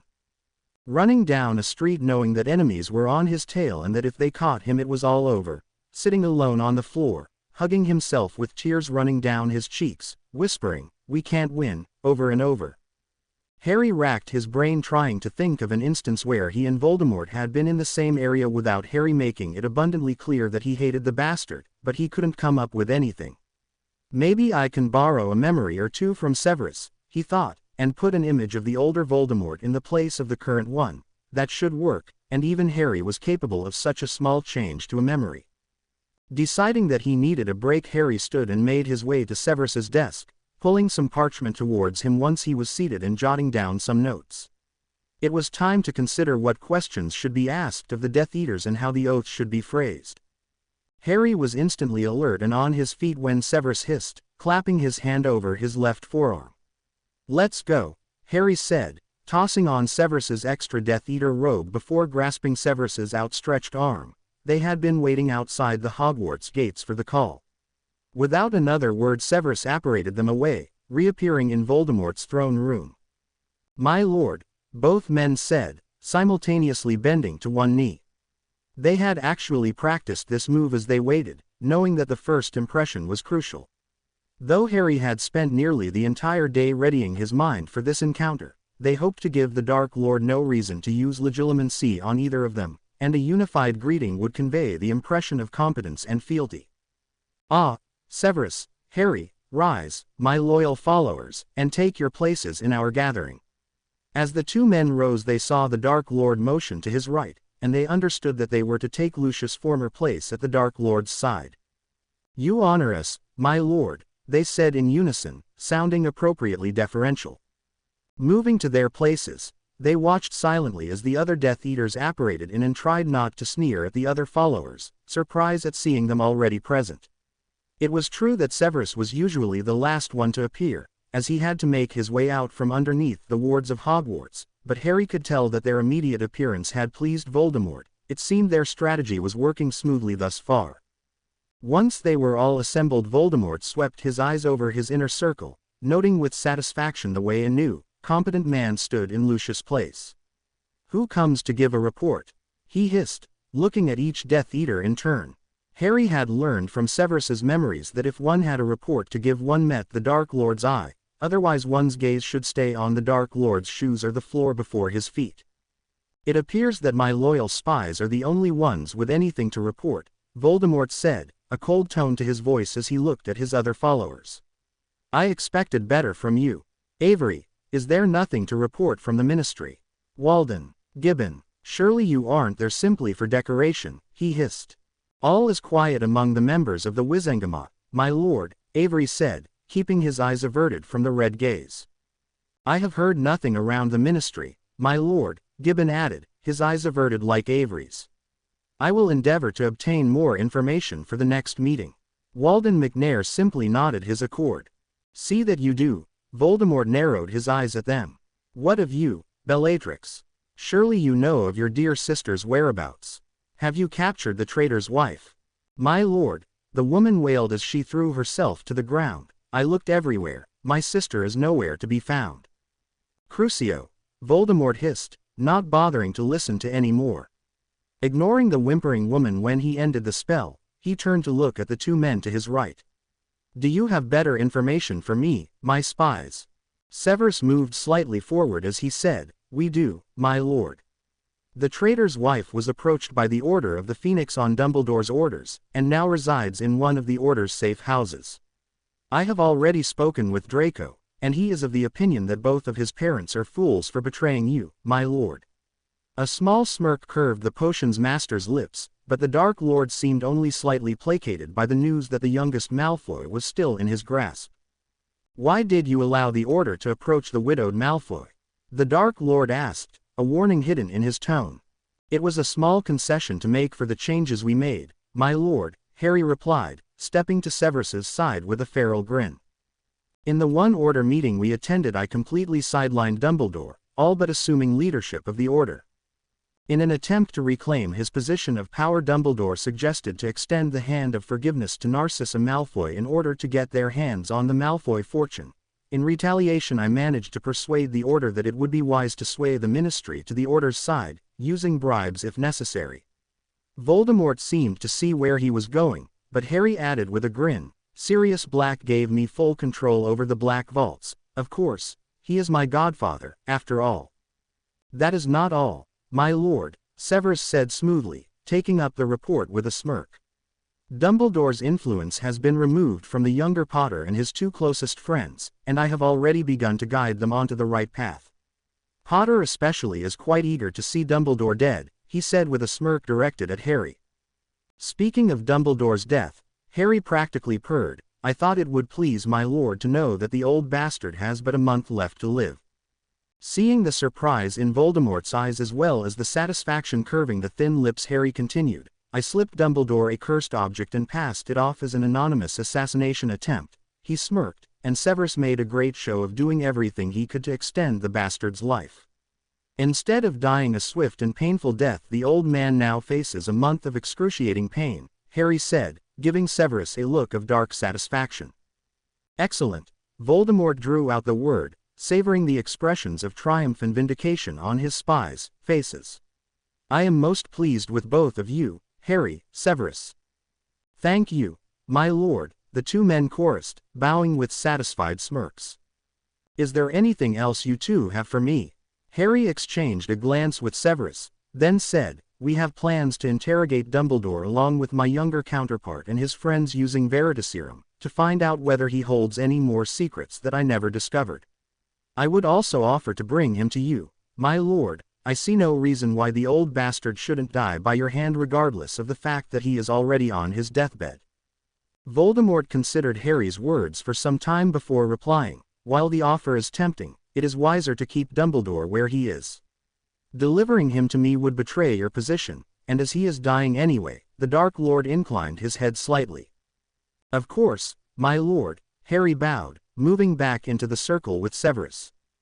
The Dark Lord surveyed his gathered followers in silence for a minute before rising. Harry, join me. It was with a sinking heart that Harry walked to the spot before Voldemort and sank to one knee. He had hoped that Snake Face would forget about marking him. My followers, you see before you a man who has come through time and space for our cause. A more loyal and worthy man I have never met, and you would do well to treat him with the respect he deserves. Rise, Harry Potter Black. Once Harry had risen, the Dark Lord reached into his robe and withdrew a long and delicate chain. As you already carry my mark, I give you this time a chain to wear against your skin always. Letting it cool into Harry's outstretched hand, he held the younger wizard's gaze. When this war is won, I will bestow upon you the dark mark. Until then, may this chain always be with you, and may you serve me long and well. Harry bowed deeply, bringing the hand holding the chain to his heart in a salute and knowing that Snake Face wouldn't recognize the gesture as goblin in nature. You may go. Voldemort dismissed them, returning to his throne and watching with red eyes as his followers bowed and apparated away. It is going well, he hissed to Nagini as the last Death Eater left. Soon this world will be mine. Harry flopped onto Severus's couch with a sigh, closing his eyes as he leaned his head against the backrest. That didn't take as long as I thought it would, he said with a relieved laugh.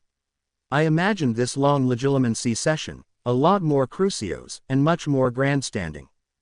Severus snorted as he slipped out of his Death Eater robes. Were Lucius still around, the meeting would have taken far longer. He had a unique talent to get others into trouble with the Dark Lord, and that always led to many excuses and crucios. I dare say many of our companions were relieved to see him dead. Always happy to do Death Eaters a service, Harry said dryly, and Severus chuckled. Let us call together the order, the night is growing long. Harry stood with a stifled groan. Do we have to take Dumbledore with us? He really didn't feel like putting up with the old bastard. He's probably in too much pain to do anything anyway, he wheedled, making Severus smirk. Indeed. However, we should at least check on him, and fetch Poppy for the meeting while we are at it. Harry had to concede that Severus had a point, but that didn't keep him from heaving a heavy sigh before following the potions master to the hospital wing. It didn't improve his mood any to find Dumbledore awake, either, but he hid it well. How are you feeling, Albus? He asked softly as they approached the old man, thankful for the lack of a twinkle in the headmaster's eyes. If there was one thing about Dumbledore that set him on edge, it was that unnatural twinkle. Ah, Harry my boy, Dumbledore said, his voice faint. You have already returned from the meeting, then? Harry nodded. We were just about to call together the order. Do you feel well enough to join us? I'm afraid not, Dumbledore sighed, but I will come regardless. The order must have its leader, after all. Harry thought that was a pretty weak way of trying to reaffirm himself as the order's leader. It must be obvious even to the old manipulator that that post now belonged to Harry. Very true, Harry agreed anyway, keeping his thoughts to himself. By then Severus had returned with Poppy, and between them they managed to get the old man into the flow and to Grimmauld Place, arranging him on a couch before straightening and seeing who was already around. Hey Remus, Sirius, Harry greeted with a small smile, do you mind calling the rest of the order? I just realized I left some things back at Hogwarts. He was already heading towards the fireplace when Remus said that they'd deal with it, and a minute later he was back at Hogwarts and on his way to Severus's rooms. It didn't take very long for him to get there and grab his notes, but the discovery that Severus had told Medusa to grant him entrance when he wished it immediately got him in a better mood. Hello everyone, Harry greeted far more cheerfully as he stepped out of the fireplace at Order headquarters to find all Order members gathered and waiting on him. Let's get this meeting started, shall we? Got what you needed, then? Remus asked with a smile as everyone settled into seats. Just some notes, Harry returned amicably. Today we'll mainly be discussing the questions we'll ask the Death Eaters and the phrasing of the oath we'll have them swear. Let me just present the main topics we want to cover during the questionings and then we'll work out the details, hopefully with input from our Auror members, he said with a nod in the direction of the 3 Aurors in their midst. Now, my thought is that the questioning should be similar to a ministry trial. The first step is to establish their guilt by asking whether they are a Death Eater, when they joined Voldemort, whether they have any reservations about having joined, an approximate number of people they killed. The entire questioning should be recorded in some way, and only done under the effects of Veritaserum. Severus, if you would please refresh our memories on how to operate with the Truth Potion. Severus rose smoothly and faced the gathering with a neutral expression. The target should be restrained, preferably in an upright position. Before 3 drops of Veritaserum are administered, he began in an even tone.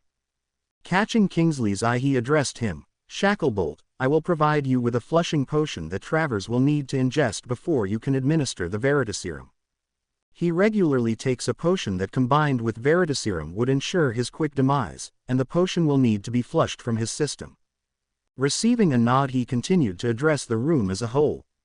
Each team should have a dicta quill and parchment with them for the questioning, and 1 member of each team will have to be aware of the time during the interrogation. 3 drops of Veritaserum will wear off after an hour, and while not many wizards are capable of masking the transition point, it is best to be aware of the time of the change.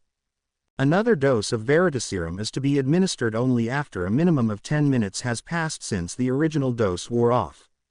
Do not administer more than 3 drops unless you wish for the target to die. He finished with a slight edge to his voice, no doubt expecting some of them to have forgotten that basic detail.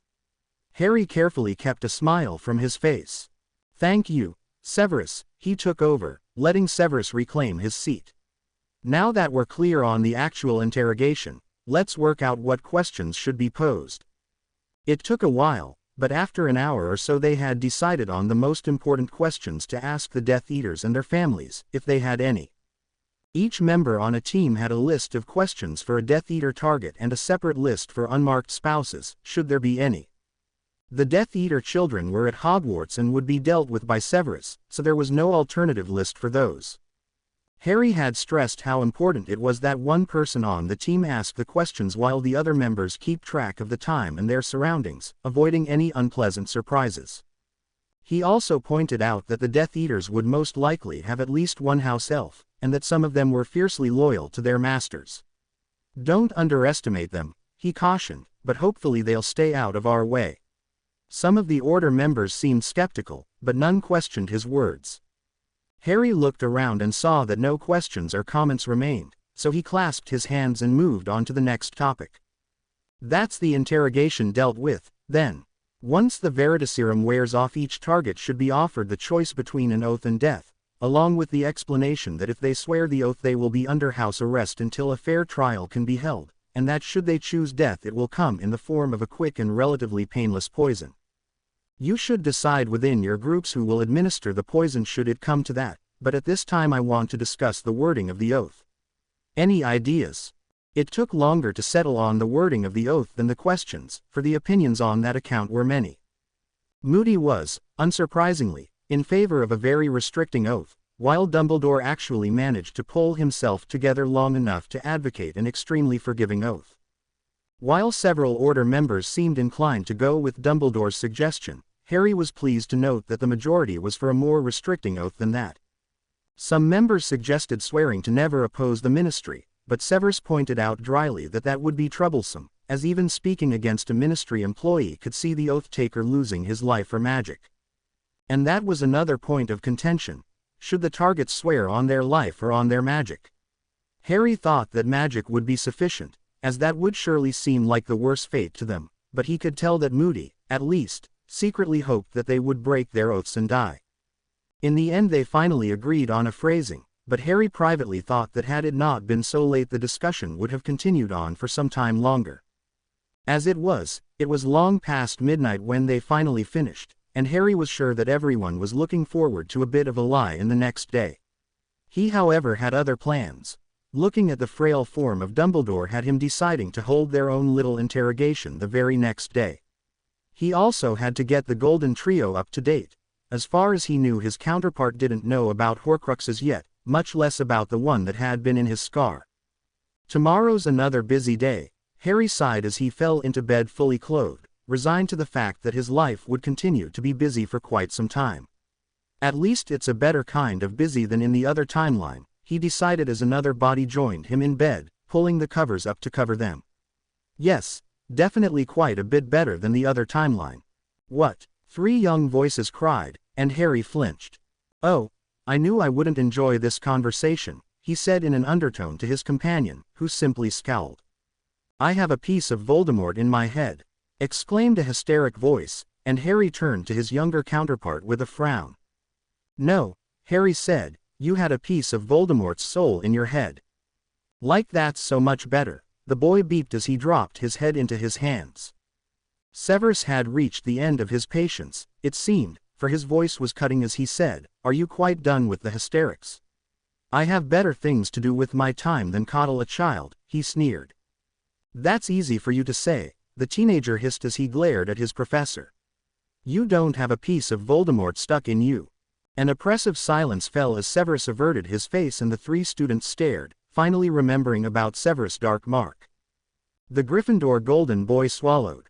I apologize, Professor, he said in as even a tone he could, his eyes fixed on the rigid form of his teacher. I spoke out of turn. It is of no matter, Severus said curtly, but his face remained averted. All right, moving on, Harry said briskly, shooting Hermione a quelling look to keep her from asking about Severus' dark mark. He did want to discuss it with Severus, but not with the golden trio present. The point is that we both had the same soul fragment in our scars, and when I underwent a goblin ritual it destroyed the Horcrux in your scar as well. Severus took care of us and now neither of us have our lightning scars anymore, he paused at his counterpart's surprised look. You do look in the mirror occasionally, don't you? Harry asked dryly, and younger Harry fingered his forehead with a blush. Well, the hair usually hides it, he protested weakly, and Harry smirked though he knew perfectly well that he rarely looked into mirrors himself.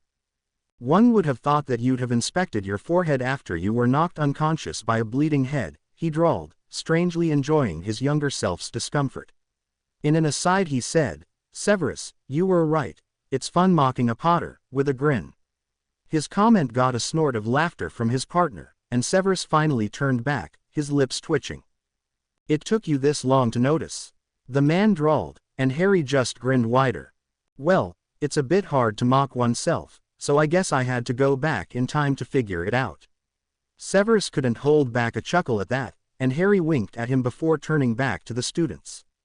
Anyway, he said, the Horcruxes have all been dealt with the exception of Nagini, who I hope to deal with within the week. In fact, I hope to deal with Snake Face within the week as well, with the help of the Order. Raising a hand to stall their questions, he continued, I haven't pushed for you to be included in the Order yet because of several reasons. The first reason is that I'm still too new a leader to the Order to bring in new members, especially ones that most of the other members would rather not have involved. I am hoping to get a Hogwarts professor or 2 into the Order, but that's mainly to boost the other members' confidence. Second point is that there isn't really any need to have you in the Order just yet. I am passing on all the information to you, and currently there's no action happening that you can be a part of.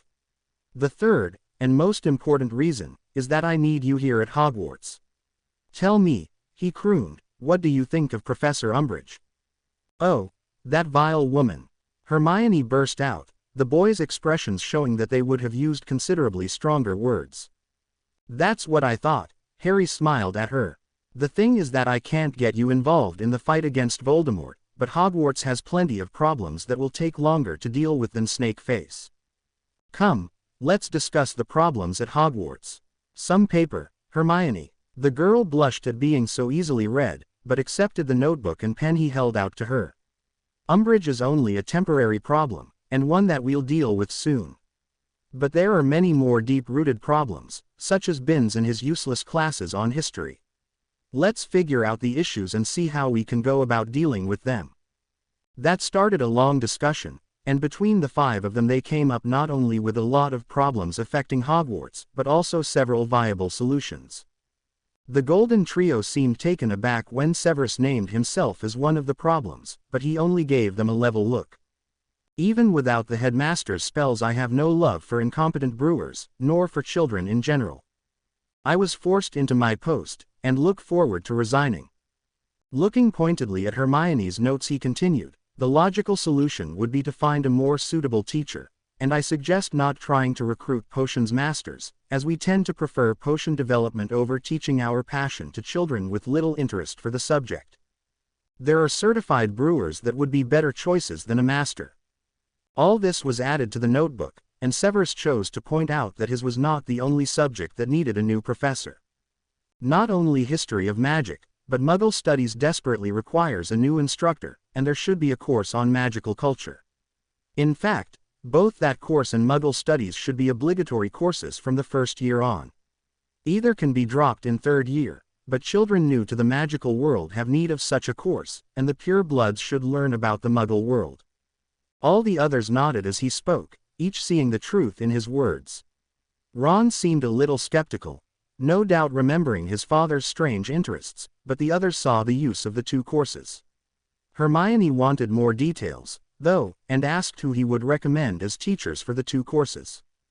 In the beginning it would perhaps be necessary for a pureblood to teach the Muggle Studies course, lest the teacher be mocked and the objective completely missed. I would suggest Andromeda Tonks. Born into the Black family, no one can deny that she is as pure as they come, Severus grimaced, and as she married a Muggleborn I believe her to have been sufficiently exposed to the Muggle world. She always was more interested in it than the other purebloods, he recalled, vaguely remembering the older girl from his school days and comments dropped by both Regulus and Sirius Black over the years. As for the course on magical culture, he trailed off in thought. How about we try another way? Harry asked, tilting his head in thought. I don't remember what jobs they have currently, but why not see if we can get Andromeda for the magical culture course and her husband as the Muggle Studies professor? I know that then it's not a pure blood teaching Muggle Studies, but I think this way it would be fine, and it would definitely make more sense to have Andromeda teaching the magical culture course than her husband. It is a possibility, Severus conceded. I do not know Ted Tonks, but the impression I have of Andromeda Tonks is that she would make an excellent instructor. Great, Harry smiled. On the topic of professors, I also have to say that I think it's a terrible idea to have the heads of houses teaching classes. Each head naturally prefers his or her own house, and occasionally that reflects in the points awarded. I believe that the heads shouldn't be professors, but rather Medowitches, counselors, or something similar. Agreed. And so it continued, until they began slipping into unnecessary changes, though Harry appreciated Ron's suggestion of better brooms and decided that they had exhausted the topic. Realizing that it was past lunchtime, they called for Dobby and enjoyed a meal where they were, appreciating the fact that a table appeared out of nowhere thanks to the Room of Requirement's unique capabilities. It hardly seemed fitting conversation during a meal, but as they ate, Harry informed the three students of the Order's plans, letting them know of the missions and the fact that he needed them to keep an eye on the students using the map. I'll send word once the missions have finished, he assured them, since there's really no need for you to be up all night. It'll take long enough as it is, I think. They agreed immediately, seeming satisfied that at least they would have some role to play even if they hadn't been able to persuade the two men to let them join. Younger Harry especially had seemed rather put out about being denied, arguing that there wouldn't be any danger since the house elves were putting the Death Eaters to sleep, but his older counterpart was firm about them staying at Hogwarts. It was true that they needed someone to keep an eye on the school, and he told them that while he knew that they were competent enough to do the missions, the other members of the Order would not stand for it. Besides, questioning the Death Eaters won't be nearly as interesting as questioning Dumbledore, Harry said with a dark smile. In fact, I think we should do that as soon as we finish eating. Who's up for a bit of Dumbledore questioning? Harry asked with a smirk as he pushed away from the table. At the looks his companions gave him, he chuckled. Got it. I'll just go fetch him, shall I? Harry didn't wait for an answer as he headed for the door, deciding to walk to the hospital wing instead of calling on Dobby. He felt as though he was using Dobby too much when he really had two perfectly good legs, though it was true that he hadn't really given Dobby any work to do. Dobby, he called, pausing in the hallway. Once the house elf appeared, Harry crouched down and asked, "I was wondering, do you have enough work to do?" Dobby looked near tears at the question, squeaking, "Master Harry is so good," asking if Dobby's has enough work.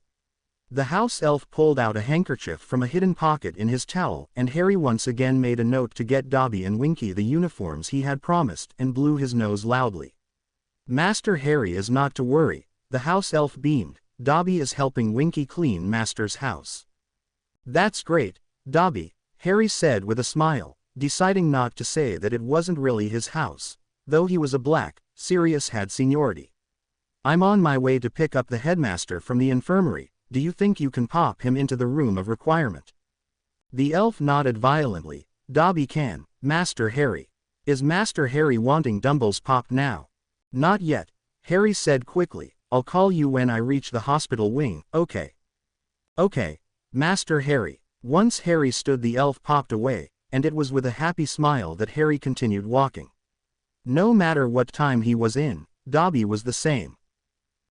It was surprisingly easy to persuade Poppy to let him borrow Dumbledore for a bit, and he realized that she didn't see him as her former student, as the future Poppy had, but as the leader of the order and thus as her superior.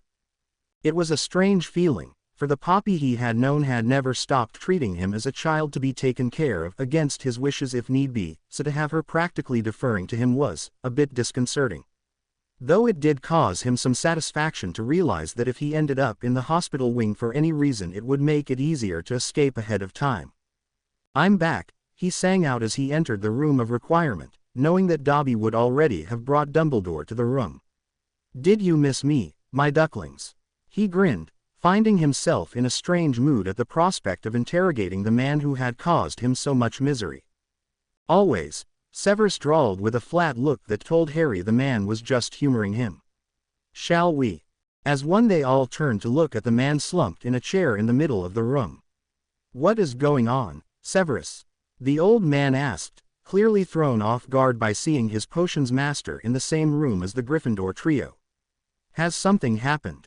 "Yes," Severus lied smoothly, reaching into his robes. "But before we discuss it, I promised Poppy to ensure you took your potion."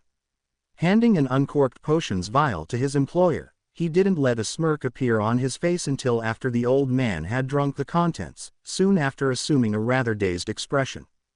Strengthening potion is one of the few potions that can be mixed with Veritaserum without any unwanted side effects, the potions master informed them smugly.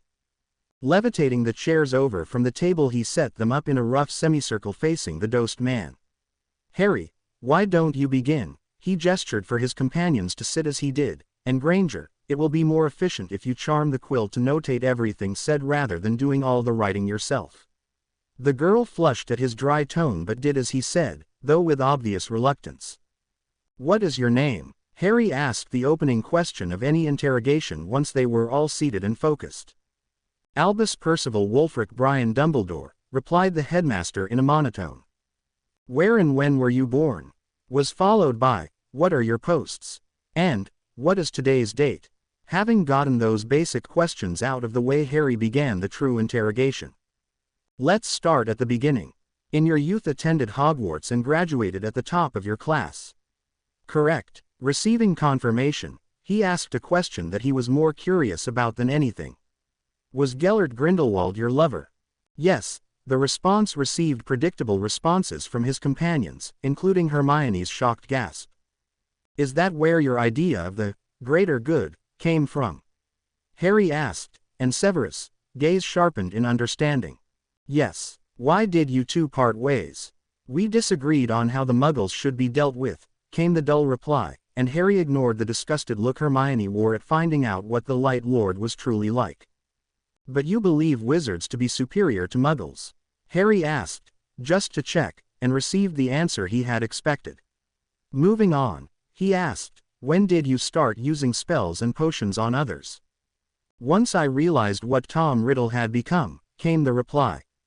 "Why, had I used such spells on Tom, he would never have turned into Voldemort." Harry narrowed his eyes in contradiction, but said nothing. "Who was the first person you used the spells and potions on?" "Severus Snape." A hiss of fury came from said man, but Harry continued on as though the revelation didn't surprise him. Why, he reminded me too much of Tom Riddle at the same age. I had to ensure that he wouldn't walk the same path. Harry wondered how Severus felt about being compared to the Dark Lord. The man had brought up his occlumentic shields and was allowing no emotion to show. How did you think to ensure that? It turned out that Dumbledore had manipulated both Severus and the Marauders in order to fan their rivalry, believing that keeping the Slytherin unpopular would keep him from attracting followers as Riddle had in his school years. Making Severus mocked and looked down upon prevented him from gaining any allies, ensuring that he wouldn't go on to become a Dark Lord. Dumbledore didn't seem to care that it was clearly driving the Slytherin directly into the folds of the Death Eaters, saying that he was headed there anyway. After all Slytherins were dark. What about the love potion keyed to Lily Evans? Harry asked sharply, ignoring the Golden Trio's reactions and Severus's stony expression. It was clear that she was not interested in him, and if his interest drove her into James's arms, all the better, was all the reasoning that had apparently gone into dosing someone with a love potion. Severus looked about ready to curse the man. Harry exhaled slowly. What about the Marauders? The response was as he had expected, a very similar set of spells to the ones Dumbledore had cast on him. Spells against Slytherins, against Severus in particular, loyalty potions, etc., nothing unexpected. Severus, any other questions about your school years? Harry took the man's stony silence to mean no and moved on. Why did you hold Trelawney's job interview in the Hog's Head? So that it could be overheard. Did you arrange for the interview to be overheard, and if yes, then how? I cast a compelling charm on Severus Snape for him to listen in on the interview, and cast no privacy spells. Was it a coincidence that Severus only overheard the first part of the prophecy? Harry hadn't told the Golden Trio about the prophecy yet, but he could tell that they were catching on quickly, and he was glad that they wouldn't be blaming Severus for taking it to Snakeface. It seemed that Dumbledore had arranged everything. No, Severus overheard the entire prophecy, but I obliviated him before sending him off to report to Voldemort. A growl came from Severus at the way he was set up and used, and Harry had to stop himself from laying a hand on Severus' arm. He was sure the man wouldn't appreciate the gesture. Recite the prophecy as you heard it. What followed was the prophecy as Dumbledore had revealed it to Harry at the end of his 5th year, and Harry was glad that that, at least, hadn't been a lie. You believe it to be a true prophecy? He double-checked. Yes, Harry sighed. Was it your idea for the Potters to hide under a Fidelius in Godric's Hollow? Of course it was. Did you cast the Fidelius charm? Again, yes. Who was their secret keeper? Peter Pettigrew. Did you know all along that it was Peter Pettigrew, or did you only find out later? Did you know that he was a Death Eater? I always knew. Of course you did, bastard, Harry said evenly, freezing his counterpart before his fist could connect with Dumbledore's face. We can't touch him, he said, meeting his younger self's burning gaze. Not yet. The look he shot Dumbledore was full of dark promise, and seemed to placate the younger Harry, who reluctantly returned to his seat once he was unfrozen. Did you arrange for Sirius to go to Azkaban? He asked, schooling his features once more. Yes, Dumbledore replied in a monotone, seemingly unaware of the negative emotions being directed his way. Why, I couldn't have him raising Harry Potter, he had to disappear. I guess we should be glad he didn't just kill him, Ron muttered darkly, and Harry silently agreed. Why did you place me with the Dursleys? Growing up in a Muggle family would ensure that he knew of Muggle culture, and the Blood Wards ensured that Voldemort couldn't approach him. So there was some truth in the Blood Wards after all. Did you realize that I would grow up abused? No, Dumbledore replied blandly. Interesting, it seemed that Dumbledore hadn't seen that coming, which was strange. Then why did you tell me in my first year that you knew I would not have an easy childhood? It would not do for me to appear less than all-knowing, was the reply. Right, Harry grimaced. When did you first cast spells on me? On your first trip to Diagon Alley. Why did he cast spells on us? Hermione prompted Harry, and he put the question to Dumbledore. Harry Potter was also much like Tom Riddle when I first saw him. Any negative traits had to be nipped in the bud. His friends had to be tailored in the same way or be removed. Hermione paled at the thought of her long-respected headmaster killing her, but Ron turned a violent shade of red as he visibly restrained himself from heaping abuse on the old man. Harry kept his voice level, having realized previously in the interrogation that to give in to even a bit of his emotions would mean Dumbledore's death. You do realize that such spells will wear off after the caster's death. I didn't believe it an issue, and even so as long as the groundwork is laid the child will not revert to his previous behavior. The younger Harry snorted, shows what you know. And so it went, Harry slowly figuring out how much of a hand Dumbledore had had in all the things that had happened in his first 5 school years. They had to renew the dose of Veritaserum after an hour had elapsed, which Severus took care of by obliviating the man of the conversation they had just had and giving him another strengthening potion to drink. Once the man was under the influence of the Veritaserum once more they continued until Harry felt they had received sufficient answers about his school adventures. Then he moved on to questions he could ask about future events. Why were you thinking of giving me a love potion keyed to Ginny Weasley? His younger counterpart leaned forward at the question, remembering that Harry had mentioned this in passing once before. Dumbledore remained expressionless as he replied, "It would not do for the boy to be tied to anything but the lightest of pure blood families, and Harry marrying into the Weasley family meant keeping him under my influence. None of the other pure bloods are as light as the Weasleys." "What you mean is that none of the other pure blood families have as many spells on them as the Weasleys," Harry observed, keeping his voice as impersonal as before. "Did you intend for my vaults and possessions to go to you or to the Weasleys after my death?" Severus stiffened at the question, and Harry was impressed that he could sit even more stiffly than he already had been. "Part would go to the Weasleys, but I would receive the rest," came the incriminating answer. "You expected me to die to get rid of the Horcrux, then?" "Yes." Harry was glad to see Severus relax a bit at the answer, realizing that the problem was already dealt with. "Why did you want Harry to die?" Harry asked, phrasing it in a way that the younger Harry was meant. Dumbledore likely had different reasons for wanting him out of the way, after all, and Harry just wanted to know why Dumbledore wanted his past self dead.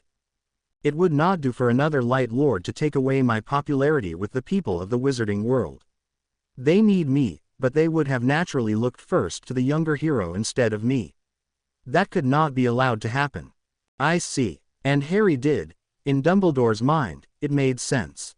He was the ultimate light figure, the one everyone looked to for answers and came to for aid, and Harry Potter was already more popular than Dumbledore ever was.